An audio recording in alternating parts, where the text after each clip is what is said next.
Welcome, young wizard, to a tale of unwavering vigilance and unshakable courage.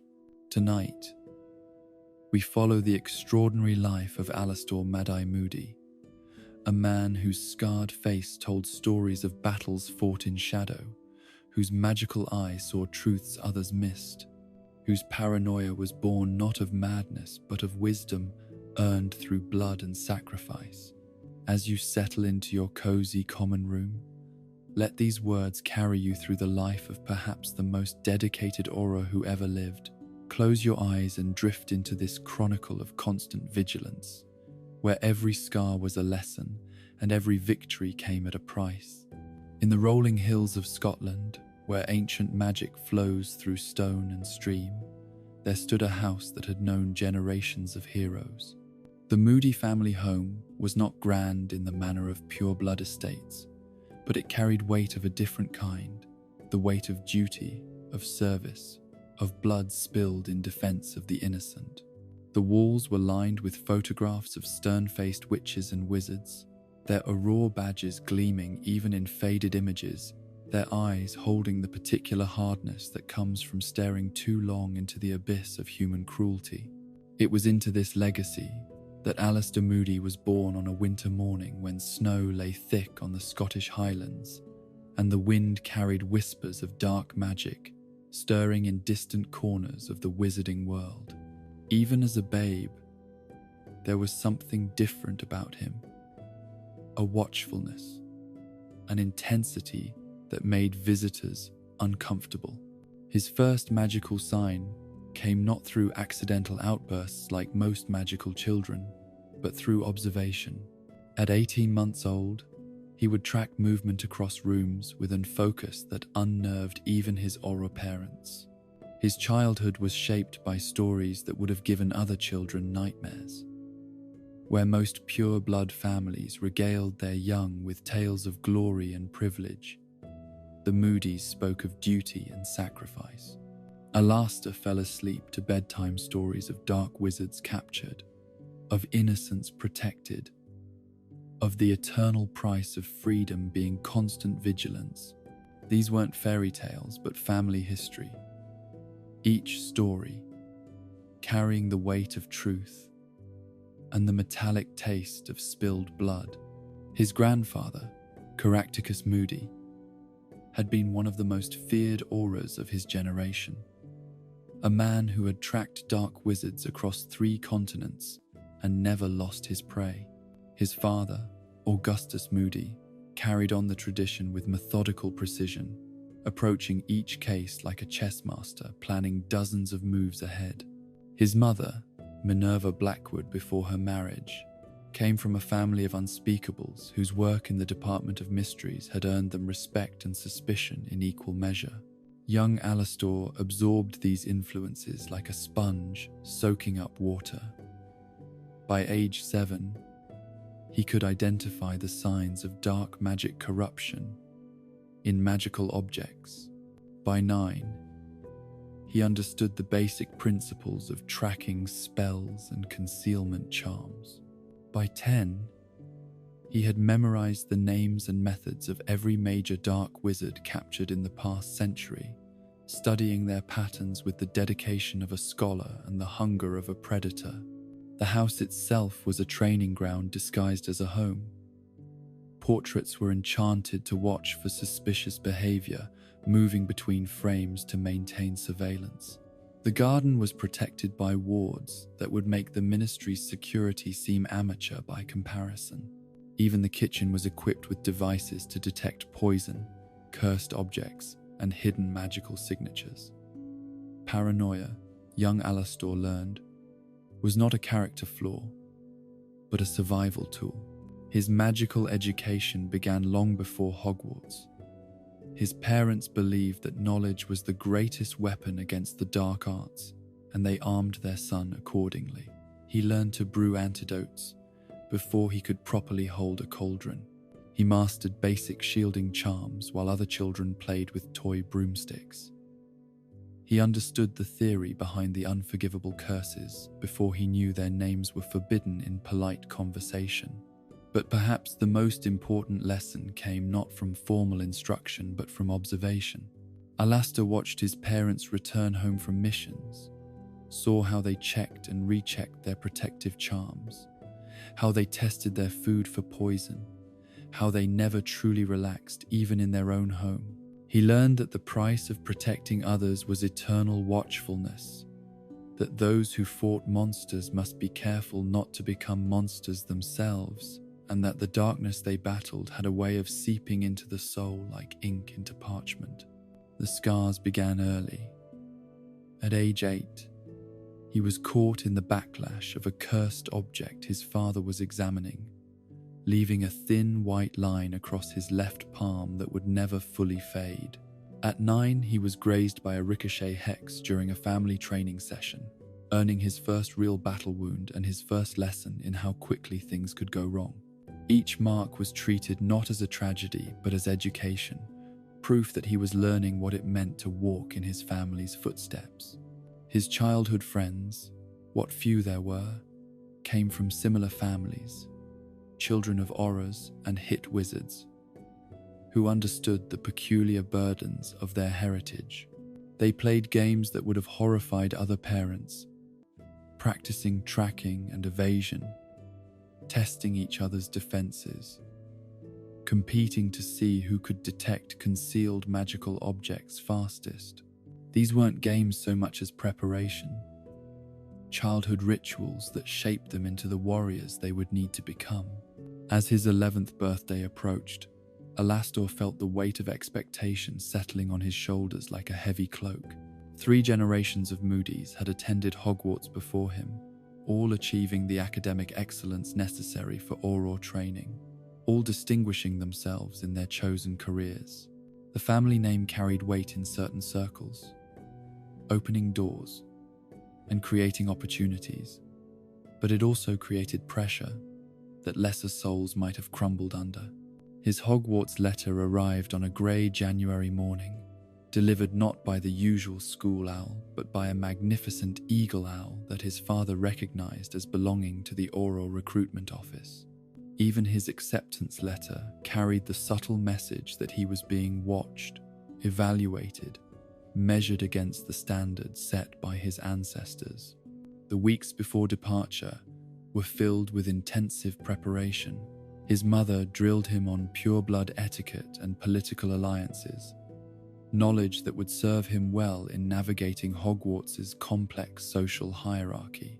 His father taught him advanced defensive techniques, spells that wouldn't be covered until 7th year but might save his life if trouble found him early.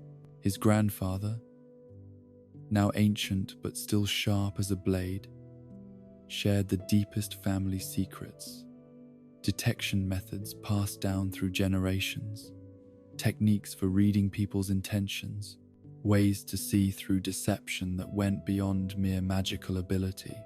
But beneath all the preparation lay a deeper truth that young Alastor was only beginning to understand. The Moody family's dedication to justice came with a cost that extended far beyond physical scars. They were a family of hunters, shaped by their prey, defined by their enemy. They stood apart from normal wizarding society, too familiar with darkness to ever be fully comfortable in the light. Love, laughter, simple happiness. These were luxuries they couldn't afford when the price of relaxation might be innocent lives lost. As the train to Hogwarts pulled away from the platform, carrying Alastor toward his destiny, he pressed his face to the window and watched his parents grow smaller in the distance. His father stood rigid with military bearing, but his mother wept openly, understanding better than her son what kind of life awaited him. They had raised him to be a weapon in the war against darkness, and weapons, however beloved, were made to be wielded and eventually broken. The boy who would become Mad-Eye Moody settled back in his compartment, already scanning his fellow students with eyes that would one day be legendary for their ability to see hidden truths. He was 11 years old, brilliant beyond his years, and already carrying the weight of a destiny written in blood and sacrifice. The greatest Auror of his generation was about to begin his education, though the most important lessons would come not from textbooks, but from the scars he would earn and the enemies he would face. Hogwarts loomed ahead, ancient and mysterious. But for Alastor Moody, it was just the first stop on a journey that would take him to the very heart of darkness and back again.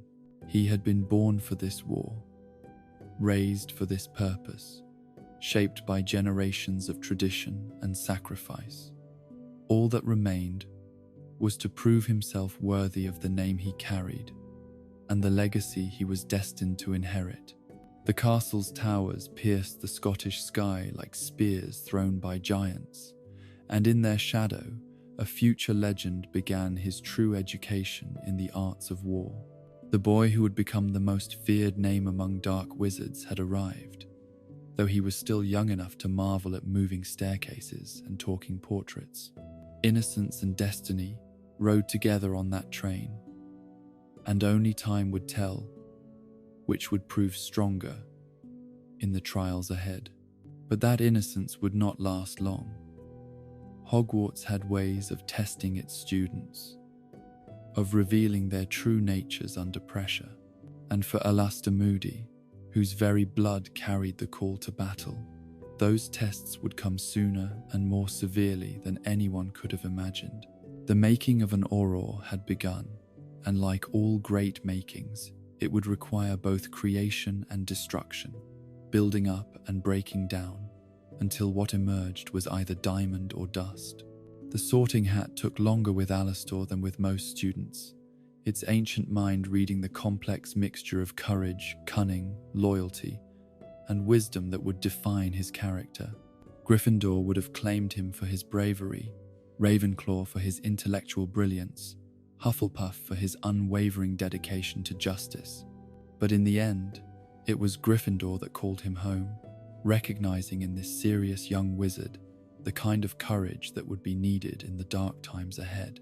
His early years at Hogwarts passed in a blur of academic excellence and social adjustment. Where other students struggled with basic transfiguration, Alastor mastered advanced techniques with ease. Where others memorized potion recipes, he understood the underlying principles that allowed for innovation and improvement. His professors quickly recognized his exceptional abilities, but they also noted something troubling: an intensity that seemed beyond his years, a seriousness that suggested he understood the stakes of his education better than most adults. Defense against the dark arts became his particular passion, though passion was perhaps too mild a word for the consuming hunger with which he approached the subject. He studied every known curse, every defensive technique, every historical account of dark wizard activity with the methodical thoroughness that would later make him legendary among his peers. While other students saw defense as just another subject, Alastor saw it as the foundation of everything that mattered. His fellow Gryffindors found him difficult to befriend. He was brilliant, certainly, and brave beyond question. But there was something unsettling about his constant vigilance, his habit of sitting with his back to walls, his tendency to catalogue exits and defensive positions in every room he entered. These weren't the behaviors of a normal 11-year-old, but of someone who had absorbed lessons meant for adult auras. He existed in a state of permanent alertness that made casual friendship nearly impossible. Yet those who persevered in getting to know him discovered depths beneath the stern exterior. Alastor Moody was utterly loyal to those he considered worthy of protection. He would share his advanced knowledge freely with students who showed genuine dedication to defending themselves and others. He became a protector of younger students, his reputation for retaliation making bullies think twice before targeting those under his unofficial guardianship. Even then, he was developing the instincts that would define his career, the ability to spot threats before they materialized, the willingness to act decisively when action was needed. His academic performance was nothing short of extraordinary. By third year, He was performing 7th year level defense spells with casual ease. His transfiguration work earned praise from Professor McGonagall herself, who noted that his practical applications always seemed to trend toward utility in dangerous situations rather than mere academic achievement. Even his potions work, under Slughorn's tutelage, focused on antidotes and emergency healing drafts, rather than the recreational brews that fascinated his classmates. But it was in the darker corners of magical education that Alastor truly excelled. The restricted section of the library knew his footsteps well, and Madame Pince learned to simply nod when he requested access to texts on curse detection and dark arts identification. He approached these forbidden subjects not with the morbid curiosity of someone drawn to darkness, but with the clinical detachment of someone preparing for war. His professors began to worry. Such intense focus on dark arts defense suggested either exceptional dedication or unhealthy obsession. Conversations with his parents revealed the source. This was a child raised from birth to be a weapon against evil, shaped by family tradition and expectation into something more than human and perhaps less than child. They were watching the systematic creation of an Auror, and while the results were impressive, the cost was evident in his isolation and premature gravity.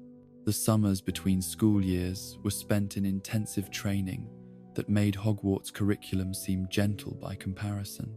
His father arranged for him to shadow active auras, observing investigations and crime scenes that no child should witness. He learned to read the signs of dark magic like others read books, the subtle wrongness that clung to cursed objects, the way shadows fell differently around places where terrible things had happened, the particular quality of silence that followed the use of unforgivable curses. These experiences aged him in ways that went beyond mere years.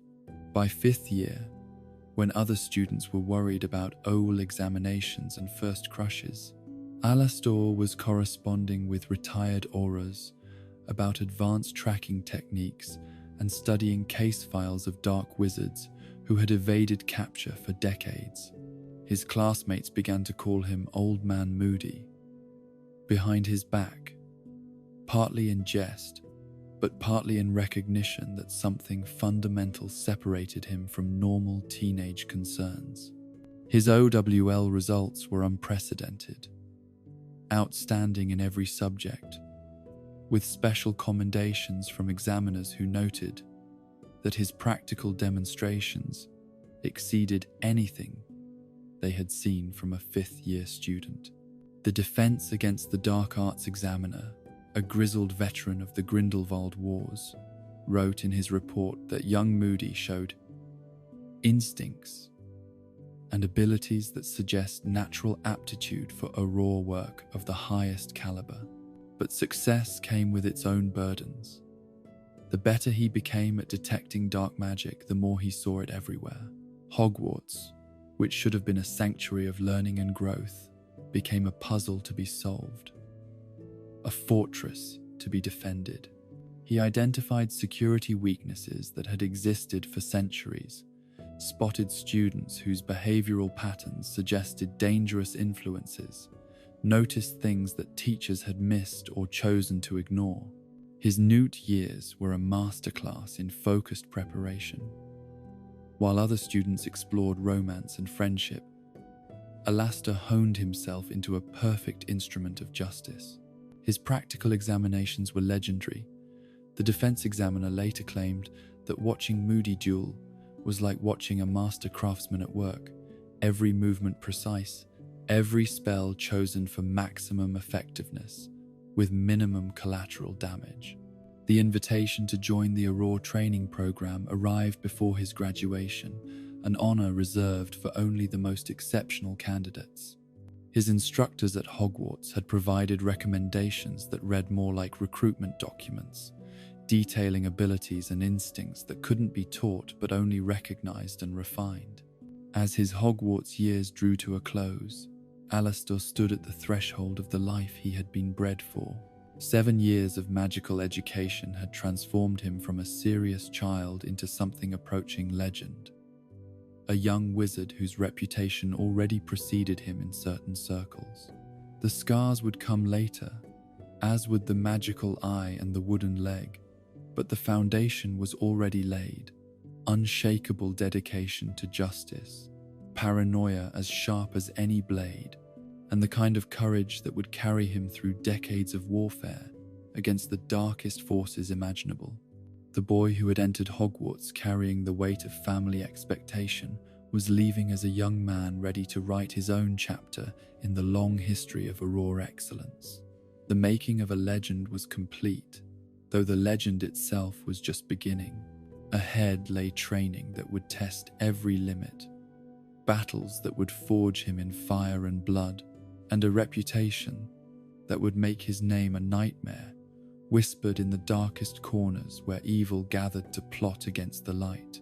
The Ministry of Magic's Auror headquarters occupied a shadowy corner of Level 2, where the walls seemed to absorb light rather than reflect it, and the air itself carried the weight of dangerous secrets.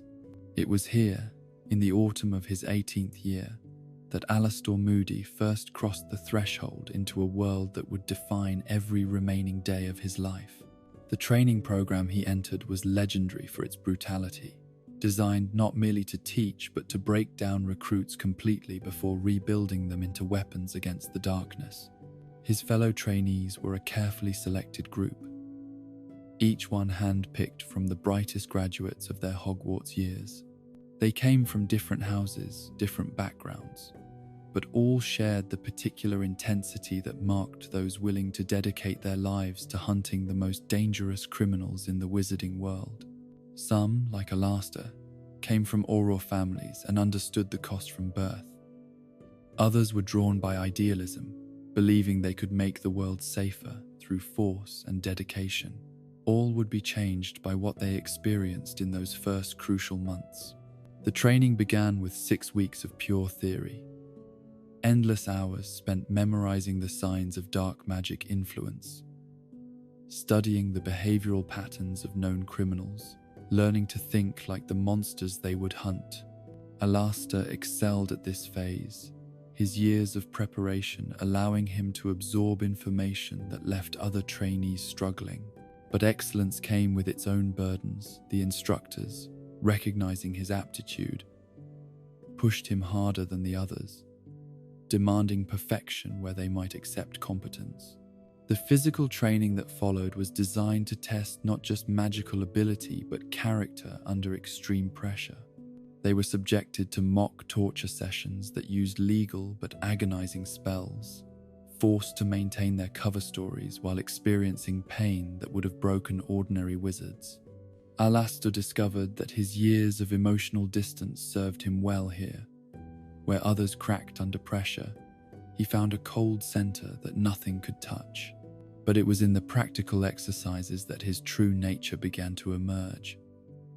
Given scenarios involving dark wizard captures, he approached each problem with a methodical precision that impressed even veteran instructors.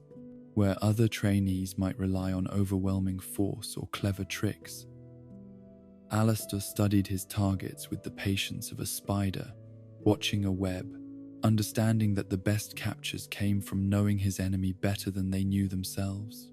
His first real case came 6 months into training, a simple tracking assignment that should have been routine. A dark wizard, named Thornton Lestrange, had escaped from a ministry holding cell using a concealment charm that had baffled 3 senior Aurors. The trainees were sent out in pairs to assist in the search, more as learning experience than genuine help. Alastor was paired with a brilliant Ravenclaw named Helena Clearwater, whose analytical mind complemented his intuitive understanding of criminal behavior. While the senior Aurors searched obvious hiding places, Alastor took a different approach.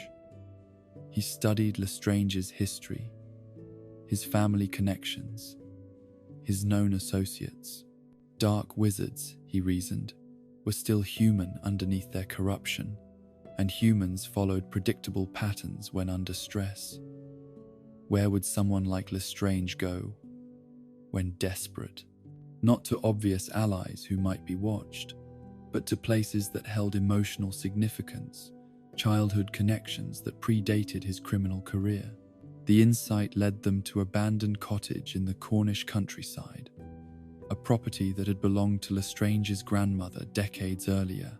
The concealment charms were sophisticated, layered with enough complexity to fool casual observation. But Alastair had learned to look for what wasn't there. The absence of birdsong, the way local animals avoided certain areas, the subtle wrongness that clung to places where dark magic had been worked. They found Lestrange preparing a ritual that would have cursed every muggle within a 10-mile radius. Revenge against the Ministry for his capture. The battle that followed was Alastor's first real taste of combat magic. The difference between training exercises and genuine life or death struggle. Lestrange was experienced, desperate, and willing to use curses that could kill or maim without hesitation. But Alastor fought with the cold precision of someone who had prepared for this moment his entire life. The duel lasted 17 minutes, though to Alastor it felt like hours. Lestrange was skilled, but his desperation made him predictable. He relied on overwhelming force where subtlety would have served him better, used flashy curses that announced their presence instead of the quiet killers that would have been more effective. Alastor countered each attack with minimal effort, conserving his strength while wearing down his opponent's reserves. The end came suddenly. Lestrange, frustrated by his inability to break through Alastor's defenses, attempted a particularly vicious curse that required several seconds of incantation. In that moment of vulnerability, Alastor struck with a stunning spell so powerful it lifted his opponent off his feet and sent him crashing through a stone wall. The capture was complete, the threat neutralized, the mission accomplished. But standing over his unconscious prisoner, Alastor felt no triumph, only a cold satisfaction at a job well done. This was what he had been made for, what every lesson and scar and sleepless night had prepared him for. He was good at this, frighteningly good. And that realization brought with it a weight of responsibility that would never leave him. The senior Aurors who arrived to secure the scene looked at the 18-year-old trainee with new respect. Helena Clearwater would later write in her report that watching Moody duel was like observing a master craftsman at work, every movement economical and purposeful. The instructors who reviewed the case noted that his tactical decisions showed insight that typically took years to develop. But perhaps the most telling observation came from Lestrange himself, when he regained consciousness in his ministry holding cell.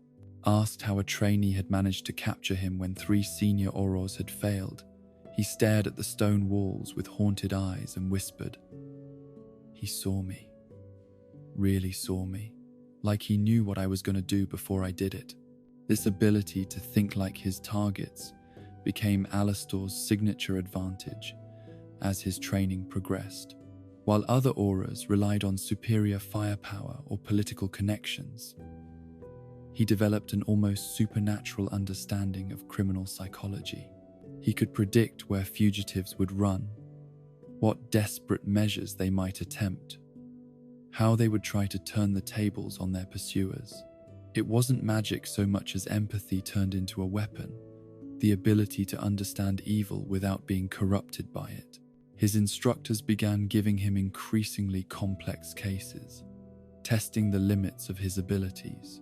A blood-cursed artifact that was killing muggles in rural Wales, he tracked its source through genealogical records and family feuds going back 3 centuries. A dark wizard who could possess animals and use them as spies. Alastor developed detection methods that became standard Auror procedure. A cursebreaker gone rogue who was using his knowledge to enhance dark objects, captured through a psychological profile so accurate it predicted his next 3 moves. Each success built his reputation, but also his isolation. His methods, while effective, were often unconventional to the point of seeming eccentric. He refused to work with partners who wouldn't follow his security protocols. He insisted on brewing his own antidotes and testing his own food. He developed an array of magical devices to detect threats that others couldn't perceive, tools that would later become as famous as the man who wielded them. The sneakoscope was his first creation, born from frustration with existing detection methods. Existing devices could identify known dark objects, but failed against new threats or cleverly disguised dangers. His sneakoscope responded to the intent behind actions rather than their magical signatures, beeping and spinning when someone nearby harbored untrustworthy thoughts. It made him immediately suspicious of a fellow trainee who was secretly reporting to criminal contacts. A betrayal that could have gotten the entire class killed during a field exercise. The secrecy sensor followed, a device that vibrated in the presence of concealment and lies. In a profession where deception was the enemy's primary weapon, the ability to detect hidden truths became invaluable. Alastor's sensor could penetrate disillusionment charms, identify polyjuice users, even detect when someone was under the Imperious curse. The Ministry immediately classified the device as restricted technology, too dangerous for general use but essential for elite Auror work. But his masterpiece was the faux glass, a mirror that showed the shadowy figures of one's enemies. The magic required was enormously complex, requiring not just detection spells but divination elements that bordered on prophecy.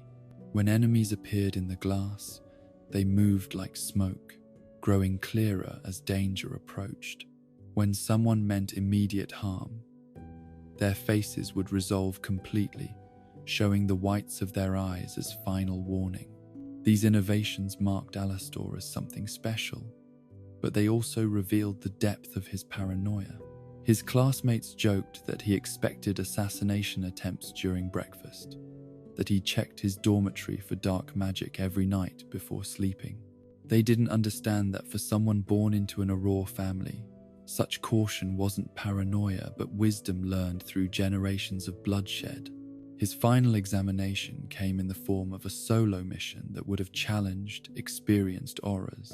A dark wizard named Mulciber had taken hostages in a remote castle, threatening to kill one each hour until his demands were met. 3 senior Aurors had already failed to penetrate his defenses, and the Ministry was considering negotiation. Instead, they sent their most promising trainee, treating the mission as both test and potential solution. Alastor spent 3 days studying the castle, mapping its defenses, understanding Mulciber's psychological profile. He learned that the man had been rejected for Auror training twice, that his criminal career was motivated as much by resentment as greed. This knowledge became the key to his strategy. Instead of trying to overwhelm Mulciber's defenses, he would use the man's own insecurities against him. The infiltration was a masterpiece of patient cunning. Alastor didn't assault the castle, but waited for Mulciber to make a mistake, to let pride overcome caution. When the dark wizard emerged to gloat over his supposed superiority to the Aurors who had failed to capture him, Alastor was ready.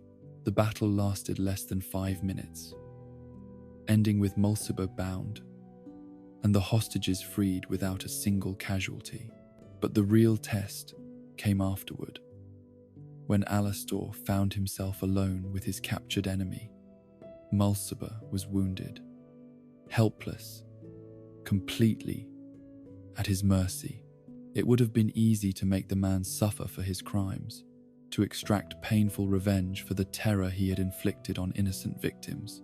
The opportunity was there, the justification clear, the witnesses absent.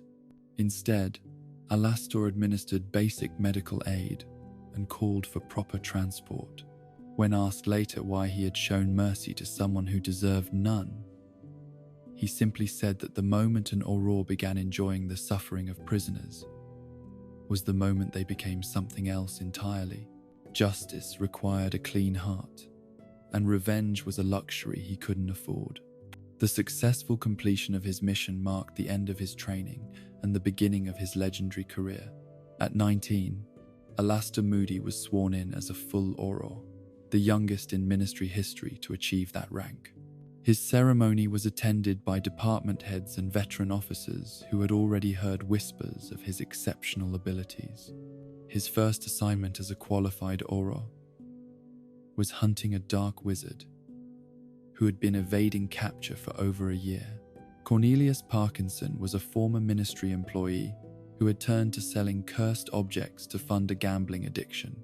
His knowledge of Ministry procedures made him particularly dangerous, as he understood exactly how investigations worked and could stay one step ahead of traditional pursuit methods.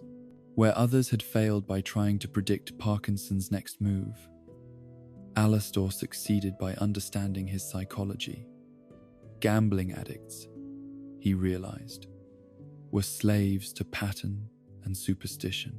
They had lucky days and unlucky days, trusted systems and avoided others. By studying Parkinson's gambling history, Alastor identified the man's psychological triggers and used them to manipulate him into a trap. The capture took place in a Diagon Alley shop that Parkinson believed was lucky for him. Alastor had been waiting there for 6 hours, invisible under a concealment charm, when his target finally appeared. The arrest was so smooth that witnesses thought it was a pre-arranged meeting between friends. Only later did they realize they had witnessed a master at work. News of the capture spread quickly through the Auror department. Here was a new officer who could succeed where veterans had failed, who could see patterns that eluded more experienced eyes. But instead of celebration, Alastor felt only the cold satisfaction of a job well done and the anticipation of the next challenge. This was his life now, this endless hunt through the shadows where evil hid from the light. His reputation grew with each successful case. The Blackwood brothers, a family of curse specialists who had terrorized northern Scotland for months, captured in a coordinated assault that Alastor planned and executed with military precision. The Banshee of Birmingham, a witch who used illegal voice amplification charms to drive her victims insane, tracked through acoustic analysis and psychological profiling that anticipated her next target. The Greengrass poisoner, who had killed 7 prominent purebloods with untraceable toxins, identified through potion analysis that revealed the killer's distinctive brewing signature. Each victory added another layer to his growing legend, but also another scar to his collection. The Blackwoods had fought with desperate fury, leaving him with a twisted left wrist that never quite healed properly. The Banshee's screams had damaged his hearing permanently, requiring magical enhancement to restore full function. The poisoner had nearly succeeded in killing him with an airborne toxin that left him bedridden for a week and suspicious of every breath thereafter. But the scars were badges of honor in the Auror Corps, proof that their bearer had faced real danger and survived. Alastor began to understand why his family had always seemed set apart from normal wizarding society. They were warriors in a war that never ended, protectors who absorbed the darkness so others could live in light. The cost was isolation, suspicion, and the gradual erosion of everything soft and trusting in their natures. His colleagues learned to respect his methods even when they couldn't understand them. His insistence on checking and rechecking security became legendary among junior Aurors who were assigned to work with him specifically to learn proper paranoia. His ability to spot concealed weapons, hidden magical items, and disguised enemies saved dozens of lives over his first years of service. But it was his approach to interrogation that truly set him apart. Where other Aurors relied on veritaserum or intimidation, Alastor used psychology and patience. He would study his subjects for hours before speaking, learning to read micro-expressions and nervous habits that revealed more than any truth serum. His interrogations felt more like conversations with a particularly perceptive friend, leaving suspects wondering how they had revealed so much without realizing it. The dark arts community began to take notice. His name appeared on hit lists and revenge plots, marking him as a priority target for elimination. Death Eaters who had never met him knew his methods, his appearance, his reputation. Parents of captured dark wizards spoke his name in hushed whispers, as if saying it too loudly might summon him from the shadows. This notoriety brought unexpected challenges. Assassination attempts became routine, requiring constant vigilance that exhausted even his paranoid nature. His flat was warded so heavily that delivery owls refused to approach. His office at the ministry was swept for dark magic daily, sometimes hourly, when threats were particularly specific. Even his meals required careful preparation, as poisoning attempts grew more sophisticated with each passing month. The isolation began to tell on him in ways both subtle and profound. Relationships became impossible when you suspected everyone of potentially harboring murderous intent. Romance was out of the question when your enemies would target anyone you cared about. Even friendships required constant evaluation. Was this person genuine, or were they gathering intelligence for some future attack? His family understood, having walked this path themselves. But even their support felt distant. His parents had their own careers to maintain, their own enemies to watch for. The Moody family gatherings became exercises in shared paranoia rather than relaxation, each member scanning for threats, even in their ancestral home. Love existed between them, but it was buried under layers of necessary suspicion that made normal, emotional connection nearly impossible. By his 21st birthday, Alastair Moody had already achieved a capture rate that senior Aurors envied. 43 dark wizards taken alive, their crimes ranging from illegal curse research to mass murder. His methods had evolved from the textbook approaches taught in training to something uniquely his own, a blend of psychological insight, magical innovation, and patient observation that made him nearly unstoppable.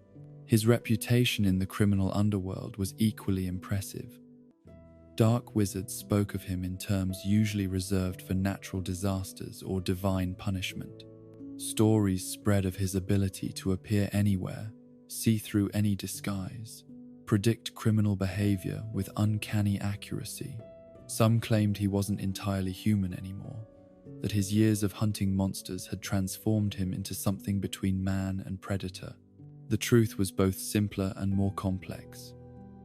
Alastair Moody was still entirely human, but he was a human who had pushed the boundaries of what that meant. His magical senses were enhanced through years of practice and necessity. His understanding of evil came from systematic study of its manifestations. His paranoia was the natural result of surviving dozens of attempts on his life. He wasn't superhuman but hypervigilant, not magical but methodical. His innovations continued to revolutionize Auror work. The Moody detection grid, a network of specialized sensors that could monitor large areas for dark magic activity, became standard equipment for major operations. His improvements to existing tracking spells reduced the time needed to locate fugitives by more than half. His development of curse-resistant clothing saved countless Auror lives, providing protection that allowed them to survive encounters that would previously have been fatal.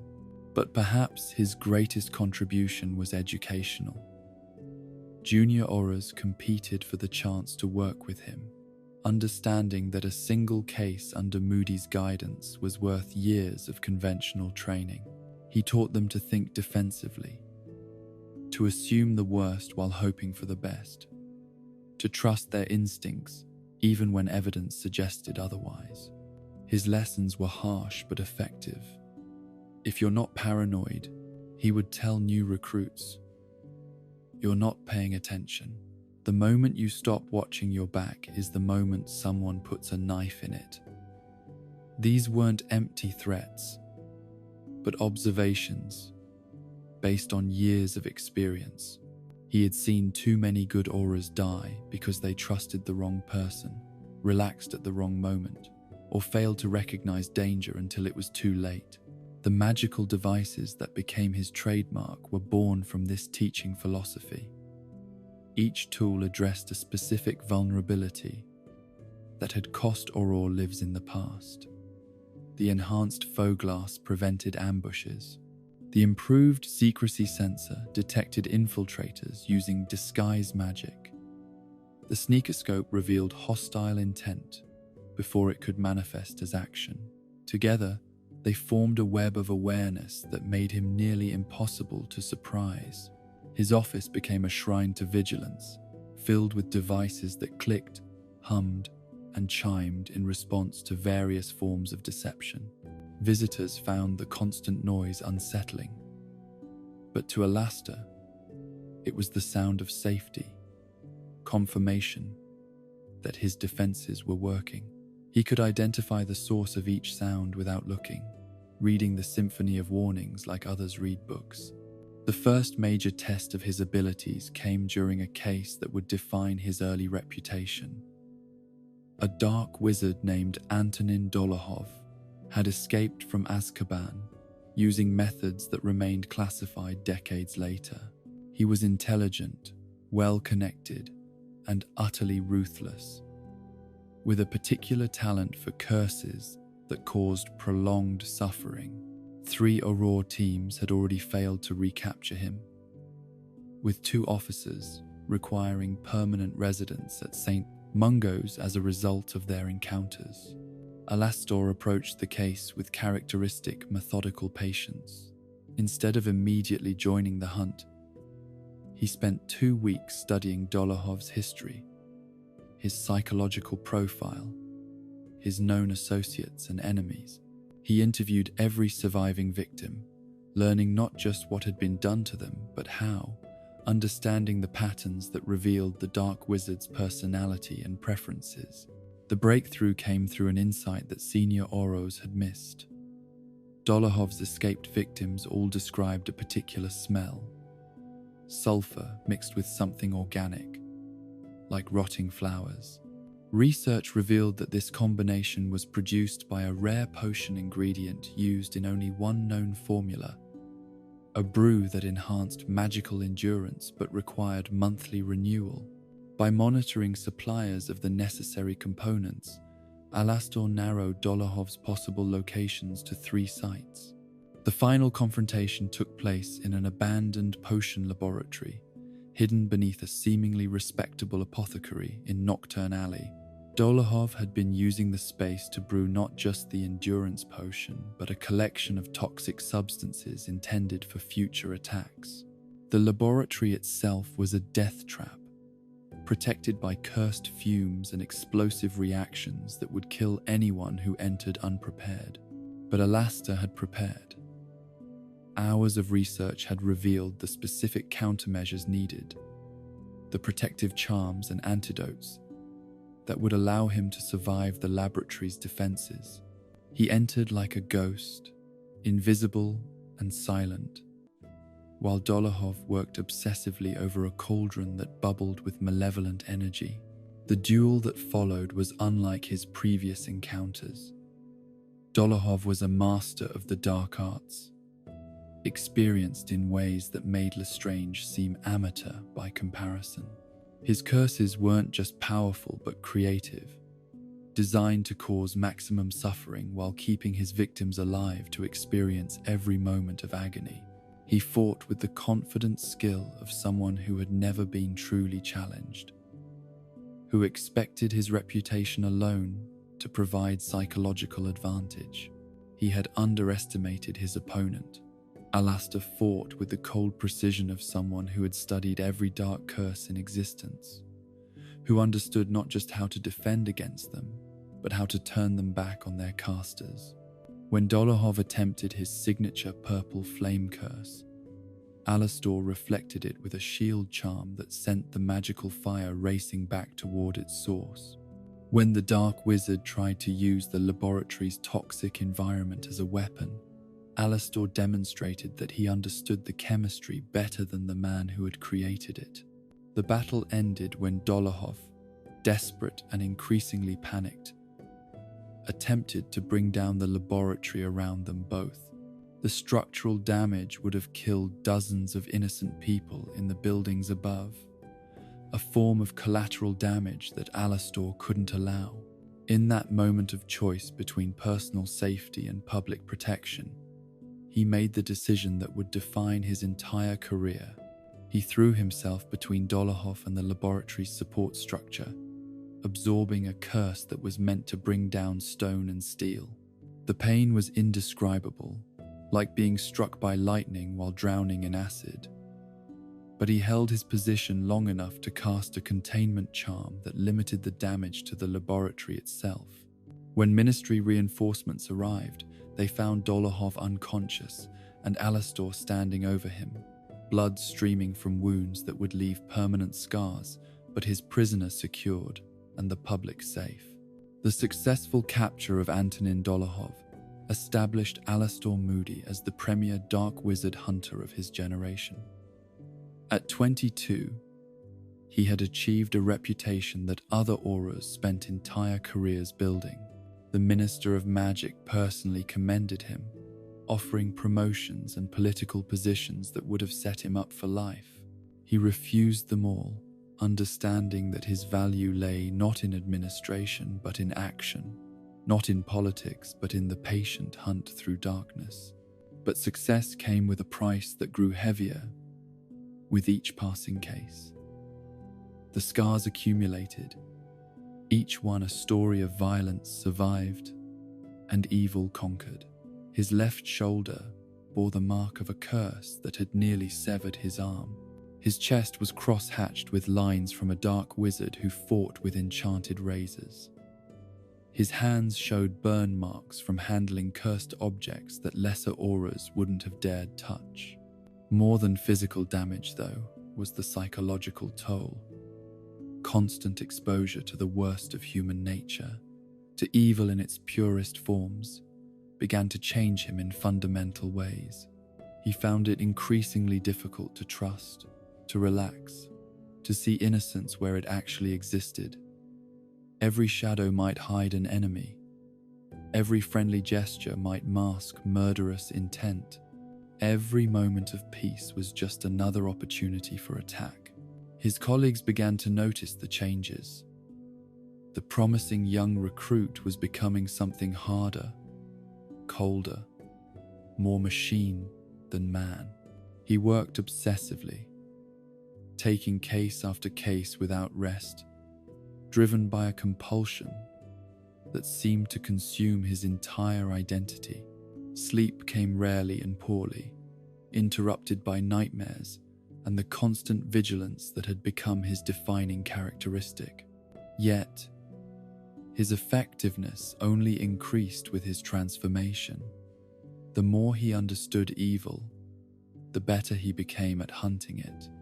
The more paranoid he grew, the more threats he detected before they could manifest.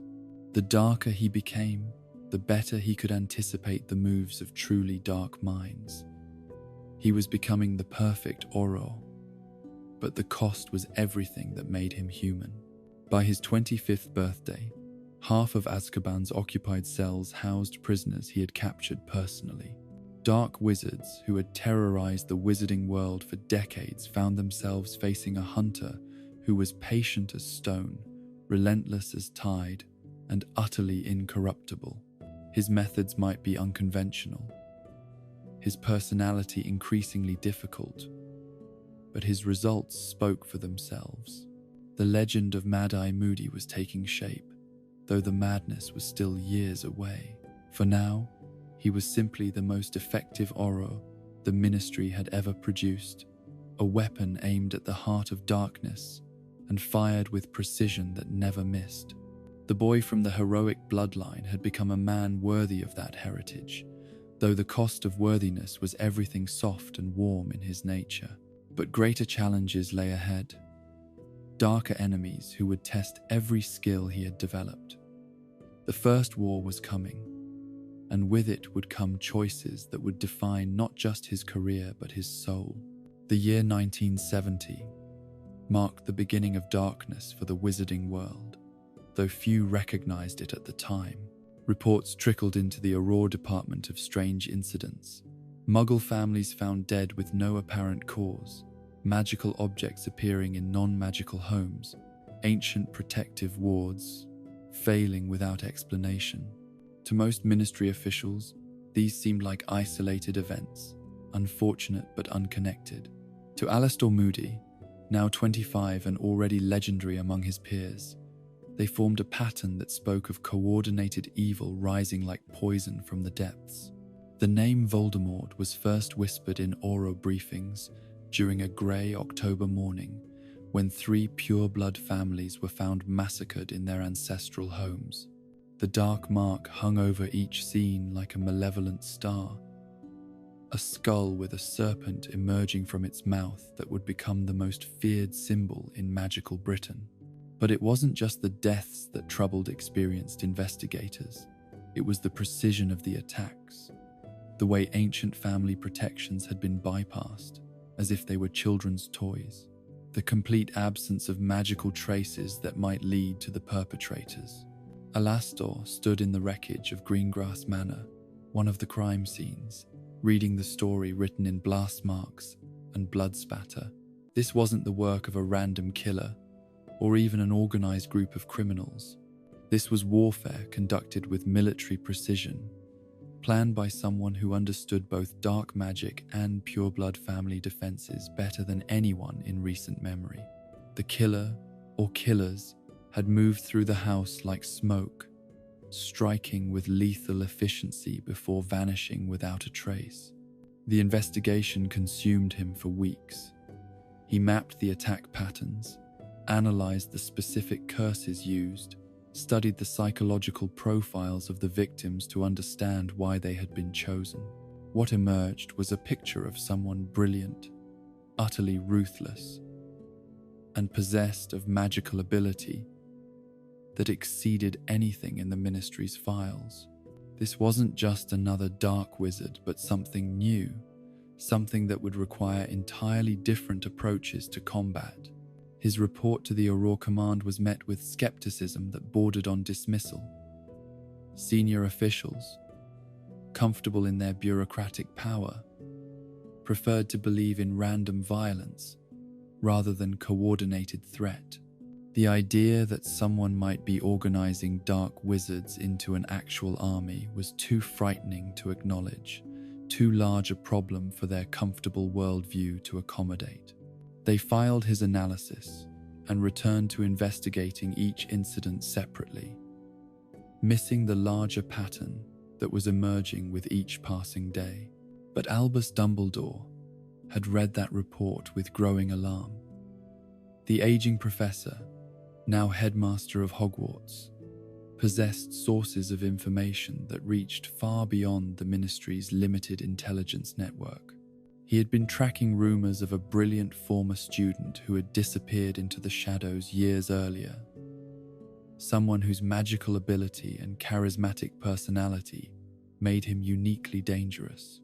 When Dumbledore's private investigations connected this mysterious figure to the name Voldemort, he understood that the wizarding world faced a threat unlike any in living memory. The meeting between Dumbledore and Moody took place in the headmaster's office on a night when snow fell heavily outside the castle windows. The two men sat surrounded by sleeping portraits and magical instruments that hummed with protective energy, discussing intelligence that neither the Ministry nor the public was ready to hear. Voldemort wasn't just gathering followers but transforming them, marking them with dark magic that bound them to his will in ways that transcended normal loyalty. Dumbledore spoke of the need for a secret organization, a group of witches and wizards willing to fight this rising darkness outside the constraints of ministry politics and bureaucracy. The Order of the Phoenix, he called it, named for the bird that could rise from its own ashes. A symbol of hope renewed, even in the face of seemingly complete destruction. He needed experienced fighters, people who understood that some battles couldn't be won through official channels, warriors willing to sacrifice everything to protect the innocent. Alastor accepted without hesitation, understanding that this was what his entire life had been preparing him for. The casual criminals and random dark wizards he had been hunting were nothing compared to the threat Dumbledore described. This would be war in its purest form, a struggle between light and darkness where the stakes were nothing less than the future of magical civilization. The early months of the Order's existence were spent in careful recruitment and intelligence gathering. Dumbledore's network extended far beyond what most people realized, reaching into every corner of wizarding society. Former students who had gone on to positions of influence, colleagues from his own Hogwarts days, who shared his concerns about rising darkness, even reformed dark wizards who understood the true nature of the threat they all faced. Alastor found himself working with people he would never have trusted under normal circumstances. Frank and Alice Longbottom, brilliant Aurors whose dedication to justice matched his own, but whose optimism seemed dangerously naive. James and Lily Potter, young and idealistic, possessed of raw talent but lacking the cynical edge that came from years of hunting monsters. Sirius Black, a pure blood who had rejected his family's dark arts sympathies. Brave, but reckless, in ways that made Alastor's teeth ache with frustration. Each member brought different skills to the organization. Edgar Bones provided connections in the ministry that allowed them to track official investigations. Marlene McKinnon's family had resources that could fund operations without raising suspicions. Remus Lupin's condition, tragic though it was, gave them insight into the werewolf communities that Voldemort was recruiting with promises of equality and revenge. But it was the combination of Dumbledore's strategic brilliance and Alastor's tactical expertise that made the Order truly dangerous to their enemies. While Dumbledore saw the larger patterns and long-term implications, Alastor understood the immediate threats and practical responses. Together, they began developing the methods that would carry them through the coming war. Hit-and-run tactics that struck at Death Eater operations without exposing Order members to unnecessary risk, intelligence networks that could track enemy movements, safe houses protected by ward schemes that even Voldemort would find challenging to breach. The first major Order operation came in the spring of 1971, when intelligence suggested a Death Eater gathering in an abandoned manor house near the Welsh border. The plan was simple in concept, but complex in execution. Infiltrate the gathering, gather intelligence on Voldemort's plans and personnel, then withdraw before discovery. Alastor would lead a team of 4, each chosen for specific skills that complemented his own investigative abilities. The infiltration was a masterclass in coordinated stealth, using disillusionment charms enhanced with techniques Alastor had developed during his early Auror training. The team approached the manor through a combination of magical concealment and mundane fieldcraft. They moved like ghosts through the overgrown gardens, past sentries who should have detected their presence but found their attention mysteriously drawn elsewhere. What they discovered inside the manor exceeded their worst fears. This wasn't a simple gathering of criminal associates, but a military briefing, complete with organizational charts and strategic planning that spoke of ambitions far beyond random terrorism. Voldemort, still human in appearance but radiating malevolent power that made the air itself feel thick and poisonous, addressed his followers with the confidence of someone who had already won. The Death Eaters themselves were a mixture of types that told its own story. Some were familiar faces from pure blood society, names that appeared in ministry records and social pages. People who should have been pillars of the community, but had instead chosen to serve darkness. Others were unknowns, recruited from the margins of magical society, criminals and outcasts who saw opportunity in chaos. All bore the dark mark on their left arms, a brand that bound them to their master in ways that went beyond mere loyalty. Alastor committed every face to memory, using techniques learned from his Auror training to create perfect mental records that would later allow identification and pursuit. He noted the hierarchies within the group, the dynamics that suggested who was trusted with important information and who was merely cannon fodder. Most importantly, he observed Voldemort himself, studying the man's gestures and speech patterns, looking for weaknesses that might be exploited in future encounters. The intelligence they gathered that night revolutionized the Order's understanding of their enemy. This wasn't a loose confederation of criminals, but a military organization with clear command structure and long-term strategic goals. Voldemort's plan extended far beyond simple conquest. He sought to reshape wizarding society entirely, eliminating not just Muggle-born wizards, but anyone who opposed his vision of magical supremacy. The extraction proved more challenging than the infiltration. One of the Order members, a recent Hogwarts graduate, whose enthusiasm exceeded his experience, triggered a ward while photographing documents with a magical camera. The alarm that followed was like nothing Alastor had ever heard, a sound that seemed to reach into the soul and twist with icy fingers. The battle that erupted was Alastor's first real taste of warfare, as opposed to law enforcement. Death Eaters fought with a viciousness that exceeded anything he had encountered among common criminals, using curses that were designed not just to kill but to terrorize. The Cruciatus Curse, that caused pain beyond description. The Imperious Curse, that stole free will itself, and underlying it all, the constant threat of the killing curse. Green light that meant instant death for anyone too slow to dodge or shield. Alastor fought with the cold precision that had become his trademark, but this was different from capturing individual criminals. This was coordinated combat against multiple opponents who worked together with practiced efficiency.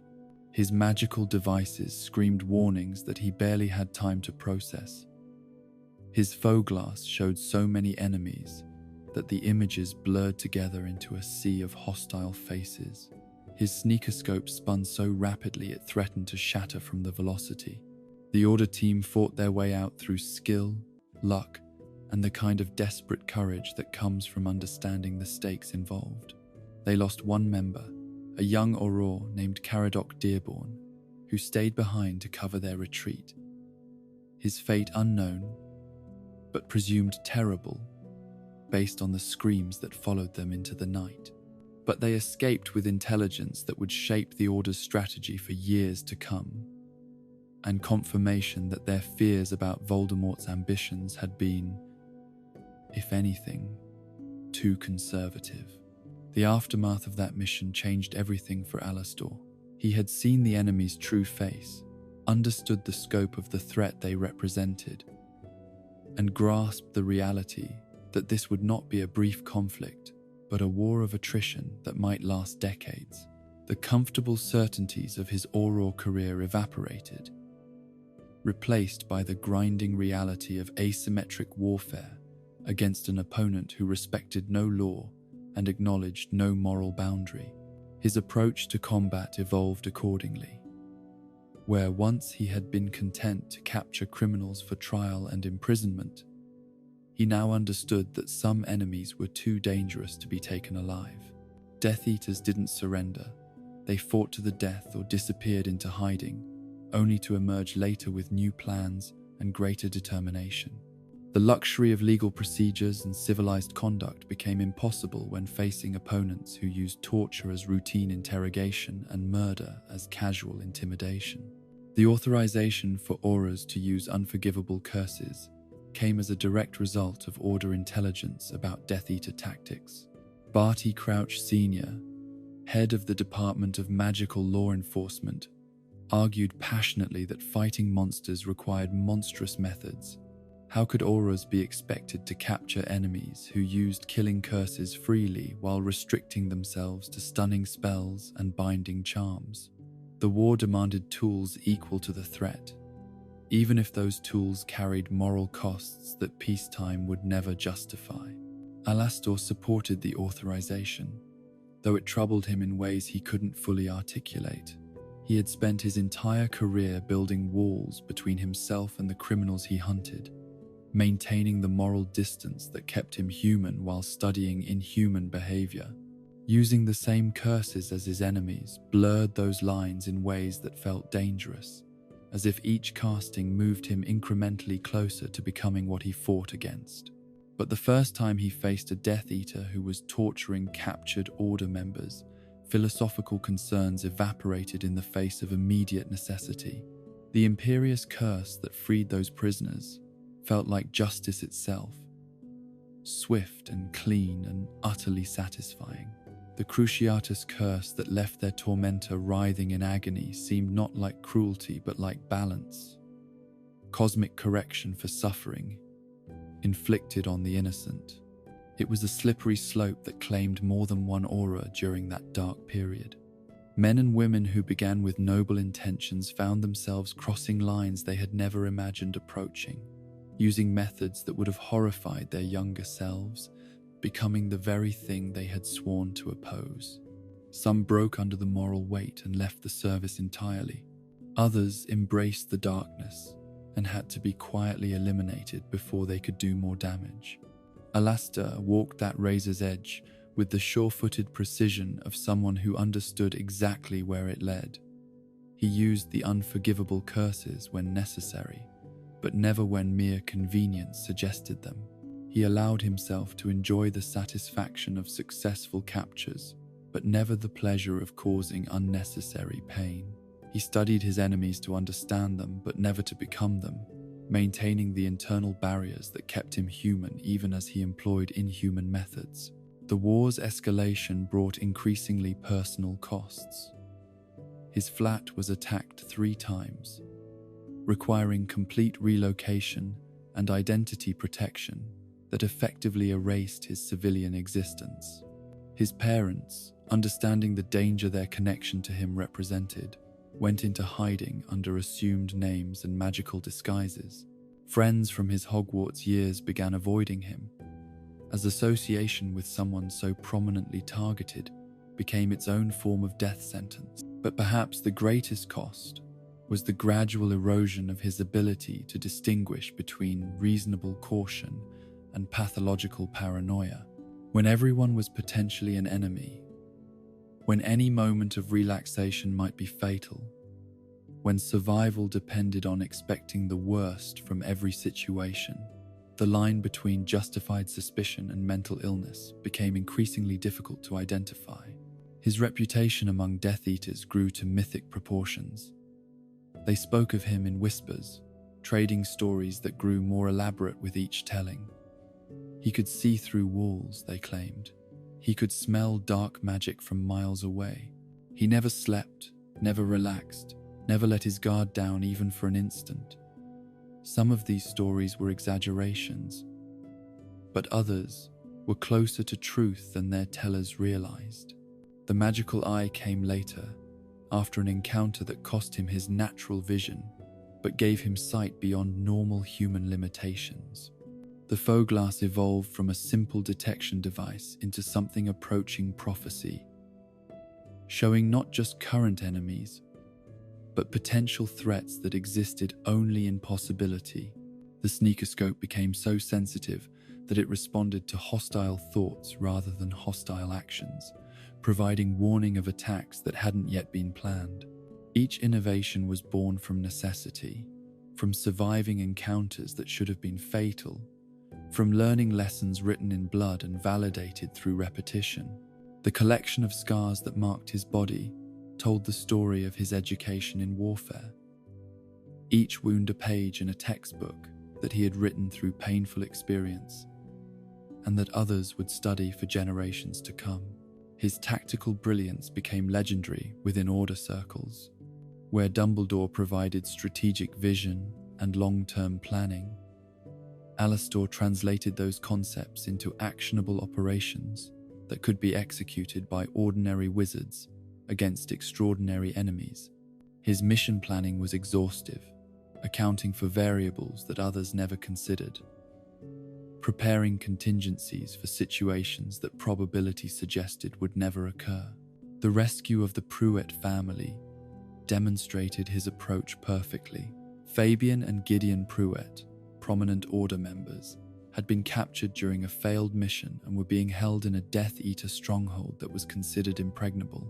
3 previous rescue attempts had failed catastrophically, with 2 teams lost entirely and the third barely escaping with their lives.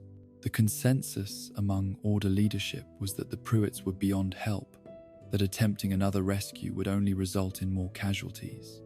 Alastor disagreed, but not from sentiment or optimism. His analysis of the failed missions revealed tactical errors that could be corrected, security assumptions that were outdated, intelligence gaps that could be filled through patient observation. Where others saw an impossible fortress, he saw a puzzle that could be solved through systematic analysis and creative problem solving. The mission took 3 months to plan and execute. Alastor spent weeks observing the stronghold from concealed positions, mapping guard rotations, and identifying weaknesses in their security protocols. He studied the personal histories of every Death Eater involved, understanding their psychological profiles and tactical preferences. He developed new magical techniques specifically for this operation, creating tools and spells that would give his team advantages their enemies couldn't anticipate. The rescue itself was a masterpiece of coordinated assault that became required study for future Auror operations. Using a combination of misdirection, precise timing, and overwhelming magical force applied at carefully chosen points, Alastor's team penetrated defenses that had been considered unbreachable. The Pruetts were extracted alive, along with intelligence that revealed Death Eater plans for attacks on 3 other prominent families. But victory came at a cost that reminded everyone why Alastor had tried to discourage the mission initially. 2 Order members were killed during the extraction, brave witches whose lives might have been saved if less risky approaches had been attempted. The Pruetts themselves, though rescued, bore psychological scars from their imprisonment that would never fully heal, and the Death Eaters, stung by this humiliation, responded with escalated attacks that cost dozens of innocent lives. This was the nature of the war they were fighting. Every victory purchased with blood, every success spawning new tragedies, every life saved potentially costing others. Alastor understood this arithmetic of warfare better than most, but understanding didn't make it easier to bear. He began keeping a mental ledger of costs and benefits, victories and defeats, lives saved versus lives lost, trying to calculate whether their efforts were truly making any difference. The answer came in forms both subtle and dramatic. Families that might have been murdered slept safely because Order intelligence had warned them in time. Death Eater operations failed because their plans had been discovered and countered. Young wizards who might have been recruited into Voldemort's service instead chose different paths because they understood the true nature of what was being offered.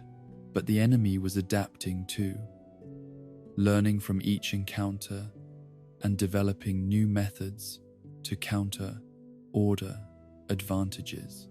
Voldemort's recruitment expanded beyond pure-blood supremacists to include anyone willing to serve power for its own sake.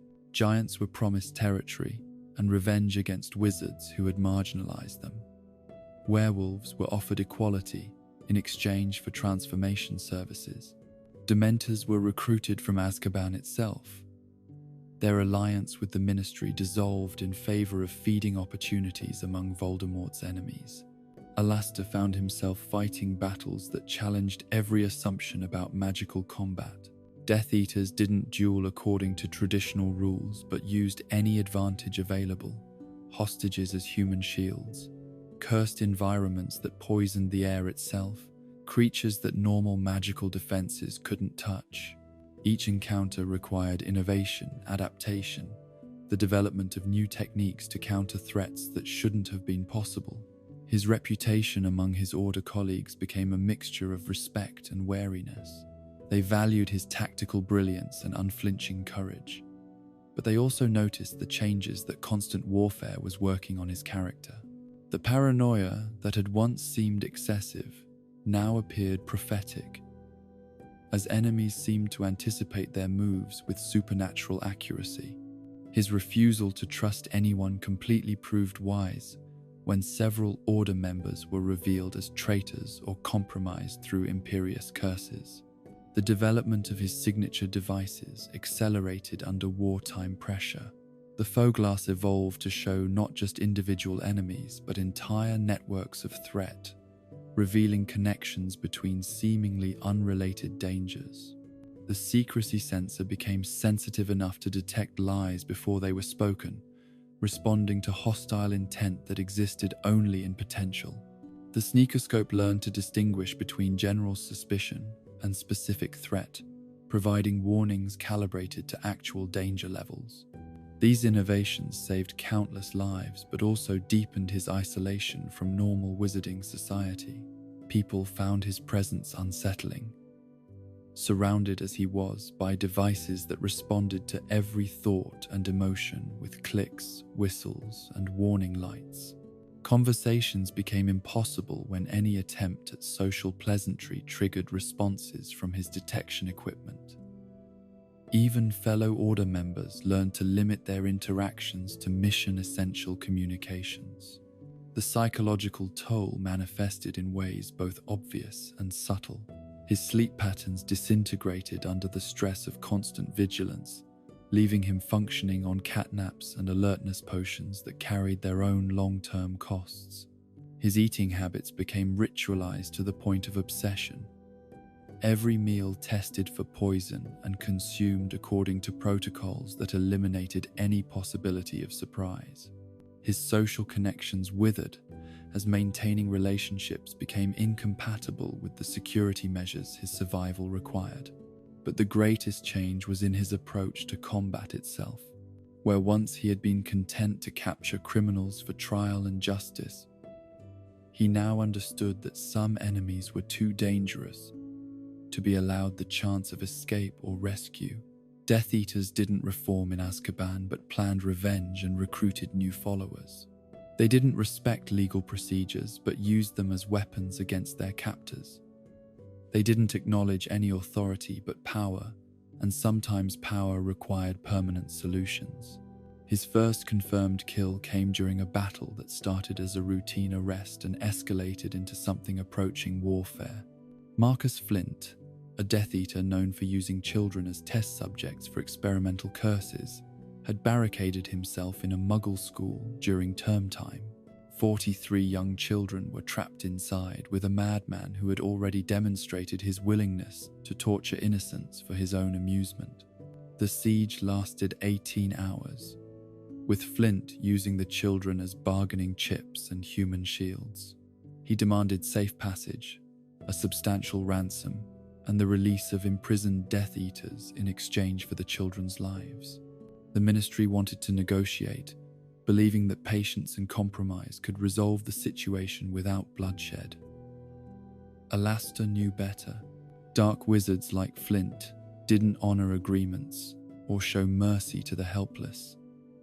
Every hour of delay gave him more time to set traps, prepare curses, and inflict suffering on his victims simply because he could. The only way to save those children was through decisive action that accepted the risks but minimized the time they remained in danger. The assault Alastor planned was surgical in its precision, using architectural plans and intelligence gathered from rescued children who had managed to escape. He identified Flint's exact location and the defensive positions he had prepared. A combination of coordinated apparition and overwhelming magical force would give them seconds to neutralize the threat before he could harm his remaining hostages. The execution was flawless. Alastor appeared directly behind Flint as the man was threatening a group of terrified 8-year-olds, wand already moving in the pattern of a killing curse. There was no time for stunning spells or capture attempts, no opportunity for the civilized approaches that peacetime law enforcement preferred. The green light that erupted from Alastor's wand was justice itself, swift and final and absolute. Flint died instantly, his own curse dying with him. The children were rescued unharmed, their memories modified to remove the trauma of their experience. The Muggle authorities were told a gas leak had caused temporary evacuations, explaining the strange reports from witnesses who had seen figures appearing and disappearing around the school. But standing over the body of the man he had killed, Alastor felt the weight of crossing a line that couldn't be uncrossed. He had taken a life deliberately, coldly, with the same precision he might use to brew a particularly complex potion.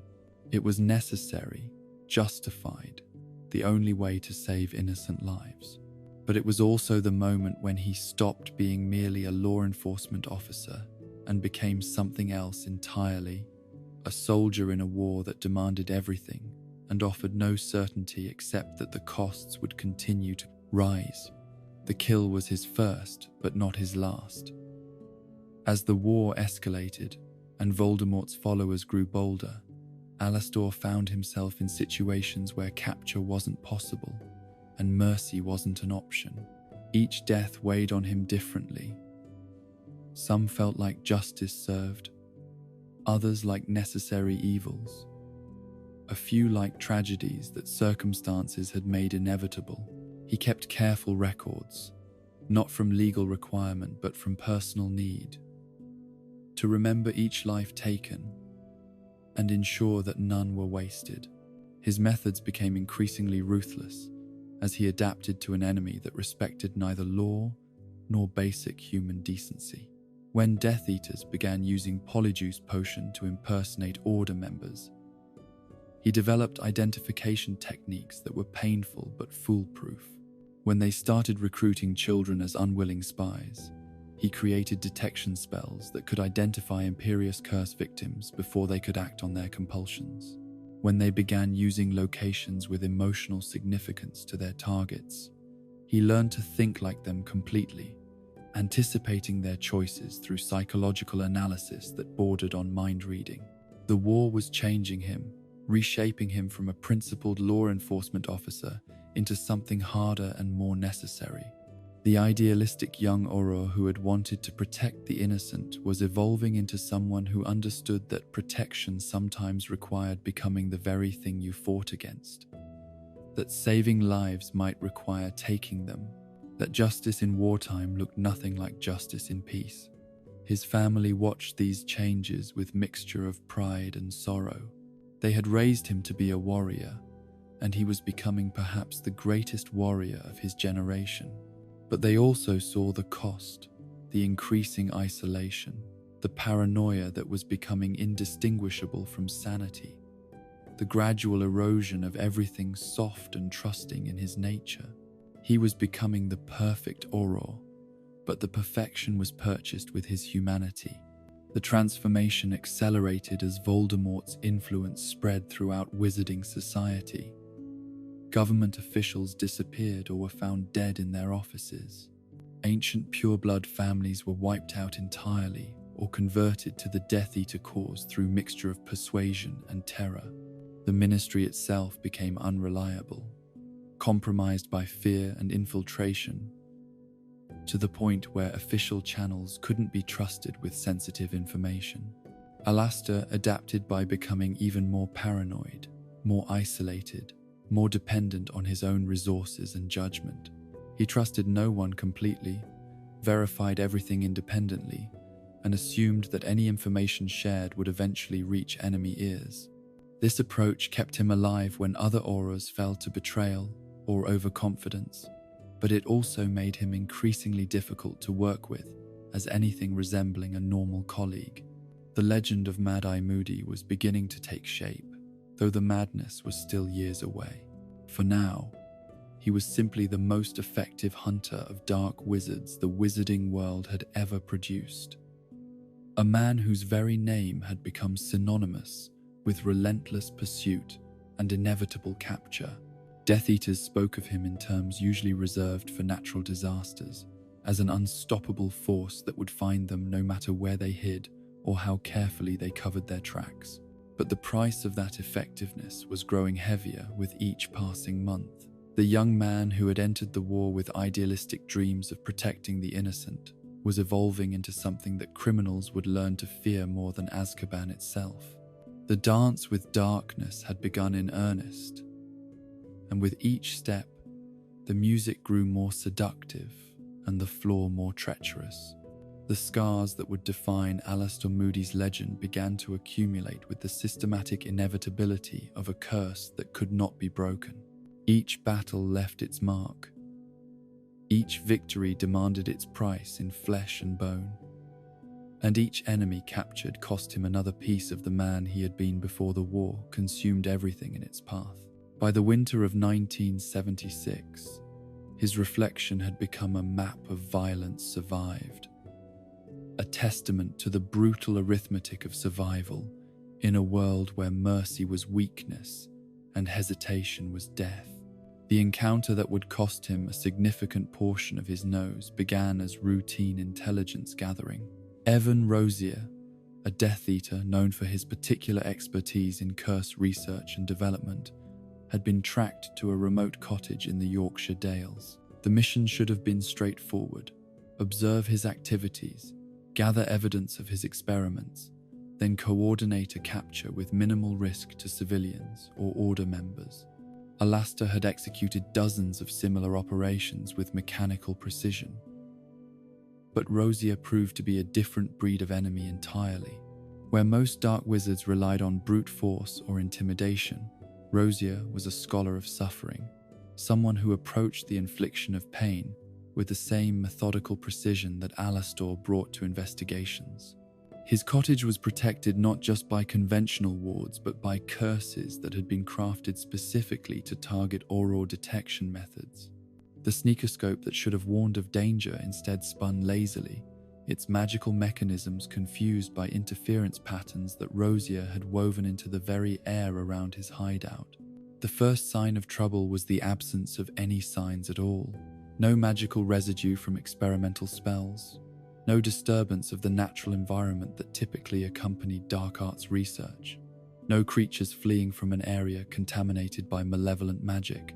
The cottage sat in its garden like an innocent retreat, surrounded by flowers that bloomed with suspicious perfection, and birds that sang with voices too sweet to be entirely natural.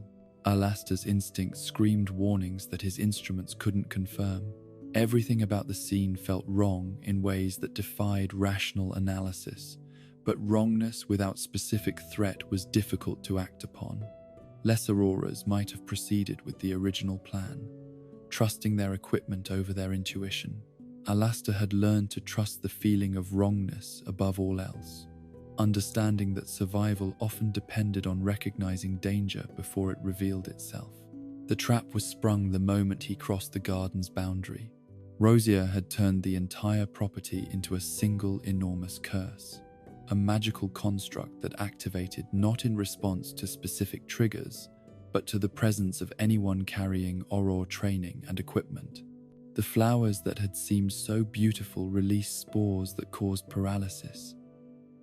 The singing birds transformed into razor-sharp projectiles that sought their target with supernatural accuracy. Even the cottage itself began to shift and change, walls rearranging themselves to create a maze that trapped intruders while exposing them to increasingly dangerous magical effects. But Rosier had made a critical error in his calculations. He had designed his trap to catch ordinary Aurors, those who relied on standard equipment and conventional tactics. Alastor Moody was neither ordinary nor conventional, and his years of innovation had prepared him for exactly this kind of sophisticated ambush. The protective charms he wore weren't ministry issue but his own creations, specifically designed to counter threats that didn't officially exist. The countermeasures he employed had never been documented in any training manual, because he had invented them during previous encounters with enemies who thought themselves cleverer than their pursuers. The battle that followed was less duel than deadly dance. Two masters of their respective crafts testing each other's limits in an environment where a single mistake would mean death. Rosier fought from prepared positions, using the modified cottage as both weapon and shield, channeling its enhanced magic through curses that should have been impossible for any individual wizard to maintain. Alastor countered with mobility and innovation, treating the shifting architecture as just another obstacle to overcome, turning Rosier's own modifications against him through techniques that bordered on brilliant improvisation.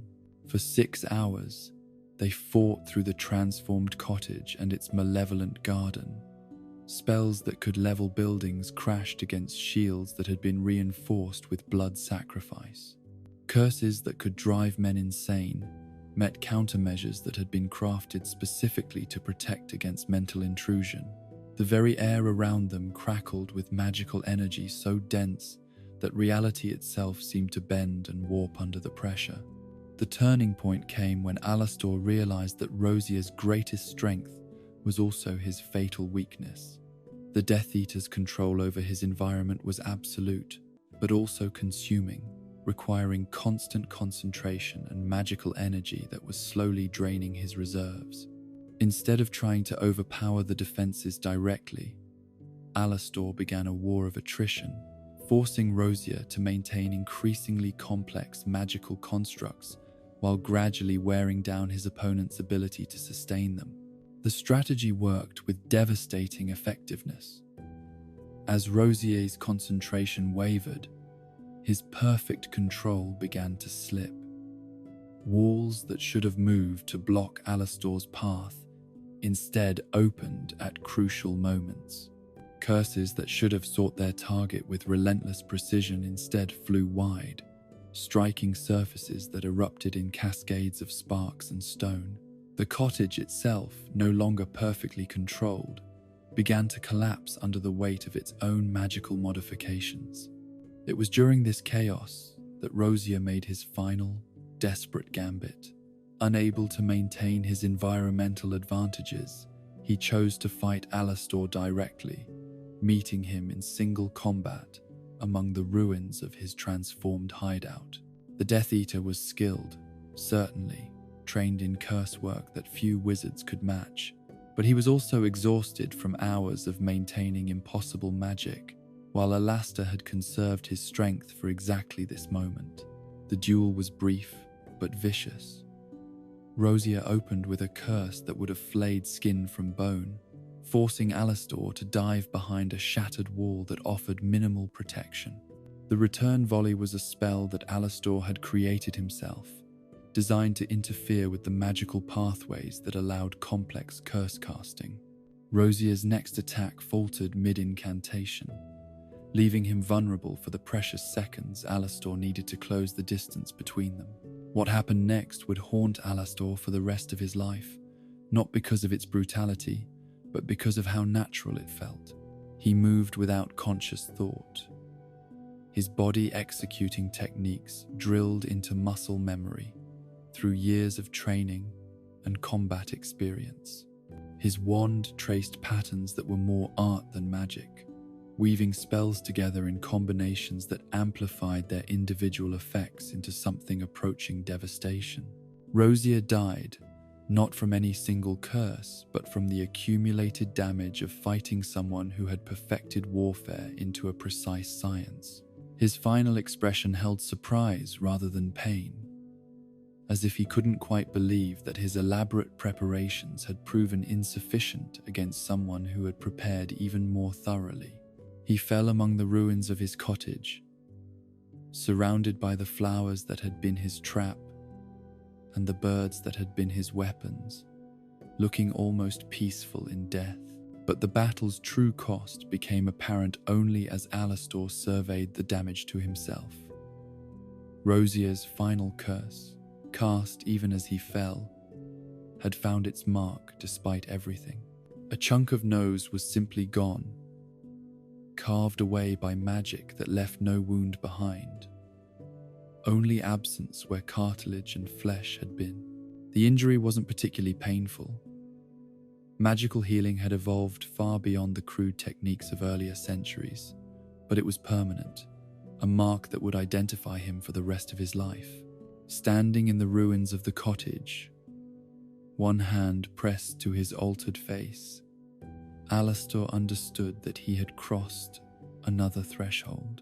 The idealistic young Auror, who had wanted to capture criminals for fair trials, was gone, replaced by someone who could kill with cold efficiency when circumstances demanded it.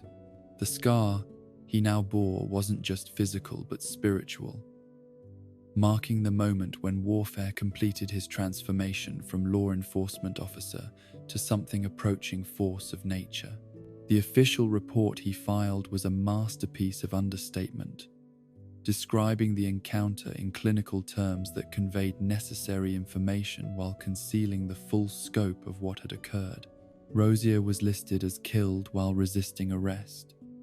His experimental curse research was documented for future study, and the cottage was classified as a total loss due to structural damage from dark magic exposure.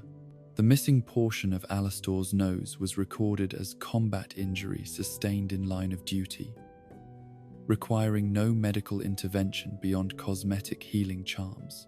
But among Order members, the story took on different proportions. Here was proof that even the most dangerous Death Eaters could be defeated, that Voldemort's followers weren't invincible despite their reputation for ruthless effectiveness. The tactical analysis of Alastor's approach became required study for other field operatives, demonstrating techniques that could be adapted for similar situations. More importantly, the victory established Alastor as someone who could face the enemy's best and emerge victorious, even when fighting on ground of their choosing against opponents who had prepared extensively for the encounter. His reputation, already formidable, took on legendary proportions that would make his name a whispered curse in Death Eater circles for years to come. The months that followed brought a series of increasingly dangerous assignments as Order leadership recognized his unique capabilities. Where other operatives might be sent to gather intelligence or conduct surveillance, Alastor was deployed against targets that had proven too dangerous for conventional approaches. His mission roster read like a catalogue of the war's worst nightmares: dark wizards who had developed new forms of unforgivable curses, researchers who were attempting to weaponize magical creatures, pure-blood fanatics whose family resources made them nearly untouchable through normal legal channels. Each mission added new scars to his collection, physical marks that told the story of battles fought and enemies defeated. The twisted scar on his left wrist came from a Death Eater who fought with enchanted blades that cut through magical shields as easily as flesh. The burn marks across his shoulders were souvenirs from someone who had weaponized fiendfire, turning the most dangerous magical flame into a precision instrument of destruction. The network of thin lines across his back recorded an encounter with a curse that had been designed to cause maximum pain while keeping the victim alive to experience every moment of agony. But the most significant injury of this period was one that few people ever learned about: the damage to his magical core from prolonged exposure to dark arts energy. Fighting dark wizards required constant exposure to malevolent magic, absorbing curse backlash and environmental contamination that accumulated in the body like poison. Most Aurors rotated through different assignments to minimize this exposure, but Alastor's specialty kept him in constant contact with the darkest forms of magic the enemy could devise. The symptoms developed gradually: magical exhaustion that rest couldn't cure, spells that required more energy than they should, moments when his magic felt contaminated by the darkness he had absorbed. Saint Mungo's specialists who examined him in secret confirmed what he already suspected. Prolonged dark arts exposure was slowly corrupting his magical pathways, creating permanent changes that would affect his abilities for the rest of his life. The diagnosis should have ended his field career, relegating him to desk work or training positions where his experience could be valuable without risking further deterioration. Instead, Alastor doubled down on his commitment to frontline operations, understanding that his time was limited and determined to accomplish as much as possible before his body failed him completely. He began taking increasingly desperate risks, accepting missions that other Aurors considered suicidal, pushing his damaged magic to its absolute limits. His pursuit of Igor Karkaroff demonstrated both his enhanced abilities and his growing willingness to sacrifice everything for mission success. Karkaroff was a Death Eater whose intelligence and connections made him particularly valuable to Order operations. If captured alive, he could provide information that might cripple Voldemort's network. If allowed to escape, he would undoubtedly organize retaliatory attacks that could cost dozens of innocent lives. The hunt began with traditional investigative techniques, following paper trails, interviewing known associates, mapping Karkaroff's possible escape routes through analysis of his psychological profile and available resources. But as weeks turned to months without solid leads, Alastor began employing methods that pushed the boundaries of legal Auror activity. He infiltrated criminal networks under false identities, made deals with informants who were themselves wanted criminals, operated in legal grey areas that career-minded colleagues carefully avoided. The chase led him across 3 countries and through some of the darkest corners of the magical underworld.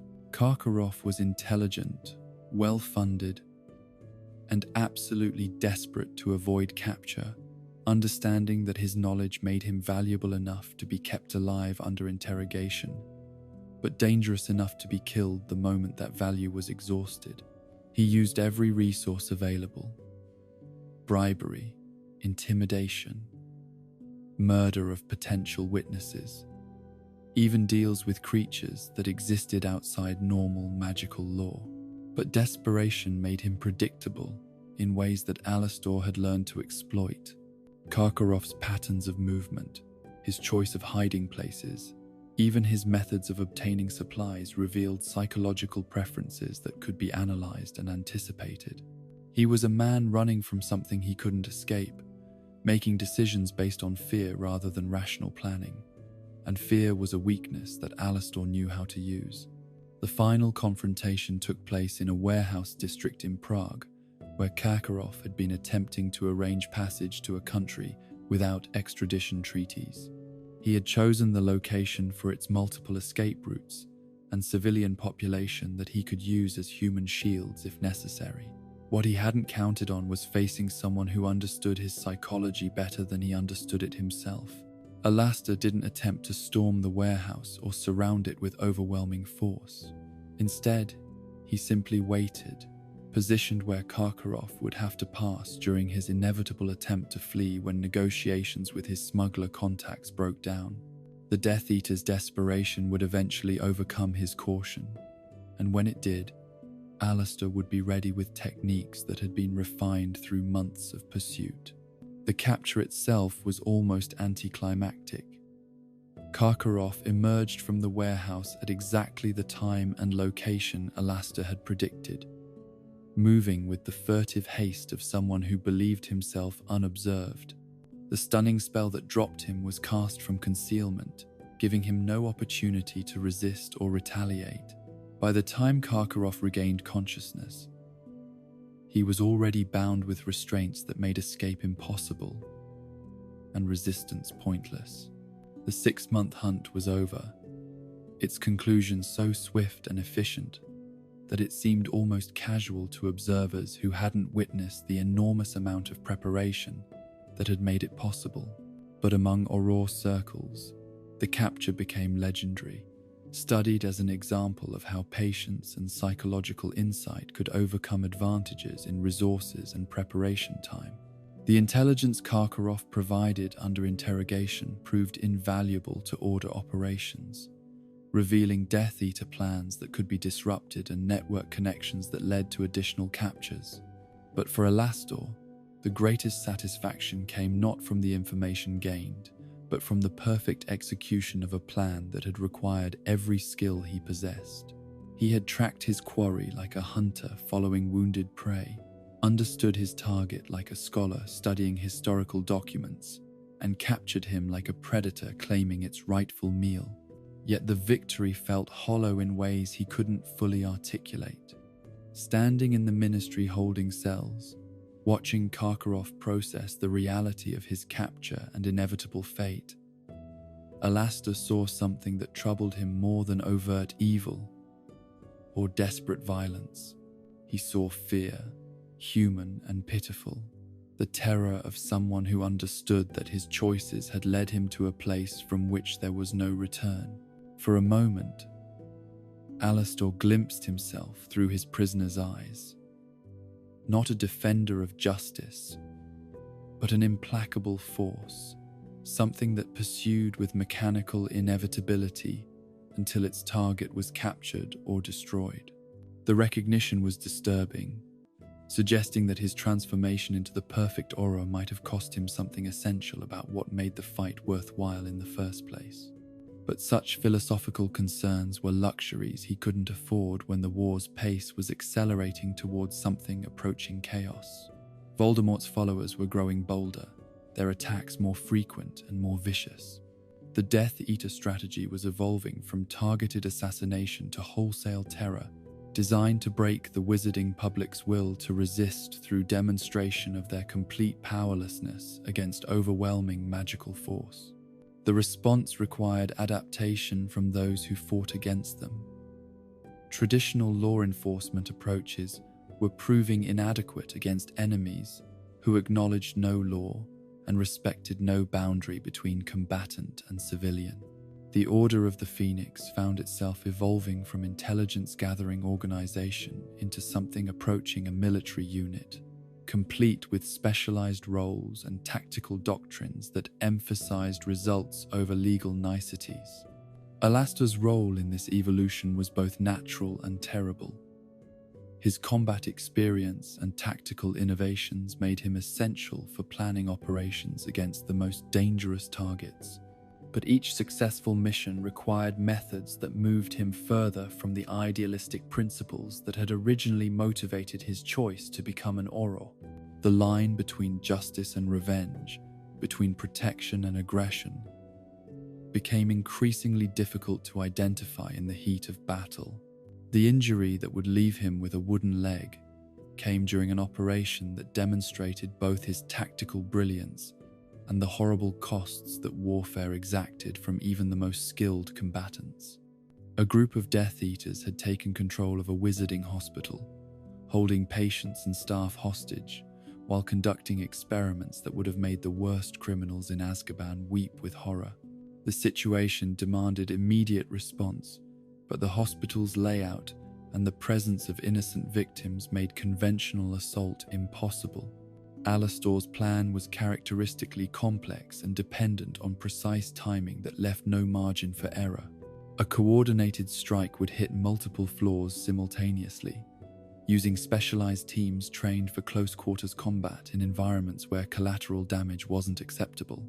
He would lead the assault on the experimental ward where the worst atrocities were taking place, understanding that this was where the most dangerous Death Eaters would be concentrated and where the risks would be highest. The infiltration went perfectly for the first 17 minutes. Alastor's team moved through the hospital like ghosts, neutralizing sentries and bypassing magical alarms through techniques that had been refined during dozens of previous operations. They reached their target floor undetected, positioned themselves for coordinated assault, and prepared to strike with overwhelming force concentrated into seconds of devastating action. But one of the Death Eaters, a former Auror named Travers, who understood exactly how these operations worked, had prepared a trap within a trap.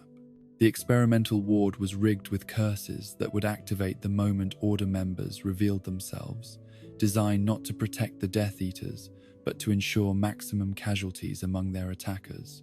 It was a suicide tactic that spoke of desperation but also of commitment to causing harm even in defeat. The explosion of dark magic that erupted when Alastor triggered the hidden ward was like nothing he had ever experienced. Curses layered upon curses, each designed to amplify the others, creating a cascade of destruction that turned the hospital corridor into something approaching a gateway to hell itself. The magical energy was so intense that reality seemed to fracture around its edges, allowing glimpses of terrible places that existed beyond normal human understanding. Alastor survived through a combination of skill, luck, and protective magic that had been layered over years of dangerous work. But survival came at a price that would mark him permanently. The curse that destroyed his left leg was so thorough that magical healing couldn't restore what had been lost. Not just bone and muscle, but the very magical pathways that connected limb to body. The replacement would have to be entirely artificial, crafted from materials that could channel magic without being corrupted by it. The wooden leg that became his trademark was more than simple prosthetic, but a masterwork of magical engineering. Carved from heartwood of a tree that had grown in soil blessed by ancient protective magic, it was warded against curses and enhanced with detection spells that extended his natural senses. The carved foot at its end was designed for both practical mobility and combat effectiveness, capable of delivering kicks that could shatter bones or disable opponents who thought his handicap made him vulnerable. But the leg was also a constant reminder of the price his dedication had exacted. Each step produced a distinctive sound that announced his presence, making stealth more difficult and marking him as distinctive target for enemies who preferred to strike from ambush. The magical interface between artificial limb and natural body required constant maintenance, potion treatments that were painful and time-consuming, adjustments that reminded him daily of what he had sacrificed in service to the war. His colleagues' reactions to his injury revealed the complex dynamics within the Auror department and Order leadership. Some viewed it as a tragedy, evidence that even the most skilled operatives weren't invulnerable to the violence they faced daily. Others saw it as validation of concerns about his methods, proof that his willingness to take extreme risks was unsustainable in the long term. A few, those who understood warfare best, recognized it as simply another cost of doing business in a conflict where casualties were inevitable and victory required sacrifice. Alastor himself processed the injury with characteristic stoicism, viewing it as an occupational hazard rather than a catastrophe. The leg was gone, but he was alive when others in his position would have died. His magical abilities remained intact, and his tactical knowledge was enhanced by first-hand experience of what could go wrong even in perfectly planned operations. The wooden replacement was actually superior to natural flesh in some ways, immune to many curses that targeted living tissue and equipped with enhancements that gave him capabilities no normal wizard possessed. But the injury marked a turning point in his relationship with physical vulnerability, where once he had relied on speed and agility to avoid damage, he now had to develop approaches that acknowledged his limitations while maximizing his remaining advantages. The result was a fighting style that was even more calculated and precise, compensating for reduced mobility with enhanced preparation and overwhelming magical force applied with surgical accuracy. The psychological impact was more profound than the physical adaptation. Losing a limb in combat was a stark reminder that his body was not invulnerable, that the accumulating damage from years of warfare would eventually exact a price that couldn't be paid. But instead of encouraging caution, the injury seemed to intensify his commitment to the fight. as if he understood that his time was limited and was determined to accomplish as much as possible before his body failed him completely. His appearance began to reflect the cumulative toll of his service. The missing nose and wooden leg were the obvious changes, but more subtle alterations spoke of a man who lived under constant threat. His remaining eye had developed a constant alertness that never seemed to dim, scanning for dangers that might exist only in potential.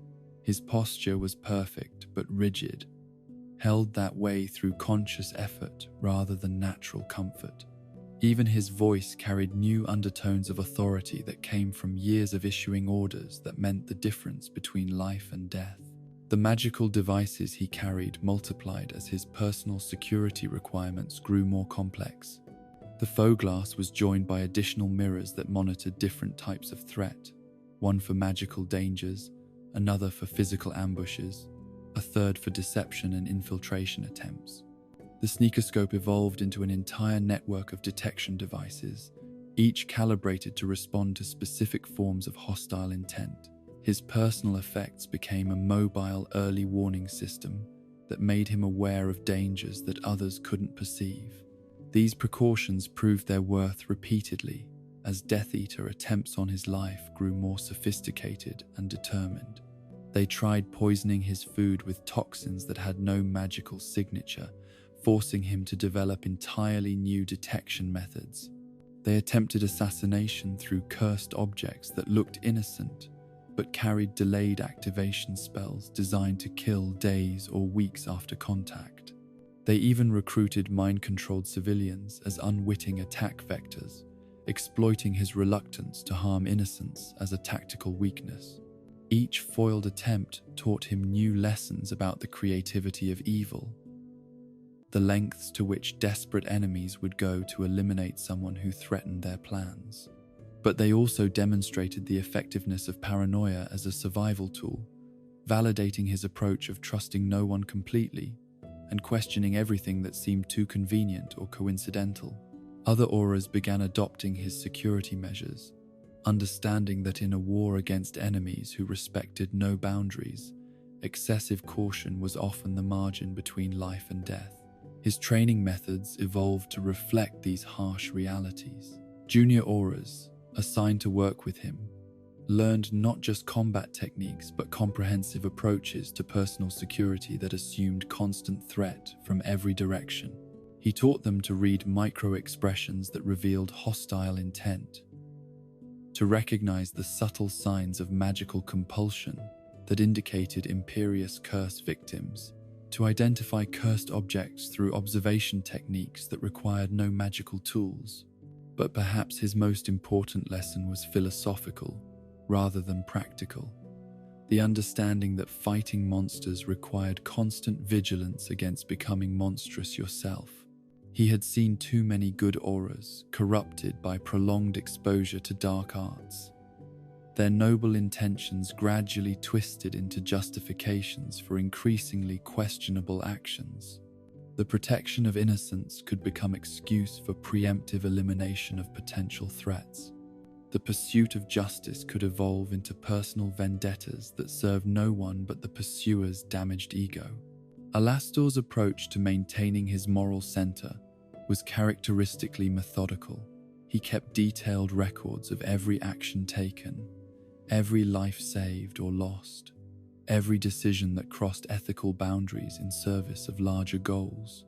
These weren't official reports, but personal accounting, an attempt to maintain perspective on whether his methods were truly serving justice or simply feeding his own need for control and dominance.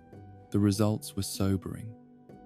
By his own careful calculation, his actions had directly saved at least 300 innocent lives through successful captures and disrupted Death Eater operations. But they had also cost 47 enemy lives, not counting those killed by other Order members using intelligence or techniques he had provided. The arithmetic of warfare was complex and morally ambiguous, making simple judgments about right and wrong nearly impossible. Yet the alternative to continued action was acceptance of Death Eater victory, acknowledgement that the forces of darkness were too strong to resist effectively. Every Order member grappled with this calculation, balancing the costs of violence against the consequences of defeat. For Alastor, whose effectiveness made him uniquely capable of influencing the war's outcome, the responsibility was particularly acute. His reputation within the ministry began to reflect this moral complexity. Senior officials recognized his tactical brilliance and unquestionable dedication, but worried about his methods and their long-term implications. He was becoming something unprecedented in Auror history, an officer whose results were unmatched, but whose approach challenged fundamental assumptions about how justice should be administered in a civilized society. The concerns weren't entirely unjustified. Alastor's interrogation techniques, while effective, pushed the boundaries of what was considered acceptable treatment of prisoners. His willingness to use unforgivable curses, though legally authorized, was beginning to influence other Aurors who looked to him as a role model.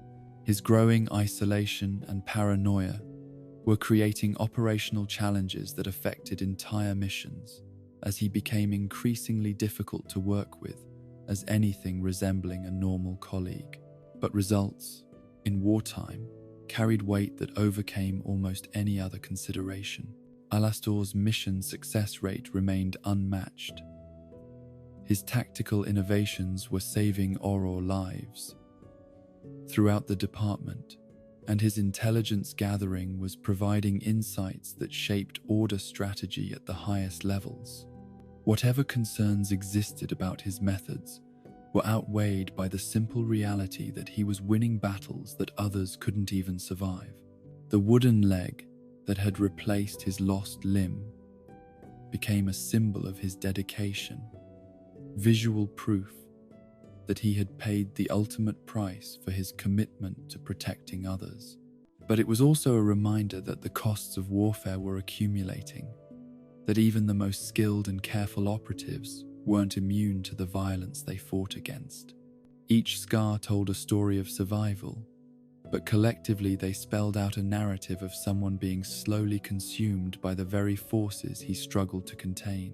As 1978 drew to a close, Alastor Moody stood at the pinnacle of his profession and the depths of his transformation. The idealistic young wizard who had wanted to make the world safer had evolved into someone who made the world safer through methods that would have horrified his younger self. The scars and artificial limbs were external evidence of internal changes that went far deeper than physical damage. The war was nowhere near ending, and already it had cost him more than anyone should be asked to pay. But he paid it anyway, understanding that someone had to stand between the darkness and the light. That protection of the innocent required protectors, willing to sacrifice everything, including their own innocence. The dance with darkness had become a marriage, and like all marriages, it was changing both partners in ways that couldn't be undone. The legend of Mad-Eye Moody was taking shape in blood and sacrifice, carved from the wreckage of the man he had been and forged in the fires of necessary evil. The madness was still years away, but the foundation was being laid with each scar earned and each line crossed. He was becoming something unprecedented in Auror history, a force of nature disguised as a man, justice given physical form, and armed with magical devices that made him nearly omniscient within his sphere of influence. But the greatest battles still lay ahead, and with them would come costs that would complete his transformation from legendary Auror to something approaching myth. The scars and sacrifices of his early career were merely preparation for what was coming, tests that would require everything he had learned, and prices that would demand everything he had left to give. The loss of Alastor Moody's natural eye came on a rain-soaked night in October of 1979, during what should have been a routine cleanup operation in the aftermath of Voldemort's supposed defeat. The Dark Lord's body had been destroyed by baby Harry Potter's miraculous survival, his followers scattered like leaves before winter wind. But darkness doesn't simply vanish when its master falls. It lingers in corners, hides in shadows, waits for opportunity to resurface under new leadership or old grudges. The Death Eater who cost Alastor his eye was a man named Croaker, not one of the inner circle, but dangerous in the way that cornered animals become when they have nothing left to lose. He had barricaded himself in a cursed artifact shop in Nocturne Alley, surrounded by objects that pulsed with malevolent energy and protected by wards that had been soaked in decades of accumulated dark magic. 3 junior Aurors had already fallen to traps that seemed to anticipate their every move, and the Ministry was considering simply sealing the building and waiting for Croaker to surrender or die from exposure to his own toxic environment. But Alastor understood something that his superiors had missed. Cornered Death Eaters didn't surrender. They escalated. Every hour that Croaker remained free gave him more time to prepare devastating curses, to contaminate additional areas with dark magic, to potentially escape through methods that would allow him to continue his campaign of terror elsewhere. The situation demanded immediate resolution, regardless of the personal cost to those tasked with providing it. The shop itself was a maze of deadly artifacts, each one potentially lethal if disturbed incorrectly. Cursed mirrors that showed victims their own deaths, jewelry that drained life force from anyone who touched it, books that whispered madness into the minds of readers foolish enough to open their covers. Croaker had turned this collection into a defensive network, using the artifact's inherent malevolence to create overlapping fields of danger that made conventional approach impossible. But Alastor had spent years studying such places, understanding how dark wizards thought and how they prepared their strongholds. The key was recognizing that cursed artifacts, powerful though they were, operated according to magical laws that could be understood and countered. Each trap was predictable once you grasped its underlying logic. Each defense could be overcome if you understood its purpose and limitations. The battle that followed was less duel than deadly puzzle, with Alastor working his way through Croaker's defenses like a scholar solving ancient riddles. Each step required perfect understanding of the magical forces at play, each movement calculated to avoid triggering responses that would be instantly fatal.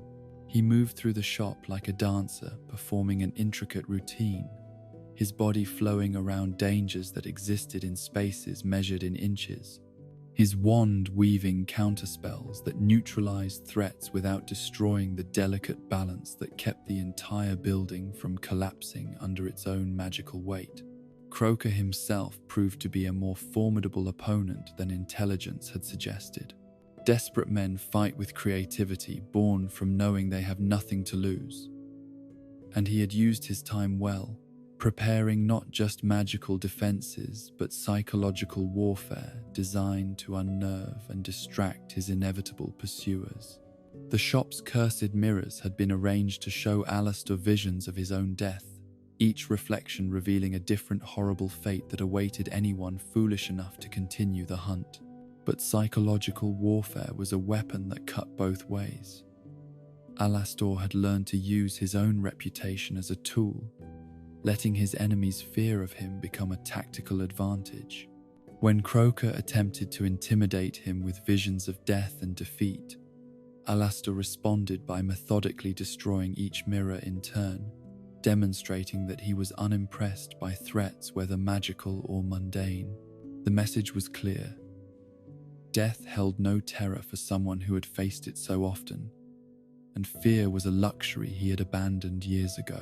The final confrontation took place in the shop's back room, where Croaker had been conducting experiments that violated every principle of magical ethics and several laws of physical reality. The air itself was thick with residual curse energy, making breathing difficult and spellcasting unpredictable. Magical instruments that should have provided warnings instead screamed constantly, overwhelmed by the sheer concentration of malevolent forces. Croker fought with the desperate skill of someone who understood that capture meant a fate worse than death. His curses were inventive and vicious, designed to cause maximum suffering while keeping his victim alive to experience every moment of agony. He had learned from studying Auror tactics and developed countermeasures specifically designed to overcome the protective magic that officers typically relied upon. But he had made the classic mistake of preparing to fight the Auror. Alastor had been, rather than the weapon he had become.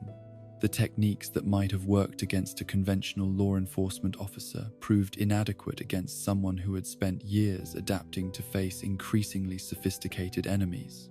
Alastor's approach to the battle was almost artistic in its precision, each spell chosen not just for immediate effect but for how it would set up subsequent attacks, each movement calculated to minimize exposure while maximizing tactical advantage.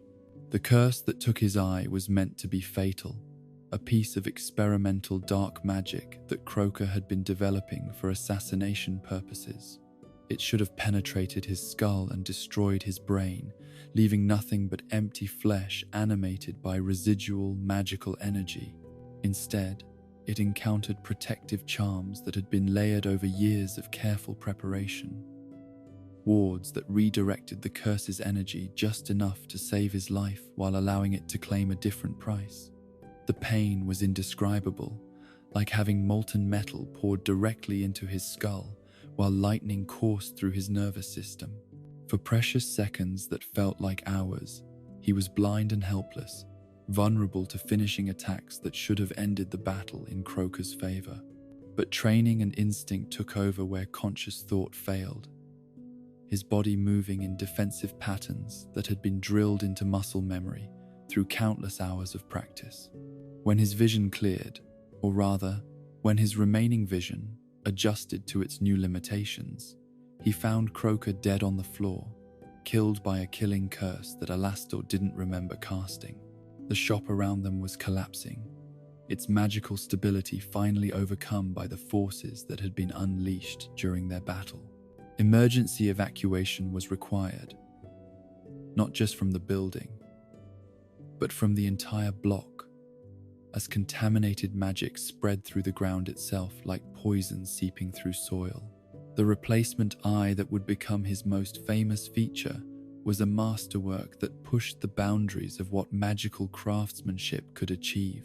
Created by the finest artifice smiths in the wizarding world, it was more than simple prosthetic but a sensory enhancement that gave him abilities no natural eye could match. The installation process required weeks of delicate surgery and magical adaptation, procedures that were experimental and carried their own risks of permanent damage or death. But when the integration was complete, Alastor found himself possessed of sight that bordered on supernatural. The magical eye could rotate independently of his natural one, allowing him to observe multiple directions simultaneously. It could see through walls, around corners, past illusions and concealment charms that would fool normal vision. Most remarkably, it could perceive magical auras and energy patterns, making invisible enemies visible and revealing the true nature of objects that appeared mundane to conventional sight. The enhanced vision came with its own challenges and limitations. The constant input from two different types of sight was initially overwhelming, requiring months of training to process effectively. The magical eye saw too much, revealing details that were unnecessary and sometimes disturbing. The magical residue that clung to everyone who had experienced trauma, the subtle corruption that marked those who had been exposed to dark arts, the complex web of enchantments and curses that existed in layers throughout the wizarding world. But gradually, he learned to filter the information, to focus on details that were tactically relevant while ignoring the background noise of magical activity that surrounded all human interaction. The result was a form of perception that made him nearly impossible to surprise, deceive, or approach without his knowledge. He could identify disguised enemies through their magical signatures, detect concealed weapons through their enchantment patterns, even recognize when someone was under the influence of controlling spells by the disruption they caused in normal magical auras. The trial of Igor Karkaroff in 1981 provided the first public demonstration of both his enhanced capabilities and his growing reputation for inflexible justice. Karkaroff had been captured, as planned, during the final stages of the war, but his trial became a spectacle that revealed deep divisions within the wizarding legal system about how to handle former Death Eaters who claimed coercion or repentance. Alastor attended as a witness, his testimony crucial to establishing the scope of Karkaroff's crimes and the voluntary nature of his participation in Death Eater activities. But sitting in the witness box, his magical eye taking in details that normal observers would miss, he found himself seeing the trial as theatre rather than justice. Karkaroff was performing repentance with the same skill he had once used to perform loyalty to Voldemort, his every gesture calculated to evoke sympathy from judges who wanted to believe in redemption rather than acknowledge the existence of unredeemable evil. When Karkaroff began offering names of his former associates in exchange for reduced sentences, Alastor's disgust was visible to everyone in the courtroom. This wasn't justice, but commerce, trading information for freedom without any genuine accountability for crimes committed. The man who had tortured Muggle families for entertainment was being allowed to purchase his liberty with the blood of former allies who might themselves be seeking similar deals. His confrontation with Dumbledore over Severus Snape's testimony revealed the philosophical divide that would characterize their relationship for years to come. The headmaster stood before the court and vouched for a known Death Eater, claiming that Snape had turned spy and deserved protection rather than prosecution. Alastor's magical eye showed him details that supported his skepticism, the way Snape's magical aura still carried traces of dark arts corruption, the micro-expressions that suggested concealed information, the body language of someone who was performing a role rather than revealing truth.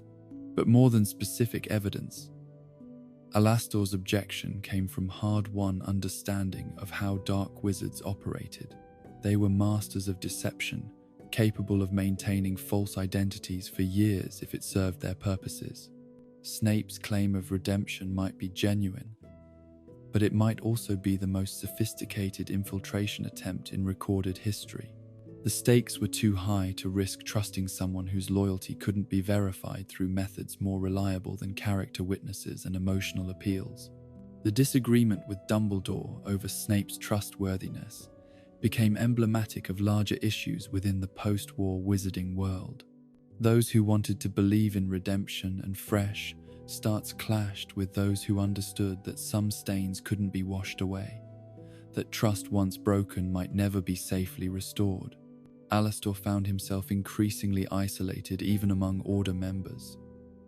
His wartime paranoia, viewed as excessive, in an era when victory made such caution seem unnecessary. But Alastor's paranoia proved prophetic as reports began filtering in of mysterious incidents that suggested the war wasn't truly over. Death Eaters who had supposedly been captured or killed were spotted in distant countries, organizing new cells and planning revenge operations. Artifacts associated with Voldemort began appearing in private collections, sold by dealers who claimed ignorance of their true nature, but clearly understood their value to collectors with darker interests. Most troubling were the signs that Voldemort himself might not be permanently defeated. Strange magical disturbances occurred near locations associated with his former activities. Animals fled from areas where he had once practiced his darkest experiments. Ancient protective spells began failing without apparent cause, as if something was actively working to undermine the barriers between the magical world and forces that existed beyond normal reality. These observations were dismissed by ministry officials who preferred to believe in decisive victory rather than acknowledge that their celebration might be premature. The public wanted to return to normal life, to forget the terror and uncertainty that had defined the war years. Acknowledging that the threat might persist would require continued vigilance and sacrifice that war-weary citizens weren't prepared to accept. Alastor found himself increasingly marginalized within official channels. His warnings about persistent threats viewed as symptoms of trauma rather than legitimate intelligence. Fellow Aurors who had once sought his guidance now avoided him, finding his intensity and suspicion exhausting in an environment where people wanted to believe that heroism and sacrifice had purchased lasting peace. The isolation was made worse by his deteriorating ability to interact normally with people who hadn't shared his wartime experiences. His enhanced vision showed him details about everyone he encountered, the magical residue that revealed their recent activities, the emotional emanations that betrayed their true feelings, the subtle signs of deception that marked everyday social interaction as fundamentally dishonest. He began to understand why prophets and seers were traditionally viewed as tragic figures, cursed with knowledge that separated them from the very people they sought to protect. His living arrangements reflected his growing alienation from normal society. The cottage he purchased in a predominantly Muggle neighborhood was chosen specifically because magical surveillance would be more obvious among non-magical residents, making covert observation by potential enemies more difficult. The house itself was warded so heavily that delivery services refused to approach, forcing him to retrieve mail and supplies from locations several blocks away.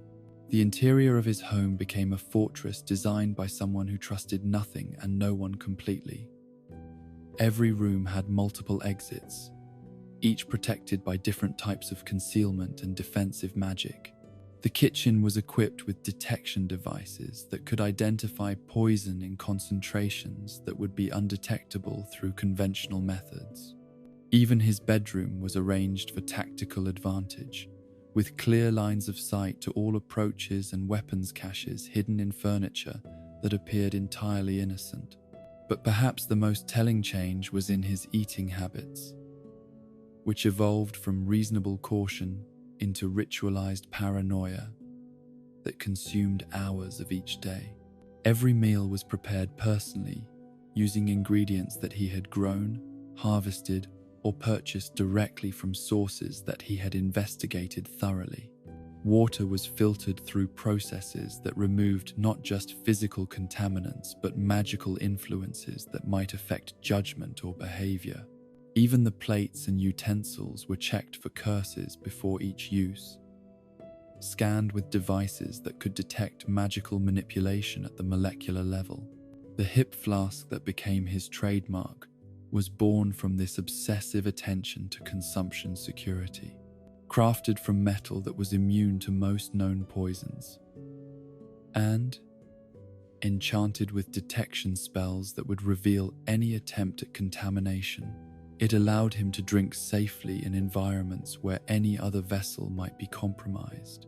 The liquid it contained was usually fire whiskey, but enhanced with protective potions that would counteract common assassination methods while providing the social lubricant necessary for maintaining minimal human contact. His professional reputation during this period became increasingly complex and contradictory.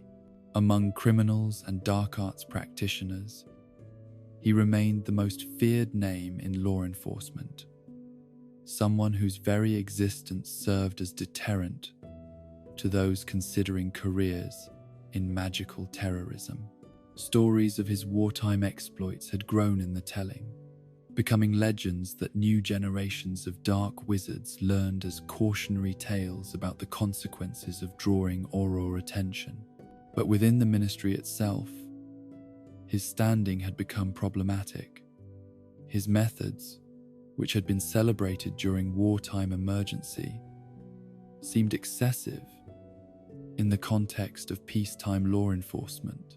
His refusal to moderate his approach to match changing circumstances made him increasingly difficult to deploy on routine cases, as his presence tended to escalate situations that might otherwise be resolved through negotiation or minimal force. The incident that became known as the April Fool's disaster perfectly encapsulated the challenges his condition presented. A young witch, recently graduated from Hogwarts, and full of post-war optimism, had thought to play a harmless prank by shouting "Surprise!" while concealed behind him during his visit to Diagon Alley.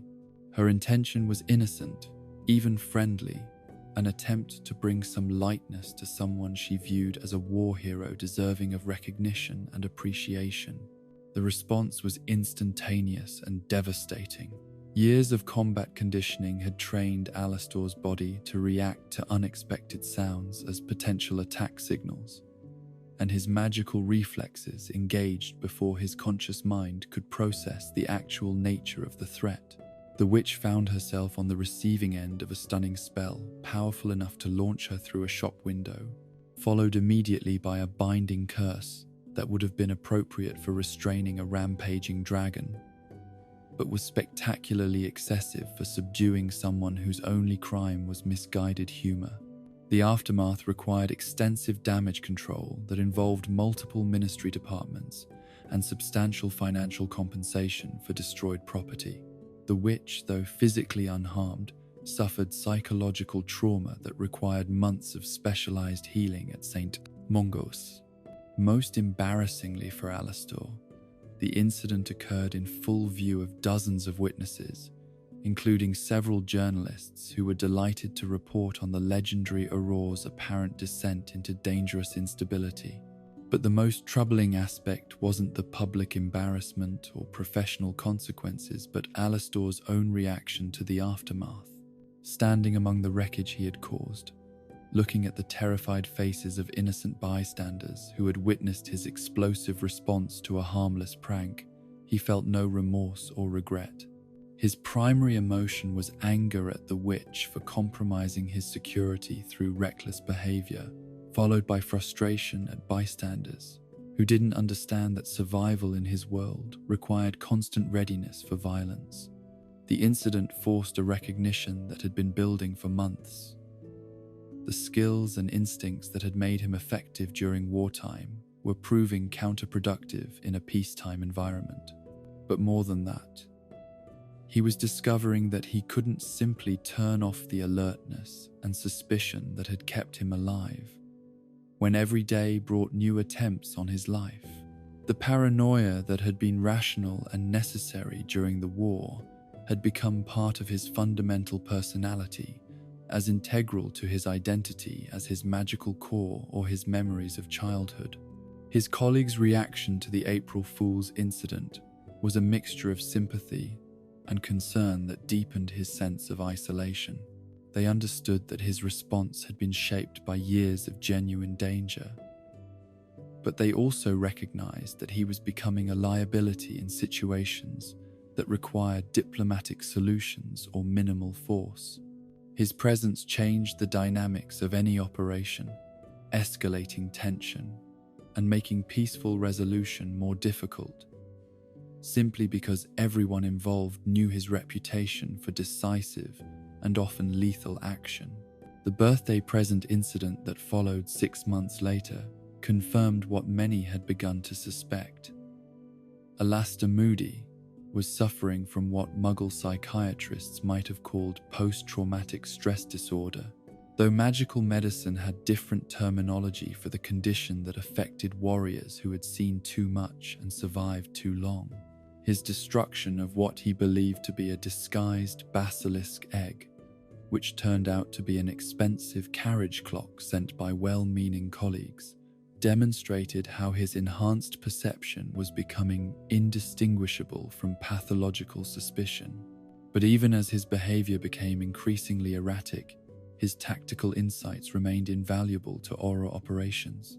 His ability to think like dark wizards had only improved with experience, allowing him to predict criminal behavior with accuracy that seemed almost prophetic. Young Aurors assigned to work with him learned to separate the man from the methods, understanding that his paranoid precautions and excessive security measures were based on genuine expertise rather than irrational fear. The development of his enhanced Foglass during this period represented both his greatest achievement in magical innovation and his deepest descent into isolation from normal human contact.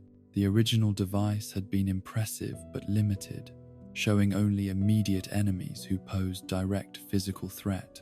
The new version was something approaching a prophetic instrument, revealing not just current dangers but potential threats that existed only in possibility. The magic required for such enhancement was enormously complex, requiring not just skill in enchantment, but understanding of temporal mechanics that pushed the boundaries of what individual wizards could safely attempt. The process of creating the improved Foglass nearly killed him twice, as the magical energies involved in viewing potential futures proved almost impossible to control safely. But the result was worth the risk. A device that could show him the faces of people who might someday wish him harm, growing clearer as their hostile intentions solidified into actual plans.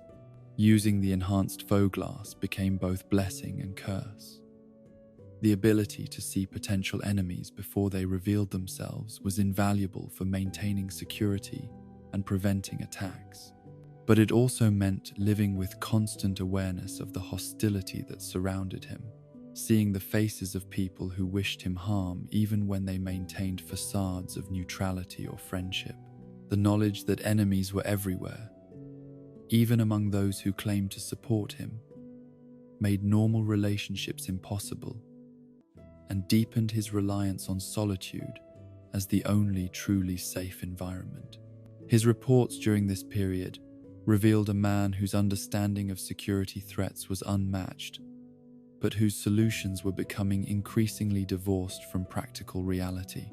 He submitted detailed analyses of vulnerabilities in ministry security that were absolutely accurate, but would have required restructuring the entire government to address.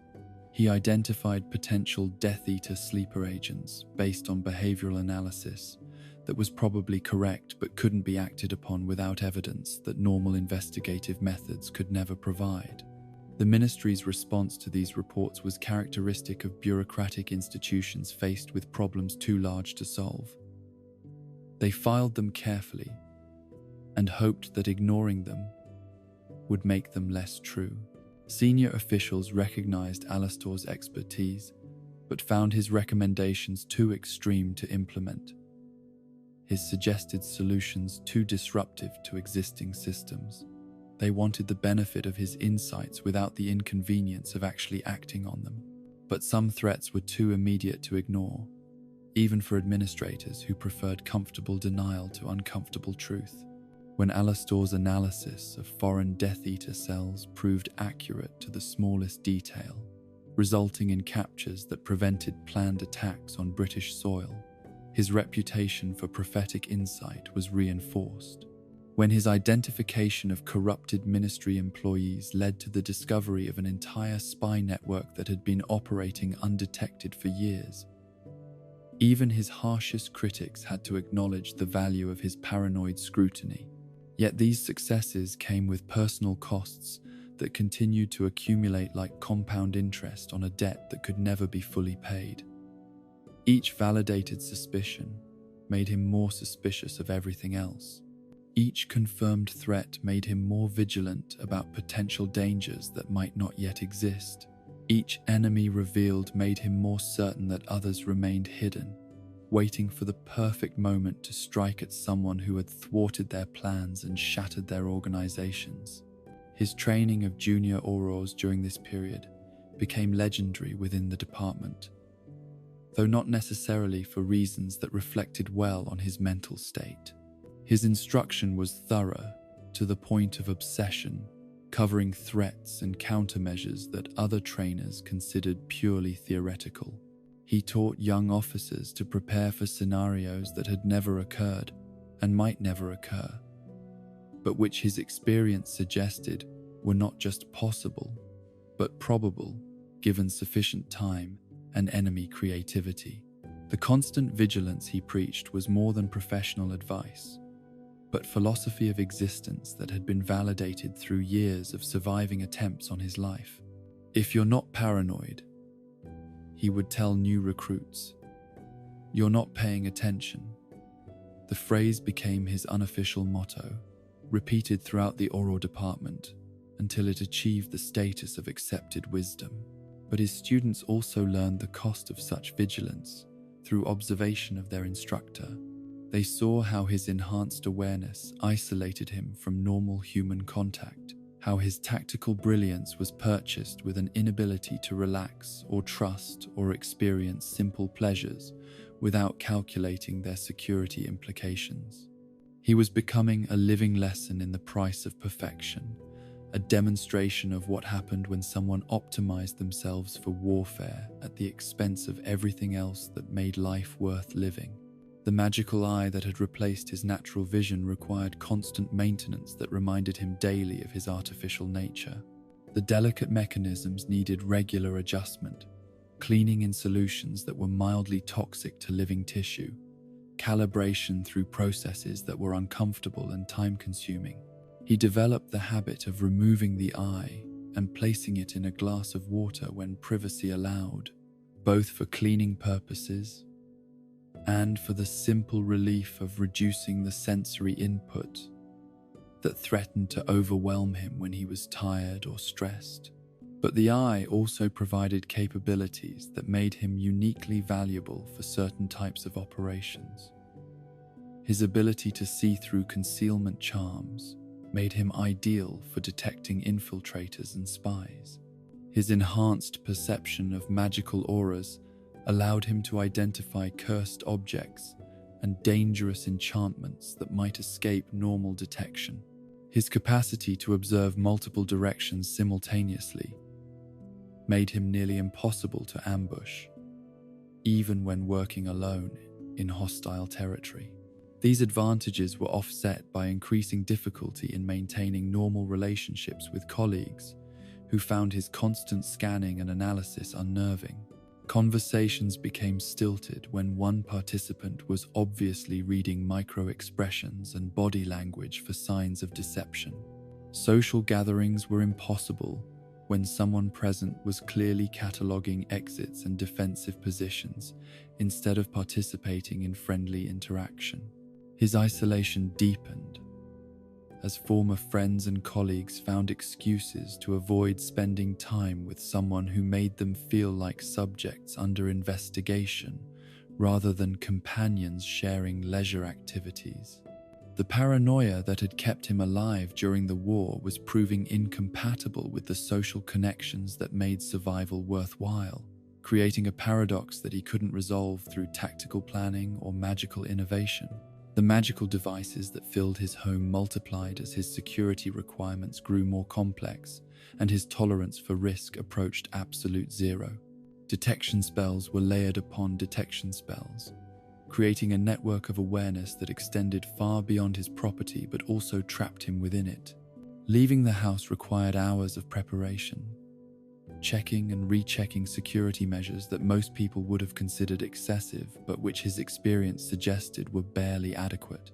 The neighborhood around his cottage began to reflect his influence as well. Animals learned to avoid the area, sensing the magical tension that surrounded his home like a force field. Plants grew differently in soil that had been saturated with protective charms, producing flowers that bloomed in unnatural colors and trees that rustled with sounds that had nothing to do with wind. Even the weather seemed affected, as if his emotional state was influencing local magical patterns in ways that meteorology couldn't explain. His correspondence with fellow Order members became increasingly strained as his letters filled with warnings about threats that others couldn't see and recommendations for precautions that seemed paranoid even by wartime standards. He identified potential security breaches in communication methods that had been used successfully for years, suggested surveillance countermeasures that would have made normal operations impossible, and proposed tactical modifications that assumed levels of enemy sophistication that stretched credibility. But his analysis was often proven correct by events that unfolded exactly as he had predicted. When he warned that certain communication methods were compromised, subsequent investigations revealed enemy penetration that had been ongoing for months.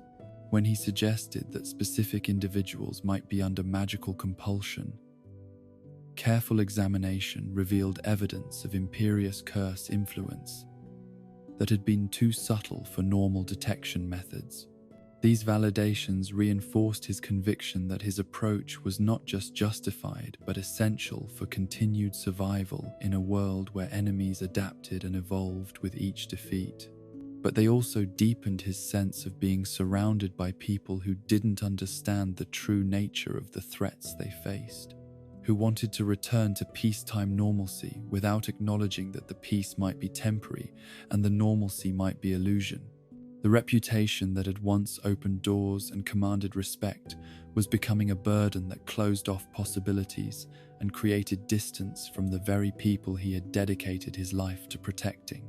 Mad Eye Moody was evolving from nickname to actual description, marking his transformation from legendary Auror to something approaching living weapon that was too dangerous for routine deployment, but too valuable to retire completely. His reflection in mirrors had become something that startled even him, a face carved by violence and suspicion, marked by scars that told stories of battles fought and enemies defeated, dominated by an artificial eye that saw too much and revealed too little. He was becoming the physical embodiment of vigilance itself, a warning to others about the costs of staring too long into the abyss of human evil. But beneath the scars and artificial parts, the magical enhancements and paranoid precautions, something essential remained unchanged. The commitment to protecting innocence that had driven him to become an Auror still burned with undiminished intensity, though it was now expressed through methods that would have been unthinkable to his younger self. He had paid every price that warfare demanded, sacrificed everything that normal life required, and emerged as something that was barely human but absolutely dedicated to serving justice in its purest form. The madness that would define his later years was still developing, growing from roots planted during wartime but not yet flowering into the full paranoia that would make him a figure of both legend and ridicule. For now, he was simply a man who had seen too much, fought too long, and survived too many encounters that should have been fatal. The rest would come later, when isolation and enhanced perception and accumulated trauma finally combined to create something that transcended normal human limitations while destroying normal human connections. The letter that arrived at Alastor Moody's heavily warded cottage on a grey September morning carried the familiar weight of Hogwarts parchment and the distinctive magical signature of Albus Dumbledore's personal correspondence. For someone who analysed every piece of mail for hidden curses and concealed threats, the innocuous appearance of the invitation was almost insulting in its transparency. But the content, when he finally opened it after subjecting it to 47 different detection spells, contained an offer that surprised even his paranoid expectations. Dumbledore was asking him to teach defense against the dark arts for a single academic year, filling a position that had become notorious for its rapid turnover and the mysterious fates that befell its occupants. The official reason given was the need for someone with real-world experience to prepare students for increasingly dangerous times. The unofficial reason, which Alastor's enhanced perception allowed him to read between the carefully chosen words, was far more complex and concerning. The Triwizard Tournament was returning to Hogwarts after a century of absence, bringing with it international attention and security challenges that would test even the castle's legendary defenses. More troubling, Igor Karkaroff would be present as headmaster of Durmstrang, the same Death Eater whose trial had revealed the depth of corruption within Voldemort's organization. Dumbledore needed someone whose reputation would deter potential trouble, and whose skills could detect threats that conventional security measures might miss. Alastor's initial response was automatic refusal. Teaching required interaction with students who couldn't understand the realities of magical warfare, exposure to an environment where his necessary paranoia would be viewed as excessive, and responsibilities that extended far beyond simple threat detection and elimination. He had spent years building a fortress of solitude that protected him from the judgment and misunderstanding of people who hadn't paid the prices he had paid. Why abandon that safety for the questionable privilege of educating teenagers who would probably view him as a curiosity rather than a resource? But the letter contained additional information that changed his perspective entirely. Dumbledore's intelligence network had detected signs that Voldemort's influence might be returning, subtle indicators that suggested the Dark Lord's defeat had been temporary rather than permanent. If true, this meant that the students currently at Hogwarts would soon face threats that their sanitized education had never prepared them for. They would need knowledge that textbooks couldn't provide, skills that academic instruction couldn't teach, awareness of dangers that their professors had never encountered. More personally compelling was Dumbledore's observation that Harry Potter was among the students who would benefit from proper defense instruction.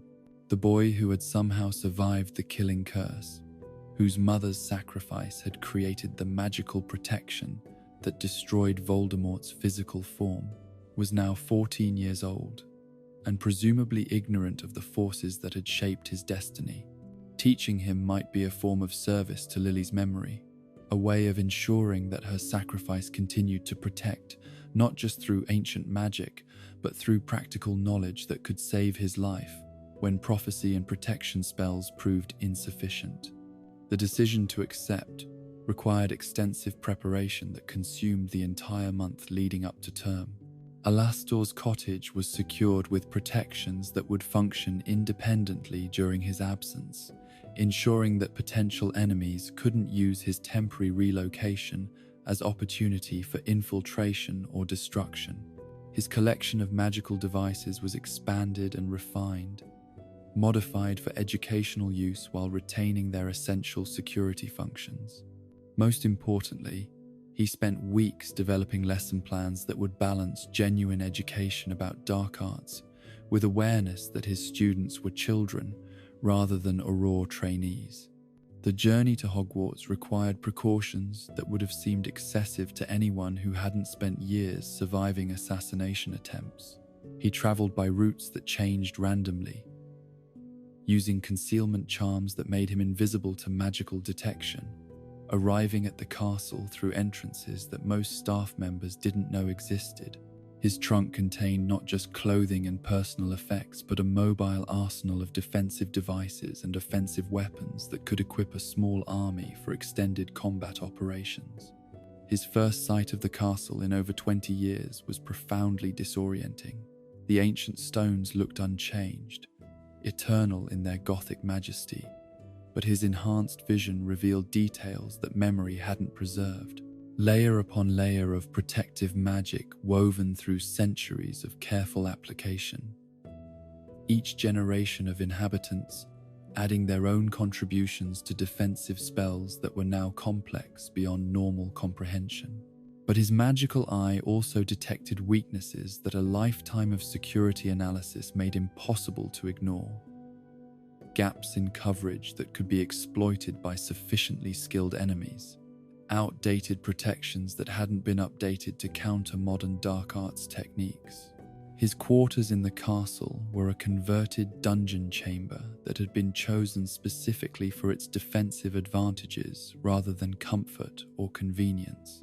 The stone walls were thick enough to resist most conventional attacks.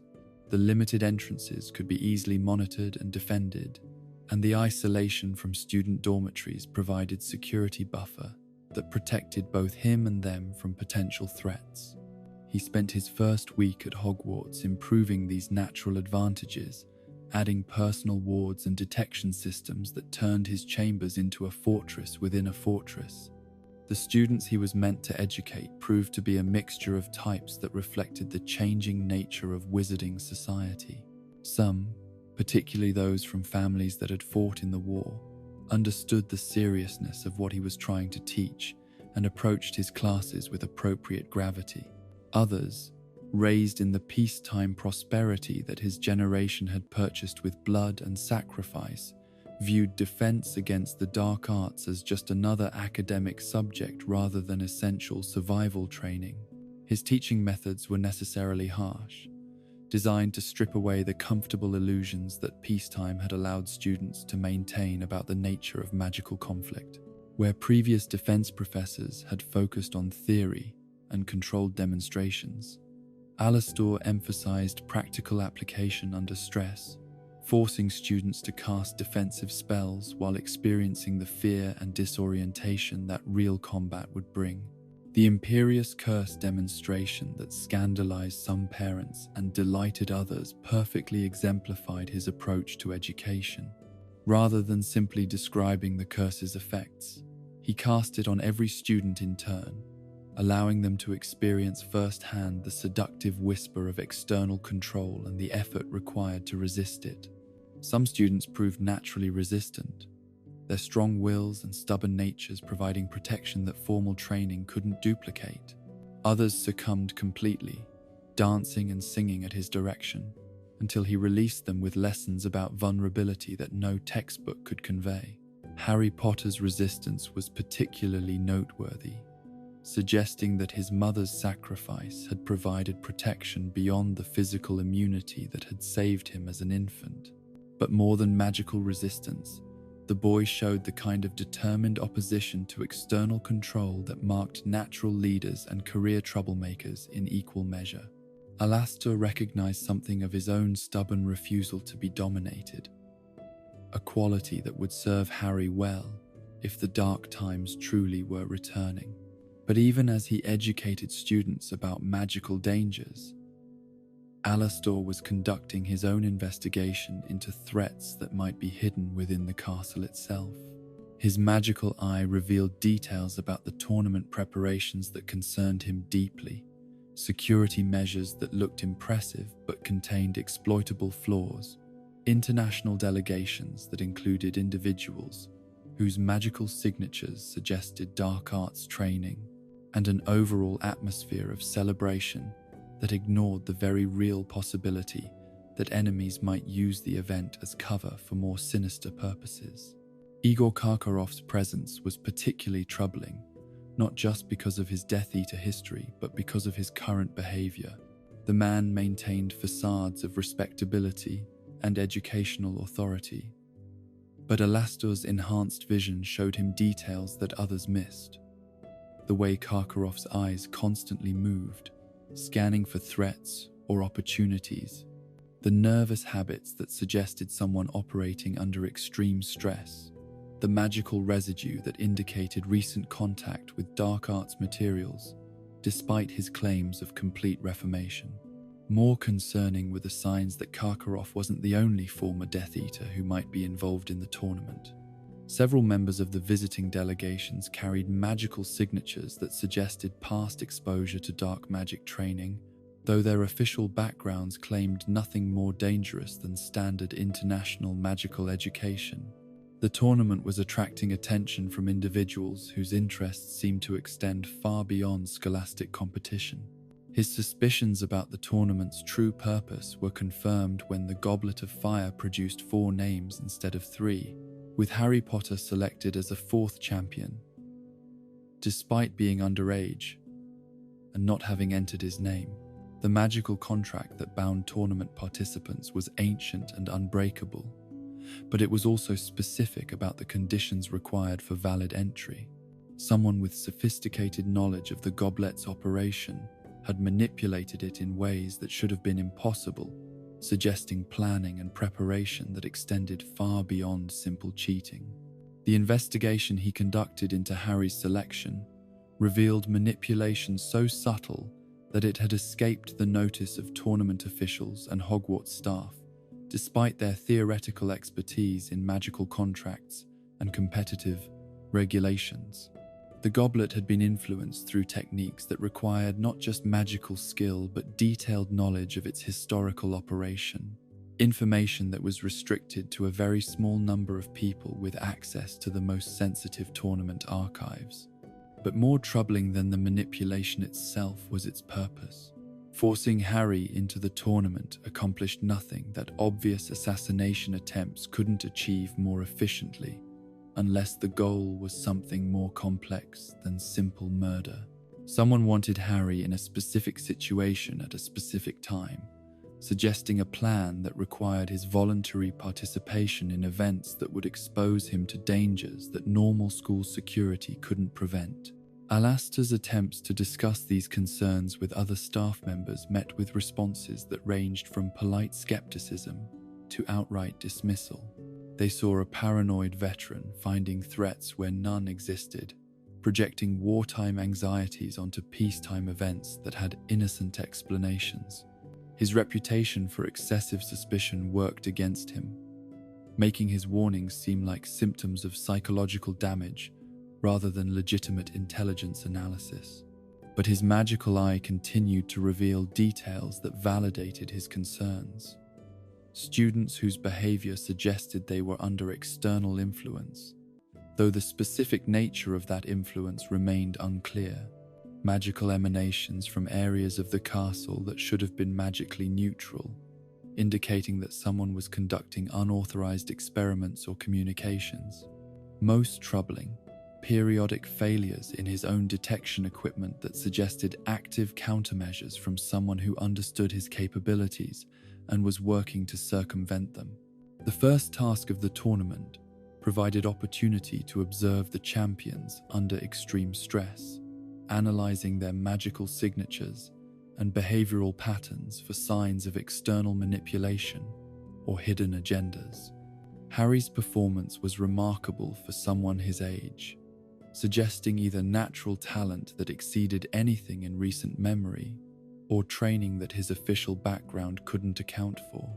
But Alastor's enhanced vision also revealed magical residue around the boy that indicated recent exposure to protective spells, far more sophisticated than anything Hogwarts' curriculum would cover. Victor Krumm's magical signature was exactly what might be expected from someone educated at Durmstrang, where dark arts instruction was more comprehensive than British educational standards allowed. But there were subtle anomalies that suggested additional training, exposure to magical techniques that weren't part of any standard curriculum. Most concerning was evidence of recent contact with magic that Alastor recognized from his wartime encounters with Death Eater research projects. Fleur Delacour appeared to be exactly what she seemed, a talented young witch with Valar heritage that enhanced her natural magical abilities. But her magical aura carried traces of enchantments that were more subtle and sophisticated than anything normally associated with someone her age. Either she was far more advanced than anyone realized, or she had been prepared for this tournament through means that hadn't been disclosed to competition officials. The pattern that emerged from his analysis was deeply troubling. All three international champions showed signs of preparation that exceeded what normal tournament training could account for. Someone with access to advanced magical knowledge had been working with them, enhancing their abilities, or providing them with tools that would give them advantages over purely natural talent. The tournament wasn't just a competition, but a testing ground for something larger and more dangerous. His investigation into the source of these enhancements led him through the castle's most restricted areas, places where centuries of accumulated magic had created environments that were hostile to normal human presence. The Room of Requirement proved particularly interesting, its ability to provide whatever was needed, making it ideal for secret training or illegal magical research. But the room's magic was too pure for the kind of dark arts enhancement he was detecting, suggesting that the source lay elsewhere within the castle's vast and complex structure. The breakthrough came when his enhanced vision detected magical residue that shouldn't have existed in areas that were supposedly secure. Someone had been moving through the castle using concealment methods that went beyond normal disillusionment charms, leaving traces that were visible only to enhanced magical perception. The patterns suggested regular movement between specific locations, indicating ongoing activities rather than isolated incidents. Following these traces led him to discoveries that confirmed his worst suspicions about the tournament's true purpose. Hidden laboratories where advanced magical research was being conducted, communication equipment that could maintain contact with external associates without detection by normal monitoring methods, and most damning, evidence of polyjuice potion brewing in quantities that suggested sustained impersonation rather than occasional disguise. But the most shocking discovery was the realization that someone had been impersonating him, using his own identity as cover for activities that he would never have authorized or approved. The polyjuice brewing equipment contained hair that matched his own, processed through techniques that suggested the impersonator had been maintaining the deception for months. Someone had been living his life, teaching his classes, interacting with students and staff, while pursuing an agenda that remained hidden, but was certainly malevolent. The confrontation with his impersonator was delayed by the simple problem of identification. How could he prove he was the real Alastor Moody when magical evidence suggested otherwise? The polyjuice potion was perfect, creating physical transformation that extended to magical signatures and even muscle memory. But there were subtle differences that his enhanced perception could detect, variations in spell-casting technique and behavioral patterns that reflected the impersonator's true identity beneath the chemical disguise. The investigation required patience and observation that pushed his analytical skills to their absolute limits. He studied his double from concealment, noting discrepancies in movement patterns and magical technique that revealed the underlying personality. The impersonator was skilled, certainly, trained in methods that suggested Death Eater background despite Voldemort's supposed defeat.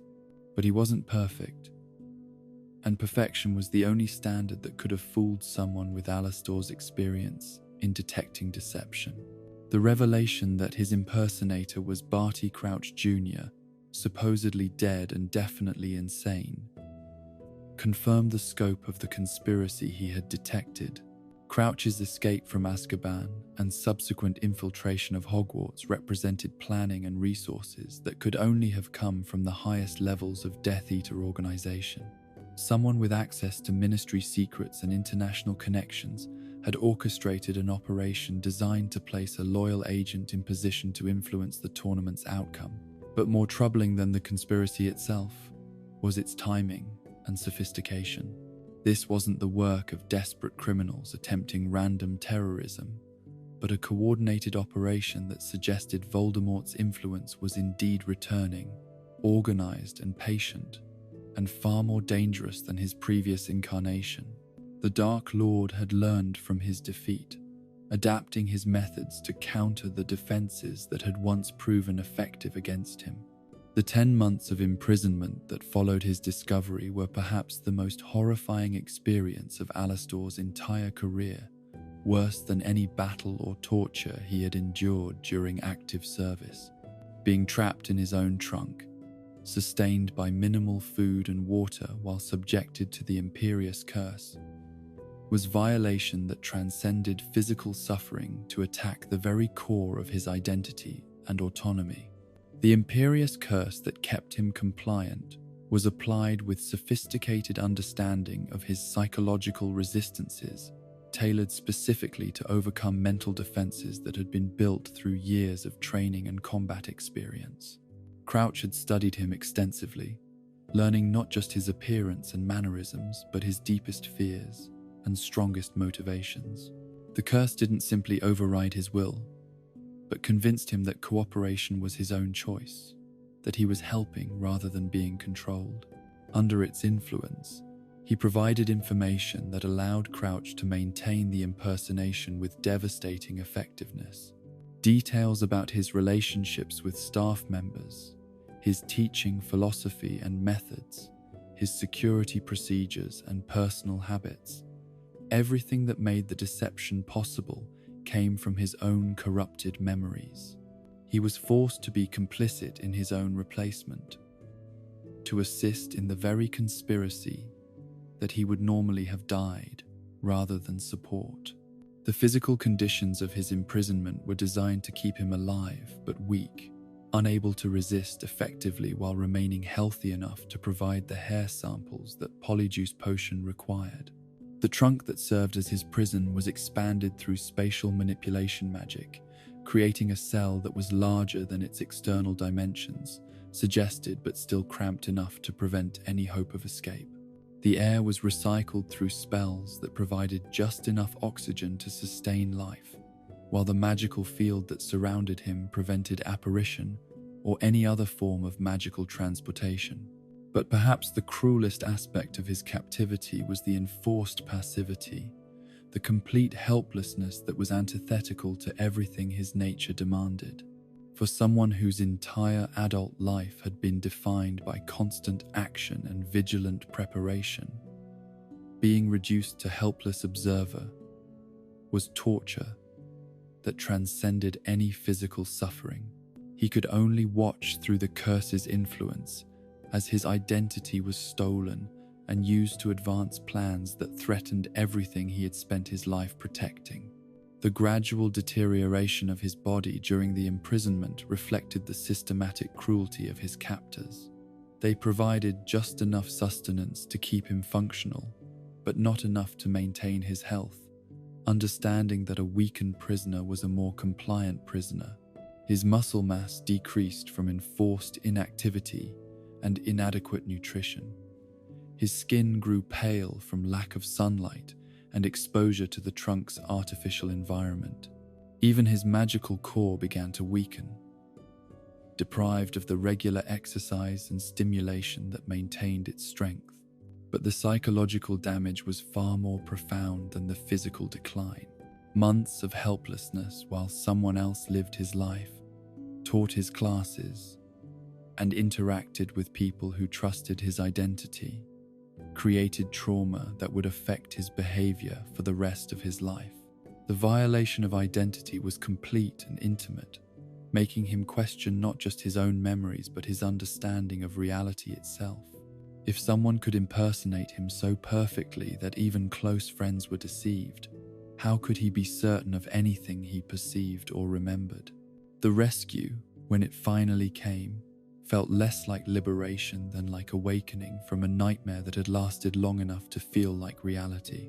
Dumbledore's face, appearing above him as magical bonds were dissolved and imperious influence was finally lifted, seemed almost surreal after months of experiencing the world through chemical and magical filters that distorted everything into compliance and confusion.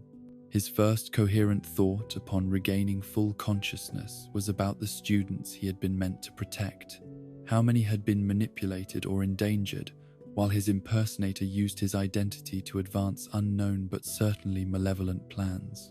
Had Harry Potter been the specific target? Or were all the students potential victims in a conspiracy that extended far beyond anything they could imagine or defend against? The physical process of recovery required weeks of careful, magical healing and nutritional rehabilitation that reminded him daily of his vulnerability and the limits of his legendary resilience. Saint Mungo's specialists who examined him confirmed what he already suspected. The extended captivity had caused permanent damage that would affect his capabilities for the rest of his life.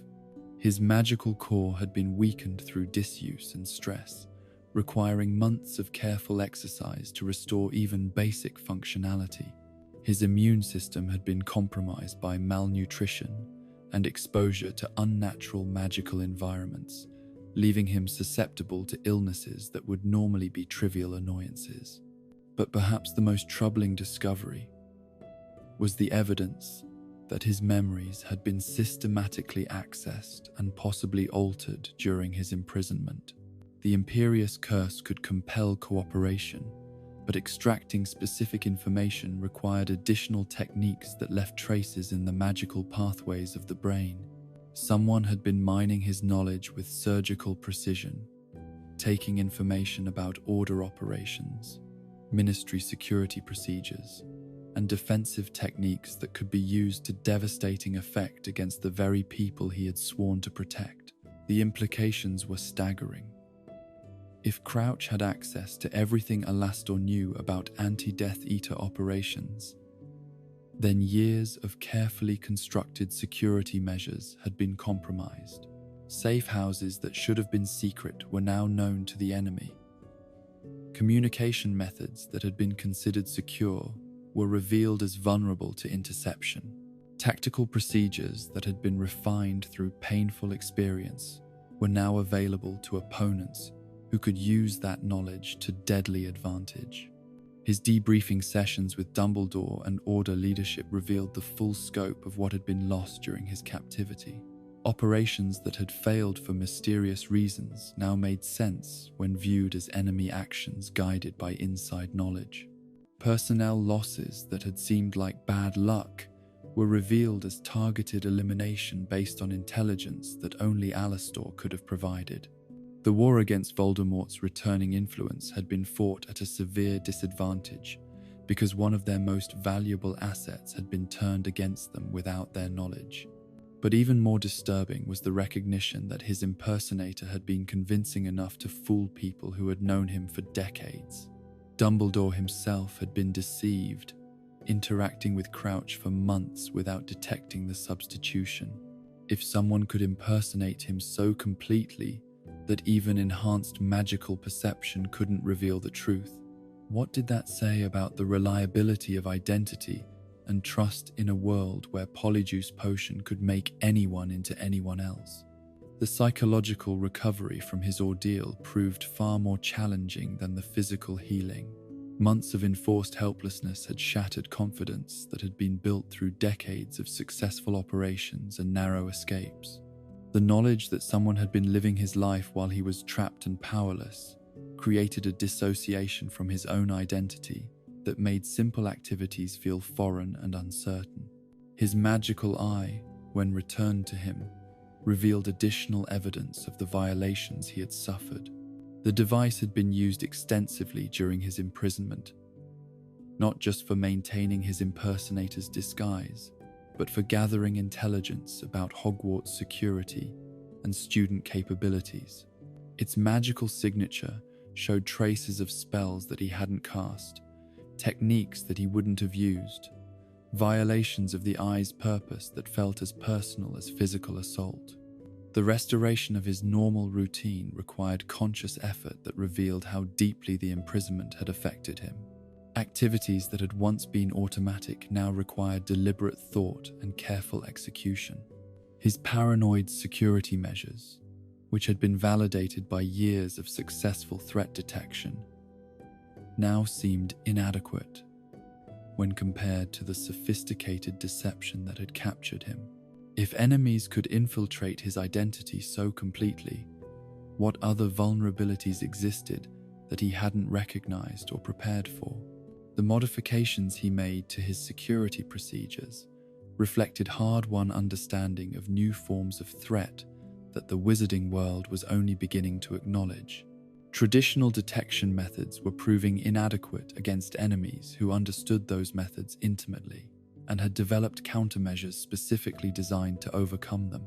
The magical devices that had once provided reliable warning now required constant calibration and enhancement to maintain their effectiveness against increasingly sophisticated opposition. His relationship with former colleagues became even more strained, as word of his imprisonment spread through the Auror department and Order membership. Some viewed him with sympathy, understanding that anyone could have fallen victim to such an elaborate conspiracy.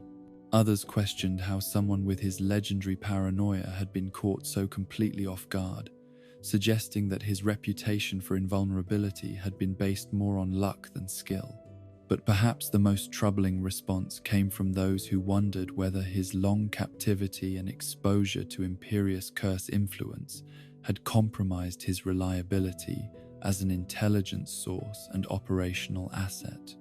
If his memories had been accessed and possibly altered, could his knowledge be trusted? If his identity could be stolen so completely, could his loyalty be assumed? The questions were logical and necessary, but they deepened his isolation from the very people whose support he needed most. The failure of his legendary vigilance to prevent his own capture became a source of professional humiliation that cut deeper than any physical wound. He had spent decades teaching others about the importance of constant awareness and comprehensive security, only to be betrayed by overconfidence in his own methods. The irony was bitter and inescapable. The man who preached vigilance had been caught sleeping, metaphorically if not literally.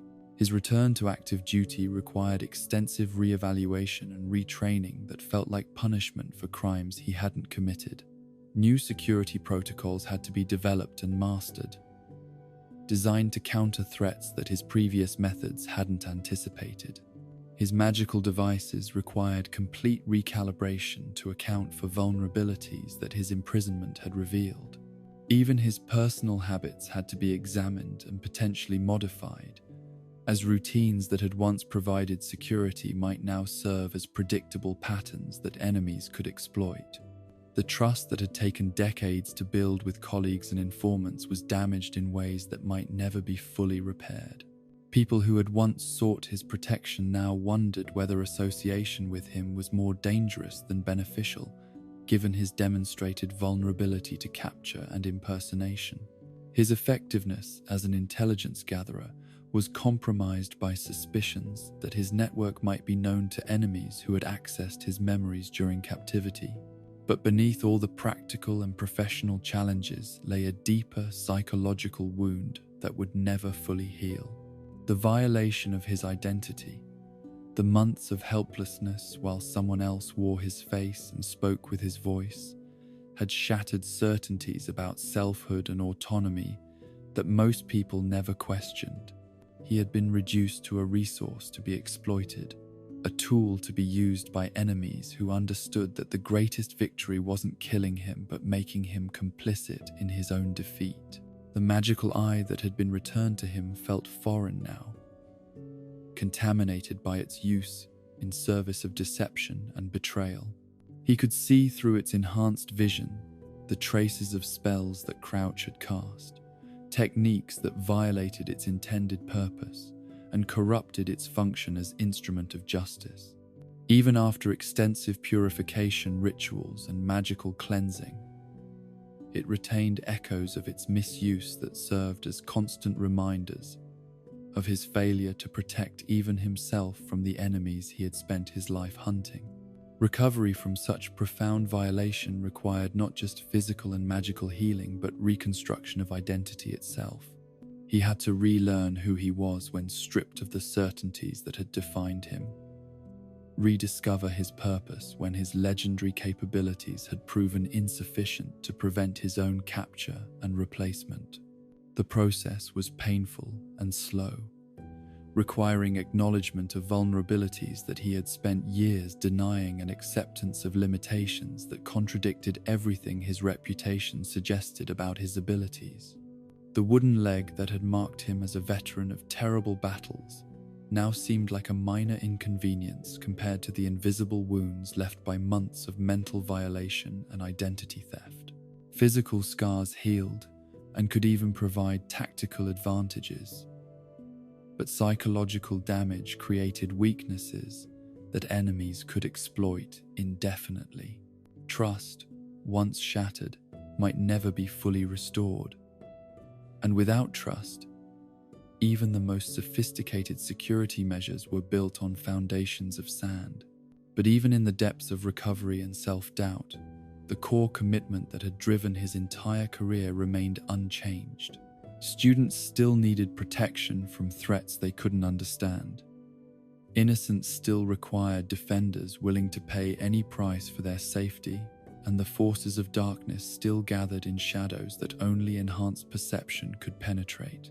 His imprisonment had taught him new lessons about vulnerability and the limits of individual preparation, but it had also reinforced his understanding of why such preparation was necessary. The man who emerged from those 10 months of captivity was changed in fundamental ways that would affect every remaining day of his life. The legendary Auror, who had seemed invulnerable, was revealed as human after all, subject to the same frailties and failures that marked everyone who fought against forces larger than themselves. But his essential nature remained intact, tempered by suffering into something harder and more determined than ever to ensure that others wouldn't pay the prices he had paid for the luxury of believing themselves safe. The summer of 1995 carried whispers of darkness returning like storm clouds gathering on distant horizons. In his heavily warded cottage, surrounded by detection devices that clicked and hummed with constant vigilance, Moody felt the familiar tension that preceded warfare settling into his bones like arthritis. The signs were subtle but unmistakable to someone who had learned to read the patterns of evil. Disappearances that couldn't be explained, magical disturbances that defied natural causes, and most tellingly, the quality of silence that fell over certain corners of the wizarding world when predators moved through territory they considered their own. The letter from Dumbledore arrived not through normal owl post, but delivered by Fawkes himself, the phoenix's golden feathers unmarked by the protective spells that would have incinerated any normal messenger. The message was brief, but its implications were vast.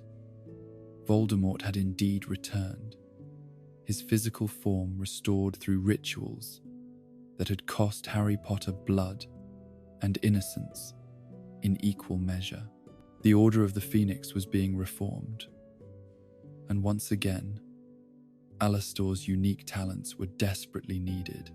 His response was instantaneous and absolute. Whatever reservations he might have harbored about returning to active duty after his traumatic imprisonment were swept away by the simple reality that evil had returned and innocent lives were at stake. The cottage that had been his fortress of solitude was abandoned without regret, its protections redirected towards serving the greater cause. Within hours of receiving Dumbledore's summons, he was once again a soldier in a war that he had hoped was finished forever. The Order's new headquarters at number 12 Grimmauld Place was a monument to pure blood decay and accumulated dark magic, its walls steeped in centuries of prejudice and cruelty that made Alastor's enhanced vision ache from the concentrated malevolence. But Dumbledore's choice of location was tactically sound. The house's existing dark protections could be turned to defensive advantage. Its connection to the Black family provided access to pure-blood social networks that normal Order members couldn't penetrate, and its very unpleasantness ensured that casual visitors would find excuses to leave quickly. His first priority was securing the building against threats that its original protections had never been designed to counter. The Black family's wards were formidable but outdated, crafted during an era when dark wizards were less sophisticated and ministry security measures were more primitive. Modern enemies required modern countermeasures, defensive spells that could adapt to changing threats and detection methods, that could identify deception techniques that hadn't existed when the house was first protected. The process of updating Grimmauld Place's defenses took weeks of careful work that pushed his magical abilities to their limits. Each existing ward had to be analyzed for compatibility with new protections, modified to work in harmony with spells that were fundamentally different from the magic that had created them. The result was a defensive network so complex that even he required detailed notes to understand its full operation, but also so comprehensive that conventional assault methods would prove futile against it. But security was only the beginning of challenges that the Reformed Order faced. Voldemort's return had been carefully concealed from the general public, denied by ministry officials who found the truth too frightening to acknowledge. This meant that the Order's operations had to be conducted in complete secrecy, without the official support or legal protection that had sometimes been available during the previous war. They were operating as vigilantes now. Technically, criminals whose actions were justified only by their own moral convictions and the desperate necessity of stopping threats that official channels couldn't address. The recruitment of new members required Alastor's particular expertise in evaluating trustworthiness and detecting potential security risks. Each candidate had to be assessed not just for magical ability and personal courage, but for psychological stability, under pressure and resistance to the mental manipulation techniques that Voldemort used to turn enemies into unwitting agents. The screening process was exhaustive and sometimes invasive, but necessary when a single compromised member could destroy the entire organization. Nymphadora Tonks presented a particularly interesting case for evaluation. Her Metamorphmagus abilities made her incredibly valuable for infiltration and surveillance operations, but they also created unique security challenges that conventional assessment methods couldn't address. Someone who could change their appearance at will was by definition difficult to monitor and verify, requiring new approaches to identity, confirmation, and loyalty verification. But beyond her unusual abilities, Tonks represented something that Alastor had almost forgotten existed in the wizarding world: genuine optimism combined with real competence. She approached the Order's mission with enthusiasm that wasn't naive but determined, understanding the dangers involved while refusing to be paralyzed by them. Her irreverent humor and casual attitude toward authority initially annoyed him, but he gradually recognized these qualities as strengths that could survive the psychological pressures that destroyed other promising operatives. Taking her under his wing became more than professional obligation, but something approaching paternal pride. Emotions that he had thought were permanently buried under years of necessary cynicism. Teaching her went beyond tactical instruction to include the psychological techniques needed to maintain sanity while regularly confronting human evil. She needed to learn not just how to fight dark wizards, but how to do so without becoming dark herself. How to maintain humanity while engaging in activities that challenged every civilized instinct. His lessons with Tonks covered subjects that weren't included in standard Auror training, but were essential for survival in asymmetric warfare against enemies who respected no boundaries. How to recognize when you were being manipulated through subtle magical influence. How to maintain cover identities under stress while avoiding the psychological fragmentation that destroyed undercover operatives. How to kill efficiently when necessary while preserving the moral center that made such killing meaningful rather than simply murder. But perhaps the most important thing he taught her was the philosophy that had sustained him through decades of necessary violence, that protecting innocence required protectors willing to sacrifice their own innocence, that justice sometimes demanded actions that justice would normally condemn, and that the only unforgivable failure was allowing evil to triumph through inaction or moral squeamishness. The mission to extract Harry Potter from Privet Drive required planning that drew upon every lesson Alastor had learned about operational security and threat assessment. The boy was being watched by enemies who understood his importance and were certainly planning to act the moment he became vulnerable. But he was also monitored by ministry officials who viewed any unauthorized contact as potential kidnapping, requiring approaches that could evade both hostile surveillance and legal oversight. The Seven Potters strategy was Alastor's masterpiece of misdirection and tactical planning, a complex operation that turned the enemy's advantages against them while minimizing risk to Order members and the primary objective. By creating multiple identical targets using Polyjuice Potion, they would force Voldemort to divide his forces while ensuring that the real Harry Potter would have maximum protection during the most dangerous phase of the extraction. But the plan also required sacrifices that demonstrated how completely warfare had corrupted his moral calculations. 6 Order members would volunteer to take Harry's appearance, knowing that they were making themselves targets for attacks that were meant to be fatal. Each volunteer understood that they might die not for their own beliefs or principles, but simply because they resembled someone else closely enough to draw enemy fire. It was a level of self-sacrifice that peacetime morality would have called obscene. But wartime necessity made it not just acceptable but inevitable. His decision to pair himself with Mundungus Fletcher rather than Harry himself reflected tactical wisdom that overruled personal preference and emotional attachment. Voldemort would expect the real Harry to be placed with the most competent protector, making Alastor himself the most likely target for direct assault by the Dark Lord. By placing Harry with Hagrid instead, he was using the enemy's expectations against them while ensuring that their primary objective would have protection that was less obvious, but potentially more effective. The psychological preparation for what he knew would likely be his final mission was characteristically methodical and unsentimental. He updated his will and personal documents, ensured that his magical devices would be distributed to people who could use them effectively, and composed letters to be delivered posthumously to individuals who had earned his respect over the years. But he felt no morbid dwelling on mortality or regret about choices that had led him to this point. Death in service of protecting Harry Potter was not just acceptable but appropriate.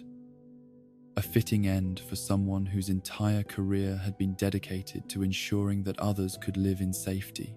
The evening of the extraction began with final preparations that revealed both his tactical brilliance and the depth of trust that existed between Order members, despite their individual eccentricities and conflicts. Each participant received specific instructions tailored to their abilities and limitations. Escape routes that had been planned for maximum survival probability, and communication protocols that would allow coordination without revealing their positions to enemies who might be monitoring magical communications. Mundungus Fletcher's obvious reluctance to participate was troubling but not unexpected. The man was a criminal whose loyalty to the Order was based more on personal relationships than ideological commitment, making him the weakest link in an operation that required absolute reliability from every participant. But his skills as a smuggler and black market dealer made him valuable for certain types of mission, and his criminal background provided cover for activities that might seem suspicious if undertaken by more respectable Order members. Alastor's pairing with Fletcher was calculated to address these concerns while providing the unreliable operative with protection that might keep him functional long enough to complete his assigned role. But it also reflected his understanding that the most dangerous part of the mission would be the initial breakthrough from Privet Drive, when they would be concentrated and vulnerable before separating into individual escape routes. Having Mundungus with him meant that Fletcher's panic wouldn't endanger Harry directly, while his own presence would provide the kind of immediate response capability that might be needed if their intelligence about enemy numbers proved inaccurate. The transformation of 6 Order members into Harry Potter duplicates was both tactically brilliant and emotionally disturbing. Watching brave witches and wizards literally lose their identities in service of protecting someone they barely knew.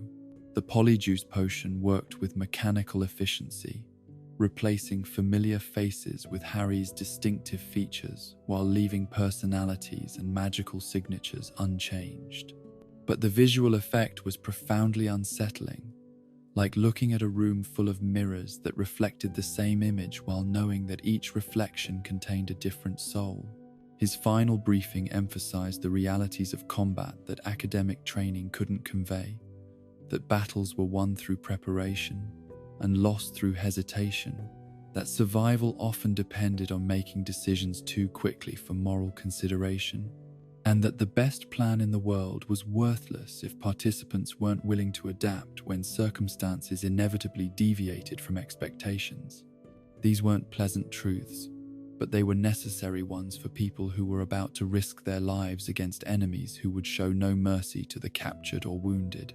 The takeoff from Privet Drive occurred under conditions that validated every paranoid preparation Alastor had made for the mission.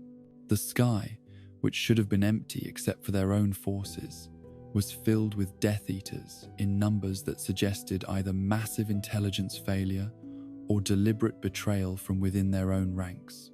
The trap was comprehensive and well coordinated, designed not just to capture Harry Potter, but to eliminate Order leadership in a single devastating blow. But the enemy's tactical planning, thorough though it was, contained assumptions that proved to be their weakness. They had prepared to face the Order methods that had been used during the previous war, expecting the same approaches and techniques that had been effective against Voldemort's first incarnation. What they encountered instead was tactical innovation that drew upon lessons learned during the intervening years, enhanced by magical devices and techniques that hadn't existed during the original conflict. The battle that erupted over the suburbs of Little Whinging was unlike anything in the history of magical warfare. A three-dimensional conflict fought at speeds that challenged human reaction time while innocent muggles slept below, oblivious to the violence unfolding above their homes. Death Eaters attacked with coordination that spoke of extensive planning and intimate knowledge of Order capabilities, but they also revealed their own limitations through reliance on techniques that Alastor had been anticipating and preparing to counter for months. His partnership with Mundungus Fletcher became a case study in how individual weaknesses could compromise even the best tactical planning. Fletcher's panic upon seeing Voldemort was instantaneous and total, a failure of nerve that was understandable but tactically catastrophic. His disapparation at the crucial moment left Alastor exposed to attack, just as Voldemort was focusing his attention on what appeared to be the most likely location for the real Harry Potter.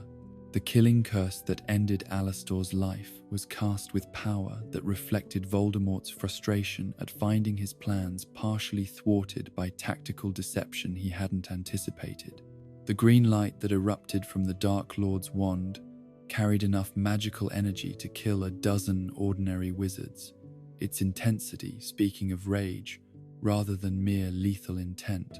But for Alastor, falling from his broomstick with his artificial eye still spinning in its socket, death came almost as relief after decades of constant vigilance and accumulated trauma. His final thoughts, in the seconds between being struck and losing consciousness forever, were not of regret or fear but of satisfaction at a mission that had achieved its primary objective despite tactical setbacks. Harry Potter was alive and protected, the Order's leadership remained intact, and the enemy's plans had been disrupted in ways that would create opportunities for future operations. Individual survival was secondary to these larger accomplishments, and by that measure, his death was not failure, but success purchased at the ultimate price. The immediate aftermath of his loss demonstrated both his tactical prescience and the devastating impact his death would have on Order operations. Bill Weasley and Fleur Delacour had survived their own encounter with Death Eaters, partly because of defensive techniques that Alastor had taught them during mission preparation. Lupin and Tonks had escaped capture through evasion methods that drew directly from his training and tactical philosophy.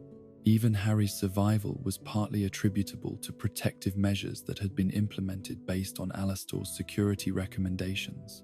But the Order's response to his death also revealed how completely his paranoid genius had become integrated into their operational planning.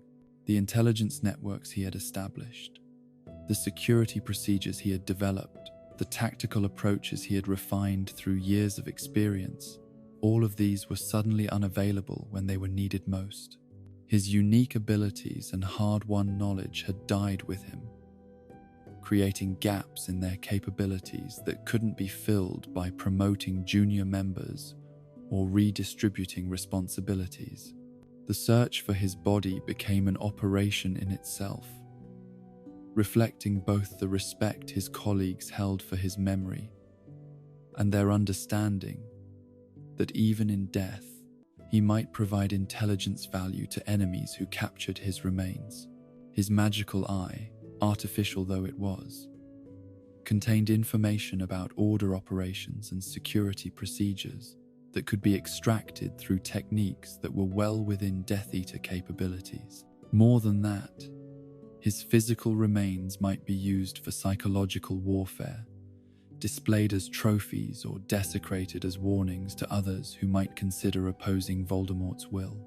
Bill Weasley and Remus Lupin's mission to recover his body was conducted with the kind of methodical care that Alastor himself would have demanded, understanding that their fallen colleague's reputation for preparation meant that even finding his remains might require capabilities that normal search methods couldn't provide.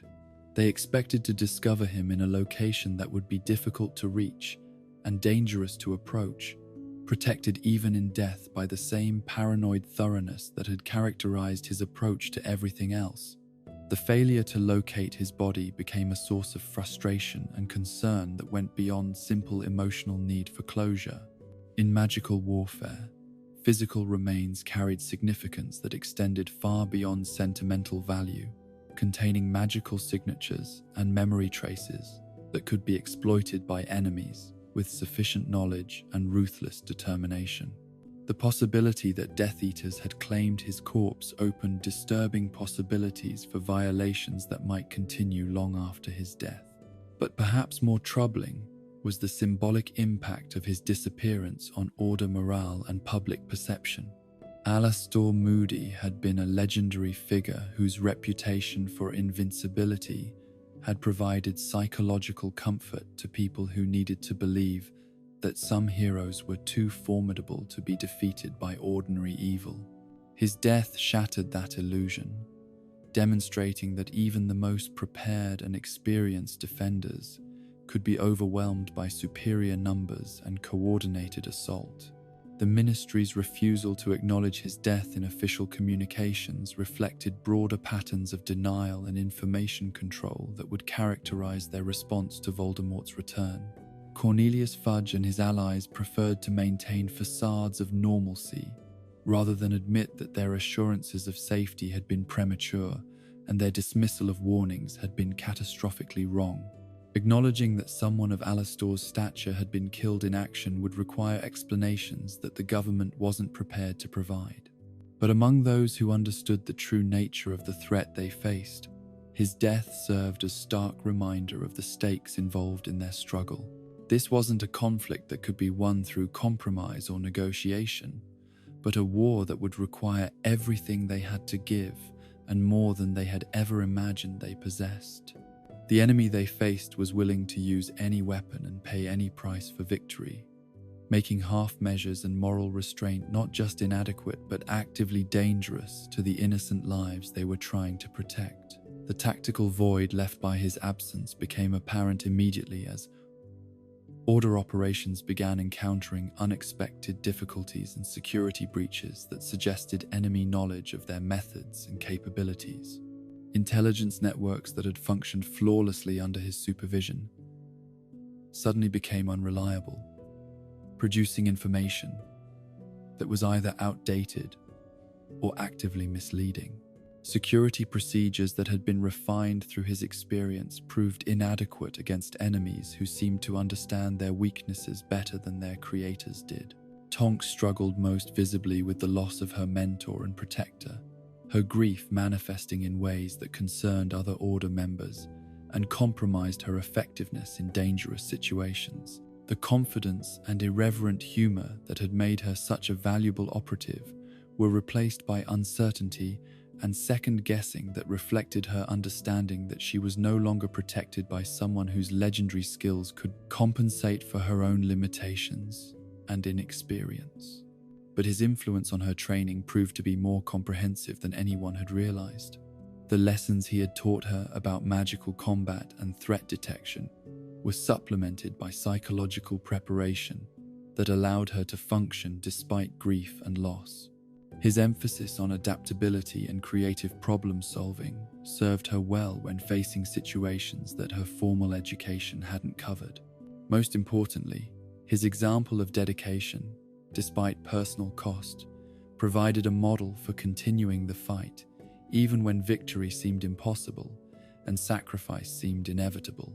The magical devices he had created and refined over decades of service became precious resources that were distributed among Order members, according to their capabilities and operational requirements.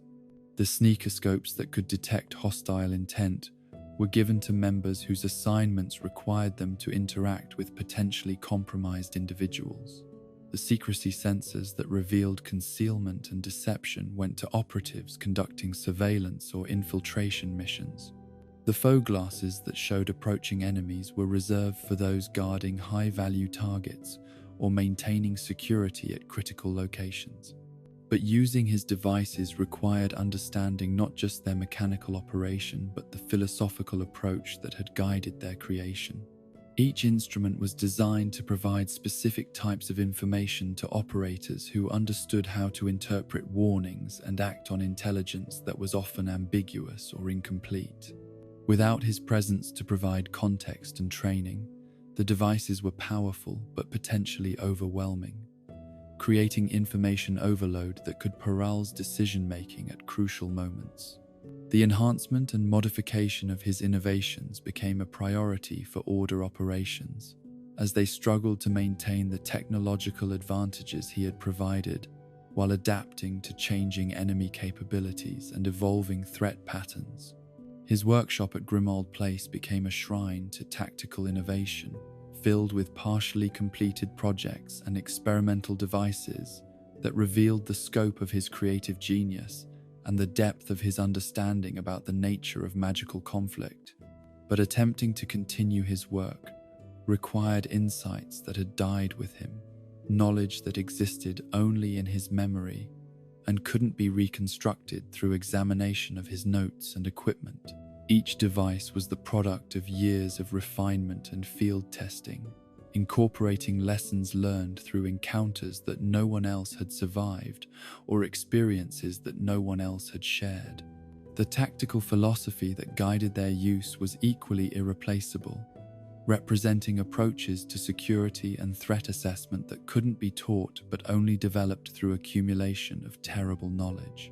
The Order's operational planning had to be completely restructured to account for his absence, acknowledging that certain types of mission were no longer feasible without his unique capabilities, and others would require fundamentally different approaches to achieve acceptable risk levels. Intelligence gathering became more difficult without someone who could detect deception with supernatural accuracy. Security assessment became less reliable without eyes that could see through concealment methods that fooled conventional observation. Tactical planning became more conservative without someone whose experience could identify opportunities that others would miss or find too dangerous to attempt. But his greatest legacy wasn't in the devices he created or the techniques he developed, but in the example he provided of absolute dedication to protecting others, regardless of personal cost. The younger Order members who had worked with him carried forward not just his tactical knowledge, but his philosophical commitment to placing mission success above individual survival, understanding that some fights were worth dying for, and some causes demanded everything their servants had to give. The intelligence that emerged about his final mission revealed the scope of his sacrifice and the tactical brilliance of his planning even in death. His pairing with Mundungus Fletcher, which had seemed like unfortunate necessity, was revealed as deliberate strategy, designed to draw Voldemort's personal attention while ensuring that the real Harry Potter would escape through a route that the Dark Lord wouldn't prioritize for direct assault.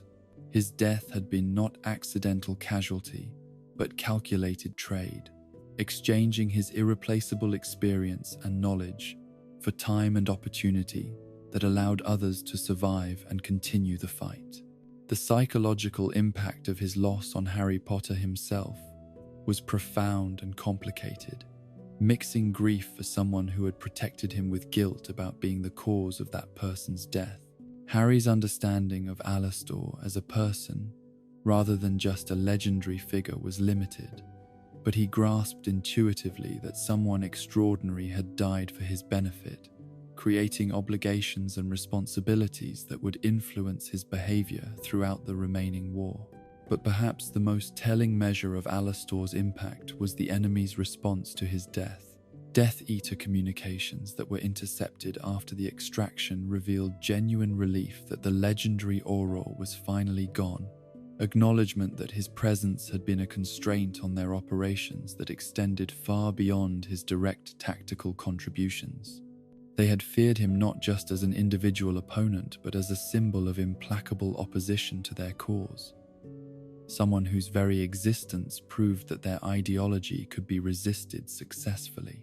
The recovery of his magical eye from Dolores Umbridge's office at the Ministry demonstrated the continuing power of his reputation and the respect that his sacrifice had earned even among people who had never met him personally.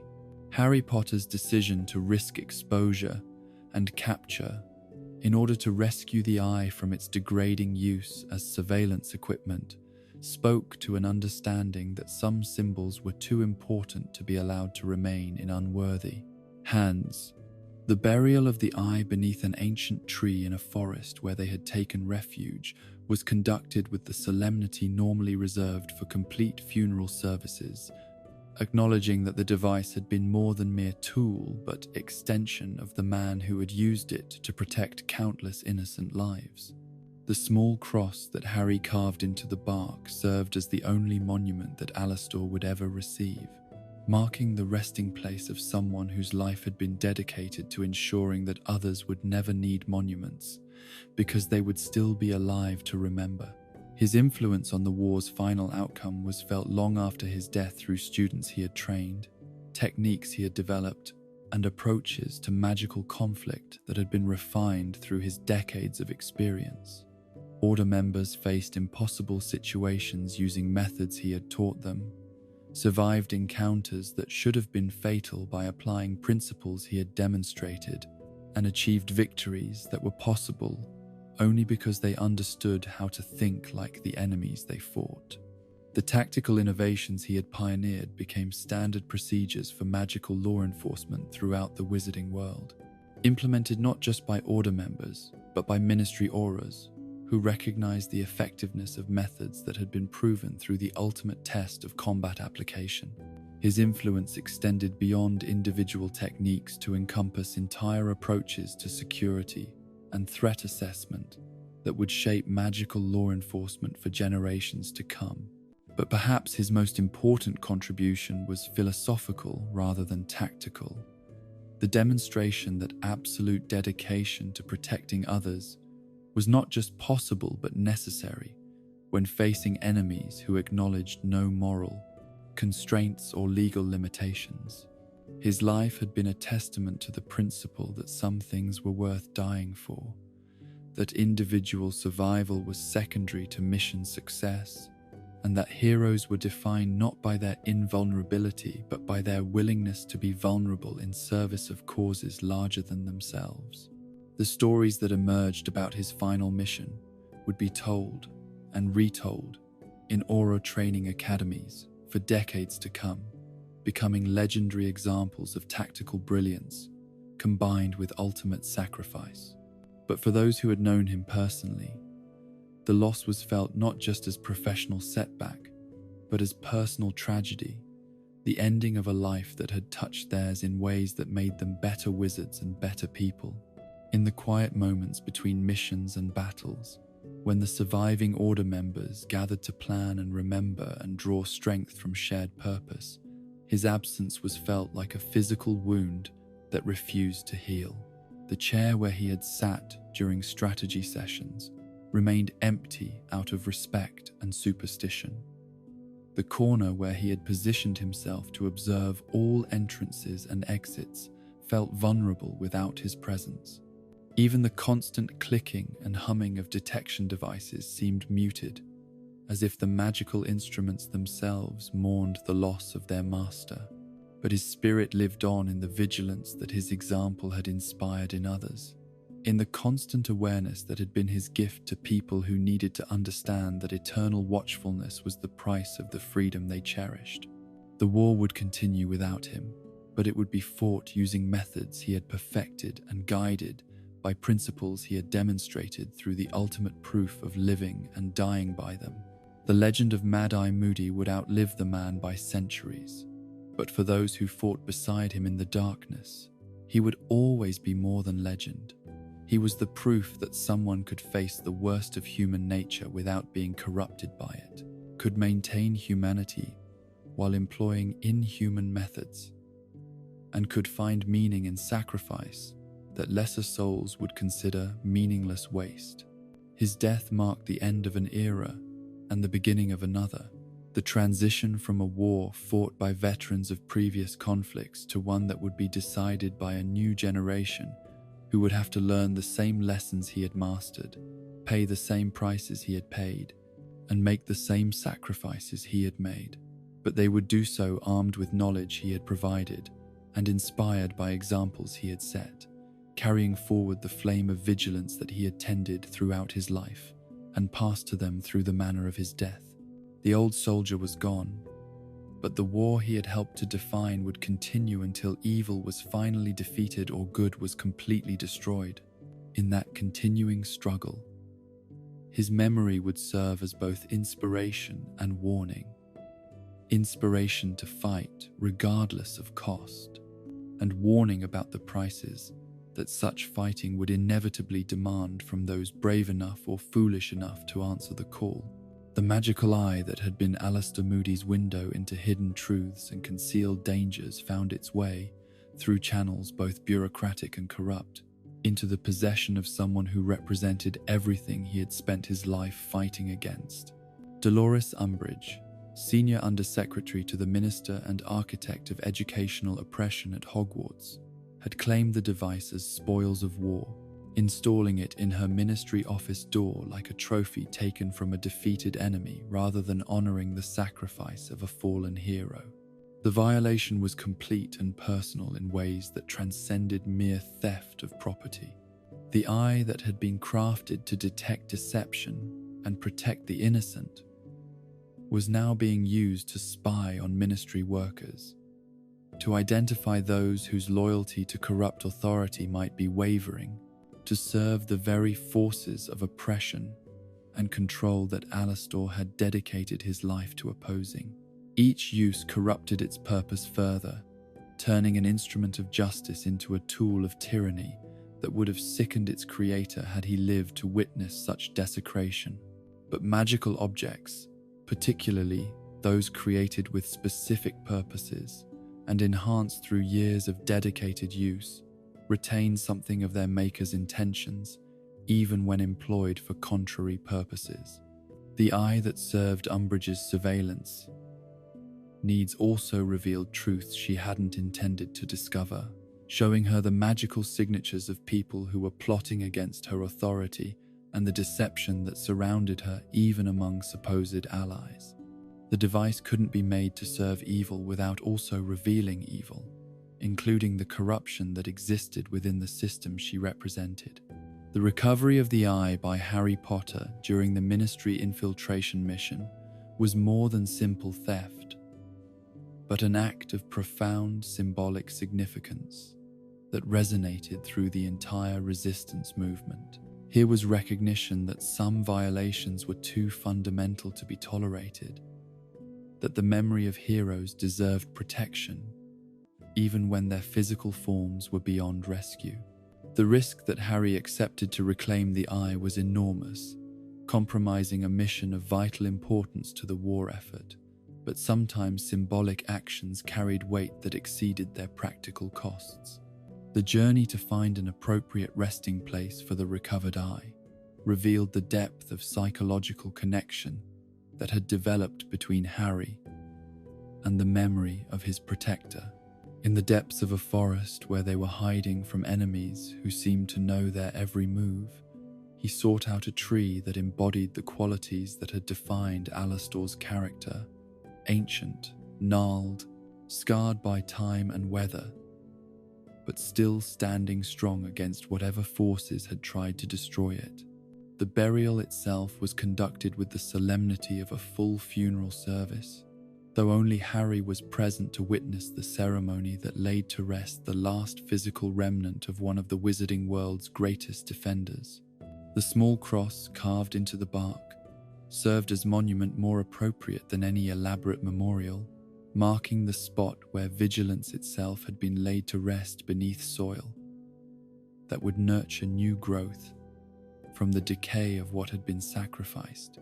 But the true legacy of Alastor Moody extended far beyond any physical artifact or symbolic gesture, living on in the people whose lives he had touched and shaped through his example of absolute dedication to protecting others.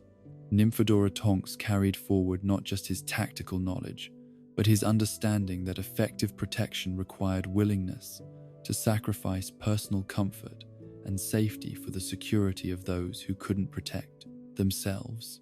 Her approach to Auror work reflected his influence in ways both obvious and subtle. From her methodical preparation for dangerous assignments to her instinctive distrust of situations that seemed too convenient or safe, the techniques he had taught her proved invaluable during the final phases of the war, when order operations required the kind of paranoid thoroughness that he had pioneered and she had learned to appreciate despite its social costs.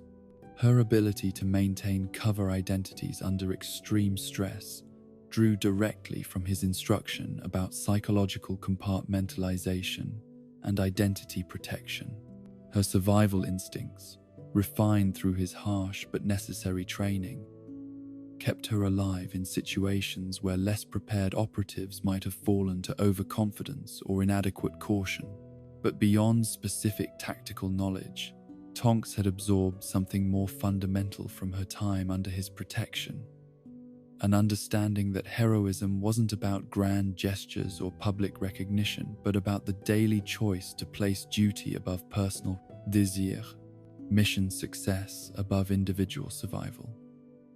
The battles she fought in the war's final stages reflected this philosophy, as she engaged enemies who vastly outnumbered her while protecting evacuation routes for civilians who would never know her name or understand her sacrifice. Her death during the Battle of Hogwarts, fighting beside her husband to protect the school where they had first learned what it meant to be part of something larger than themselves, was a direct continuation of the legacy that Alastor had established. Like him, she died in active service to others, her final act being the successful defense of a position that allowed younger fighters to regroup and continue resistance against overwhelming odds.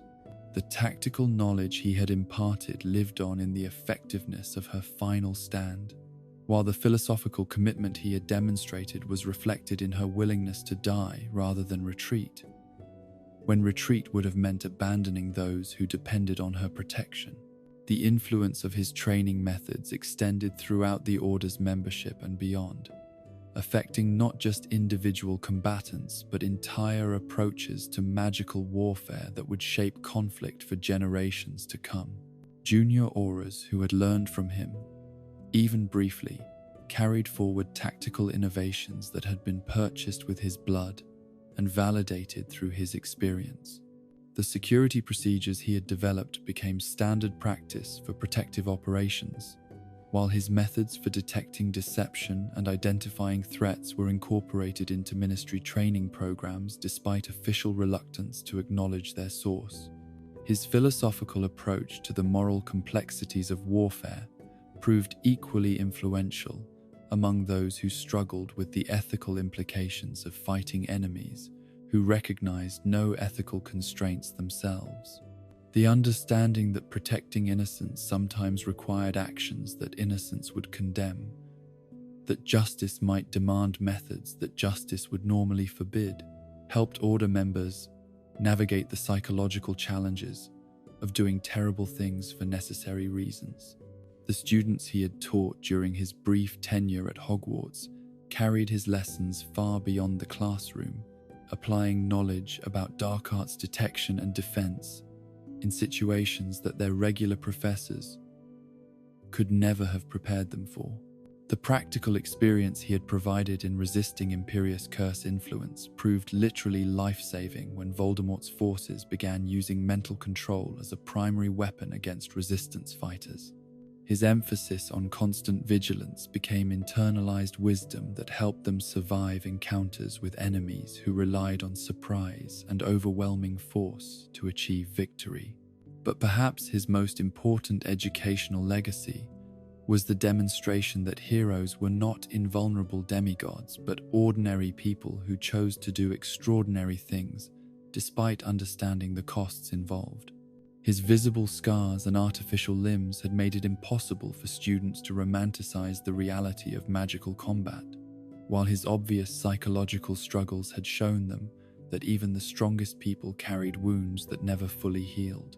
Yet he had continued fighting despite these limitations, proving that heroism was about persistence rather than perfection. The tactical innovations he had pioneered continued to evolve through application by Order members who understood their underlying principles well enough to adapt them for new situations and threats. His methods for coordinating multi-person operations under hostile conditions became the foundation for resistance activities that required unprecedented levels of secrecy and precision. His approaches to intelligence gathering and analysis were refined by operatives who had learned to think like him while maintaining their own identities and moral perspectives. The detection devices that bore his creative genius were reverse-engineered and improved by artificers who sought to honor his memory through technical advancement rather than mere imitation. New versions of his sneakoscopes incorporated additional sensitivity ranges that could detect threats he had never encountered. Enhanced foeglasses were developed that could distinguish between different types of enemies and provide more specific warnings about the nature of approaching dangers. Secrecy sensors were refined to work in environments where his original designs would have been overwhelmed by magical background noise. But these improvements, valuable though they were, couldn't replace the intuitive understanding that had made him uniquely effective at interpreting the warnings his devices provided. The instruments were only as good as their operator's ability to understand what the warnings meant and how to respond appropriately to information that was often incomplete or ambiguous. Without his presence to provide context and training, even the most sophisticated devices were limited by their users' experience and judgment. The void in Order intelligence capabilities was filled partially through redistribution of responsibilities among surviving members, but the gap in institutional knowledge was irreplaceable. His understanding of Death Eater psychology and tactics had been developed through decades of direct confrontation, refined through encounters that had tested every assumption and validated every suspicion. The mental models he had built of how enemies thought and operated couldn't be transferred intact, but had to be rebuilt by others through their own dangerous experiences. The safe houses he had established and secured throughout the war became crucial resources as the conflict escalated, but maintaining their security without his oversight required constant vigilance from people who lacked his paranoid thoroughness. Each location had been chosen and protected based on analysis that went far beyond simple concealment or magical defense, incorporating understanding of enemy search patterns and psychological profiles that influenced how Death Eaters conducted hunting operations. Without his continuing assessment and adjustment, these refuges gradually became less secure as enemies adapted their methods and discovered weaknesses that he would have identified and corrected. His influence on the war's strategic direction was felt through the operational philosophies he had helped to establish and the tactical doctrines that had been developed under his guidance. The Order's approach to asymmetric warfare against superior enemy numbers drew heavily from his understanding that conventional military thinking was inadequate against opponents who used terror and psychological manipulation as primary weapons. his emphasis on adaptability and creative problem-solving became organizational culture that allowed resistance fighters to survive and function despite being constantly outgunned and outnumbered. The communication networks he had designed proved resilient enough to function throughout the war's final phases, though maintaining their security required constant attention from people who understood his paranoid approach to information protection. Each message route had been crafted with multiple redundancies and security checks that reflected his assumption that every communication method would eventually be compromised by enemy action or infiltration. The complexity was maddening for users who wanted simple and efficient information exchange, but the paranoid redundancy proved essential when Death Eater infiltration of the Ministry made official channels completely unreliable. The training programs he had established for Order members continued to produce operatives whose survival rates exceeded anything that standard Auror education could achieve, though maintaining the quality of instruction required finding people who could understand and transmit his methods without having experienced the terrible education that had created them. The psychological techniques he had developed for maintaining sanity while regularly confronting evil proved particularly valuable as the war's intensity escalated and more Order members found themselves facing situations that challenged their fundamental beliefs about human nature and moral action. His reputation among enemies continued to serve the Order even after his death, as Death Eaters, who had been trained to fear his capabilities, remained cautious about operations that might attract the attention of people he had trained or influenced. The psychological warfare value of his legend proved almost as effective as his actual presence had been, creating hesitation and doubt among opponents who couldn't be certain whether techniques they encountered were his innovations being applied by his students or signs that reports of his death had been deliberately fabricated. The artifacts and equipment that had been his personal property were distributed according to provisions in his will that revealed the depth of his understanding about the continuing war and the specific needs of individuals who would carry on the fight. Each bequest was carefully chosen to provide maximum tactical advantage to recipients who could use the items effectively, while ensuring that his most sensitive innovations wouldn't fall into enemy hands if those recipients were captured or killed. Tonks received his collection of detection devices, along with detailed notes about their operation and maintenance that constituted a complete education in threat assessment and security procedure. The responsibility was enormous, as these instruments represented capabilities that existed nowhere else in the wizarding world. But she had proven herself worthy of the trust through months of dedicated service under his direct supervision. Kingsley Shacklebolt inherited his intelligence networks and communication procedures, resources that required not just tactical understanding, but the kind of patient paranoia that could maintain security over extended periods, while adapting to changing circumstances and evolving threats. The trust implicit in this bequest reflected Alastor's recognition that Kingsley possessed the psychological stability and moral clarity needed to use such tools without being corrupted by the power they represented. Harry Potter, though not mentioned explicitly in the will, inherited something more valuable than any material object: the knowledge that he was worthy of protection by someone who had never given such protection lightly or without careful consideration of its recipient's character and potential. The sacrifice that had ended Alastor's life was also a vote of confidence in Harry's importance to the war effort and his potential to justify the enormous costs that others were paying for his survival. The Order's operational effectiveness suffered measurably from his absence, but the organization adapted through necessity and determination, developing new capabilities that built upon his foundation, while acknowledging that some of his unique talents could never be replaced. The detection and analysis work that he had performed single-handedly was distributed among multiple specialists, each focusing on specific aspects of the intelligence gathering and threat assessment that had been his domain.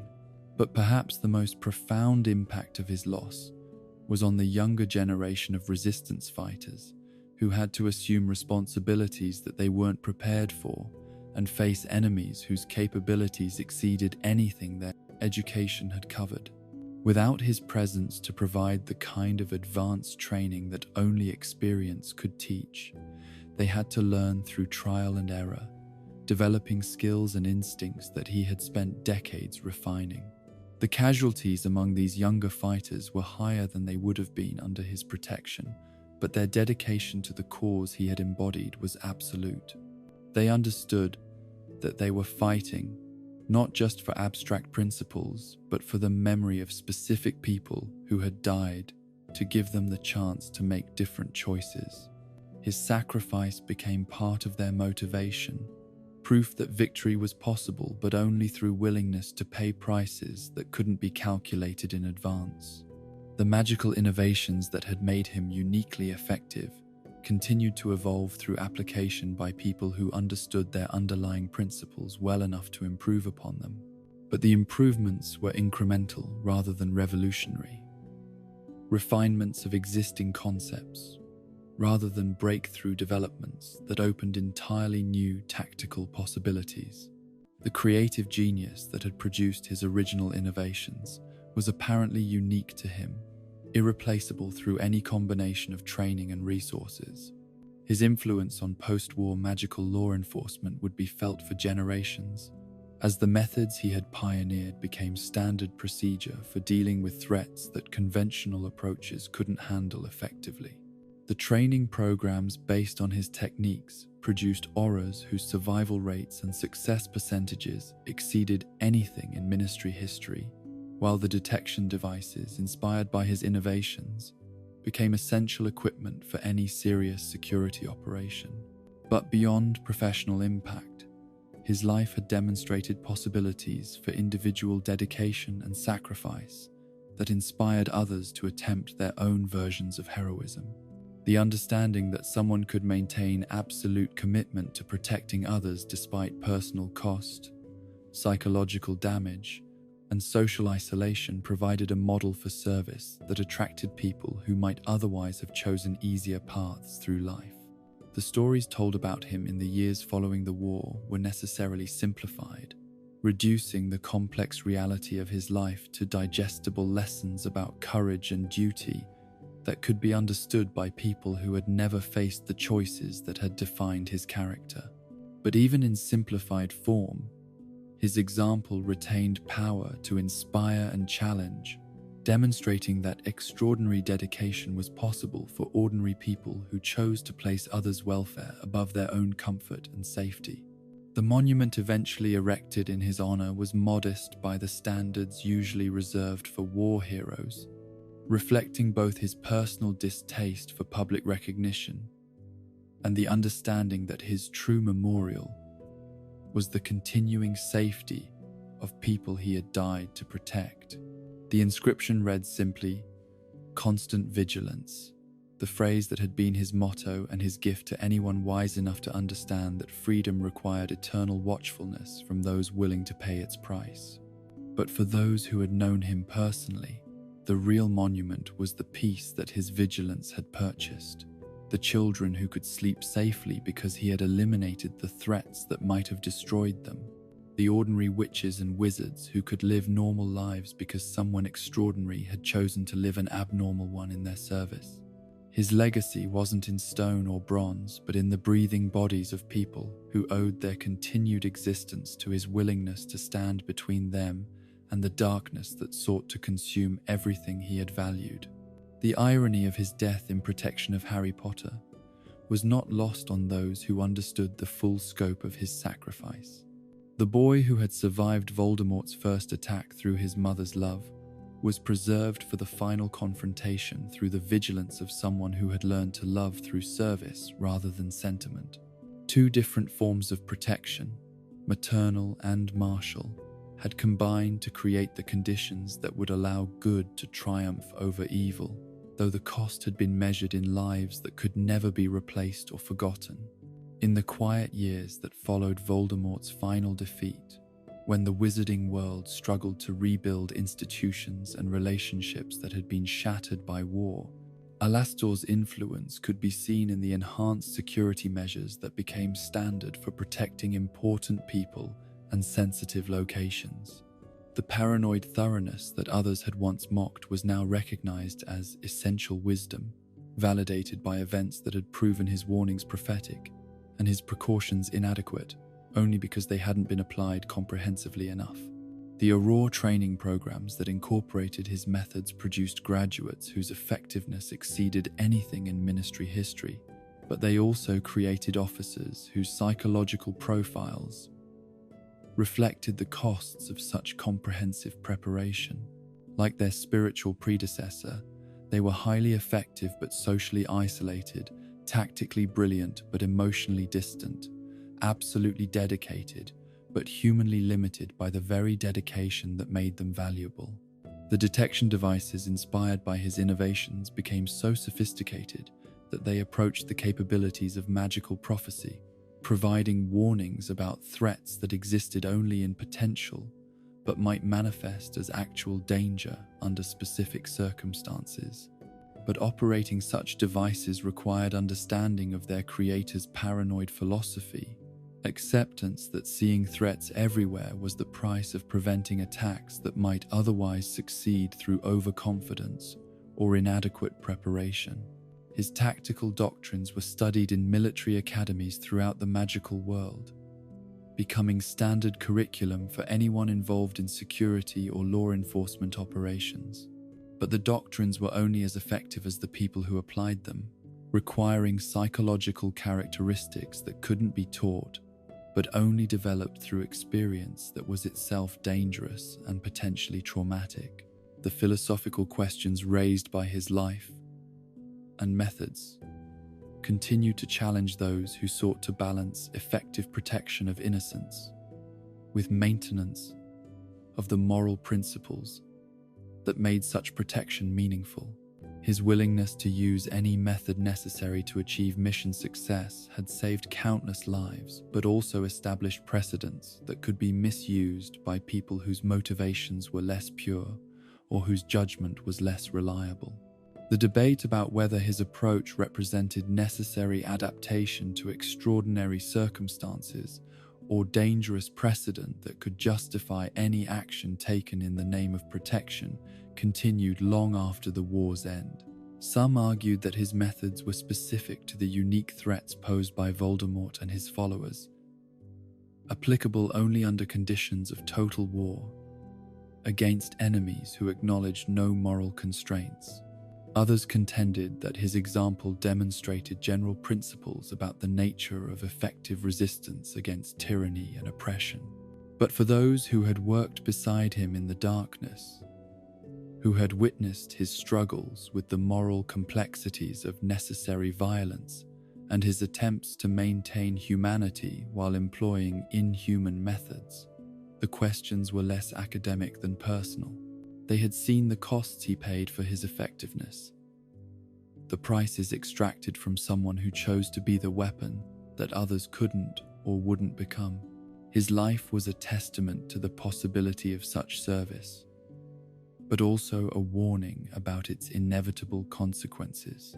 The younger generation that inherited the peace he had helped to create would never fully understand the specific threats that had shaped his character and methods, but they benefited from institutions and procedures that reflected his influence in ways both obvious and subtle.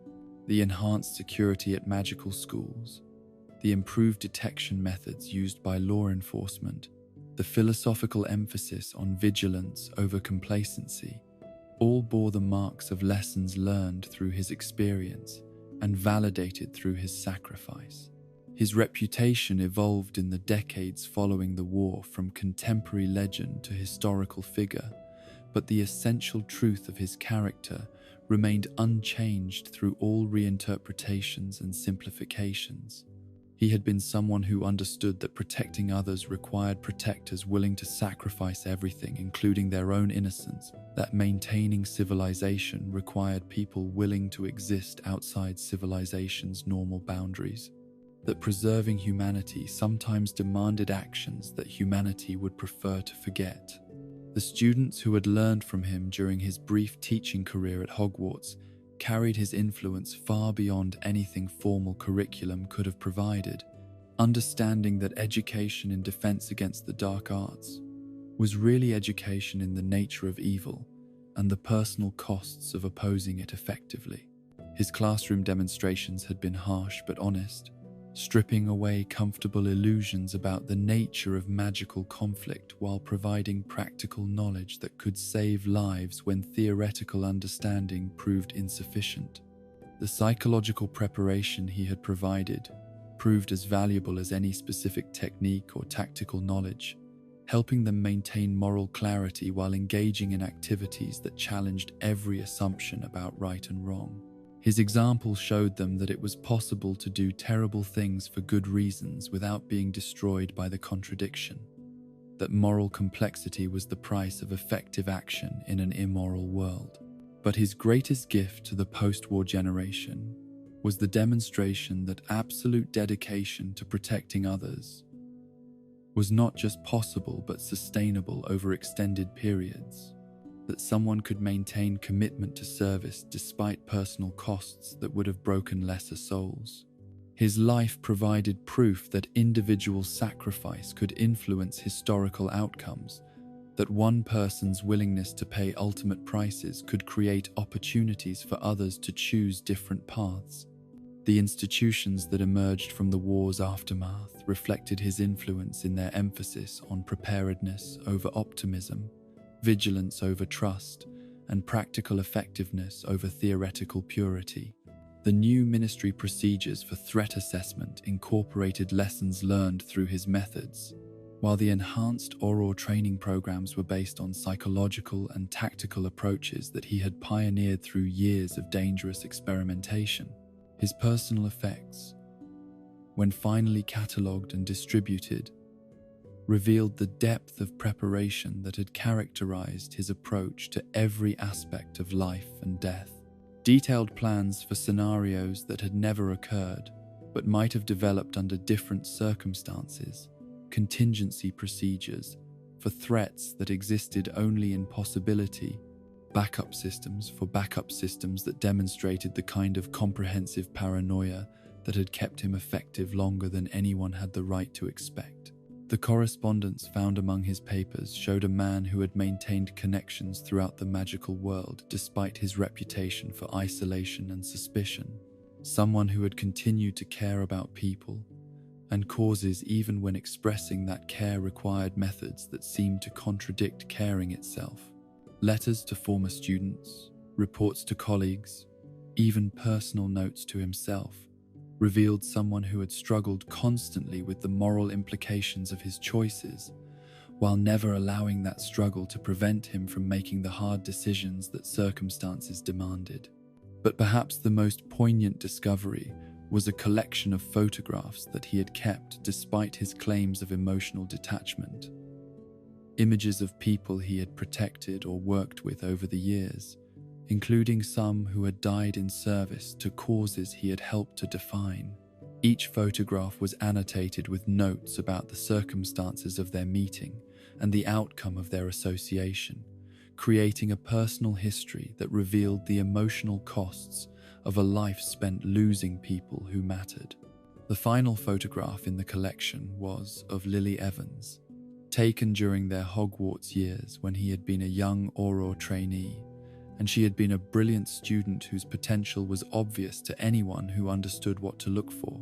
The annotation was brief but telling: potential wasted through circumstances beyond control. Could have been extraordinary.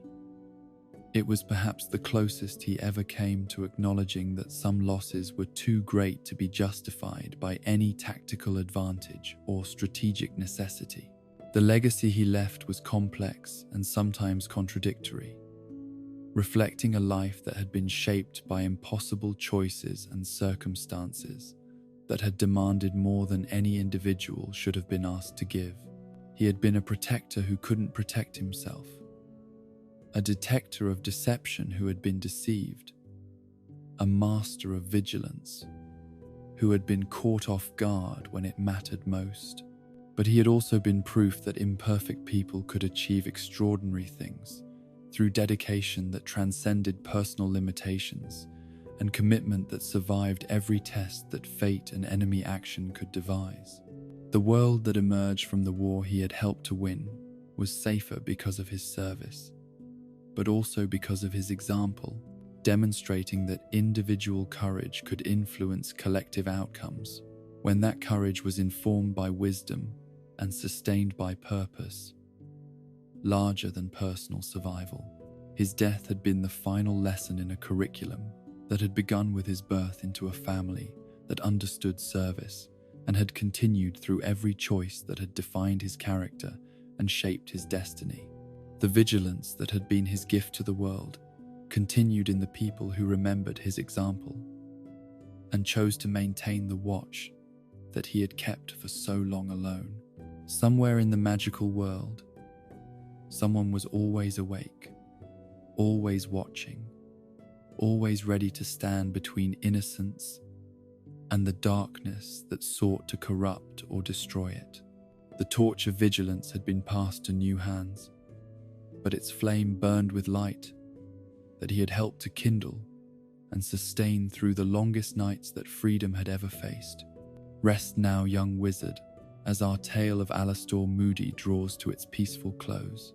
In the quiet darkness of this magical hour, let yourself be comforted by the memory of a man who never let his guard down so that others could sleep without fear. His scarred face and magical eye may be gone, but the spirit of constant vigilance lives on in every Auror who follows his example, every witch and wizard who stands against the darkness when others cannot or will not. As you drift toward dreams, remember that true heroism isn't found in flashy spells or dramatic gestures, but in the daily choice to stand between evil and innocence, to sacrifice comfort for duty, to remain watchful so others need not fear the shadows. Moody's greatest magic wasn't in his eye or his detectors, but in his unwavering commitment to protecting those who couldn't protect themselves, even when that protection demanded everything he had to give. Sleep well, knowing that somewhere in the magical world, someone keeps watch in the tradition he established. And in your dreams, may you find the courage of Mad-Eye Moody, the wisdom of eternal vigilance, and the peace that comes from understanding that some battles, once fought with honor and sacrifice, keep us all safe forever. Sweet dreams. And remember, constant vigilance is the price of peaceful slumber in chambers protected by those brave enough to pay it.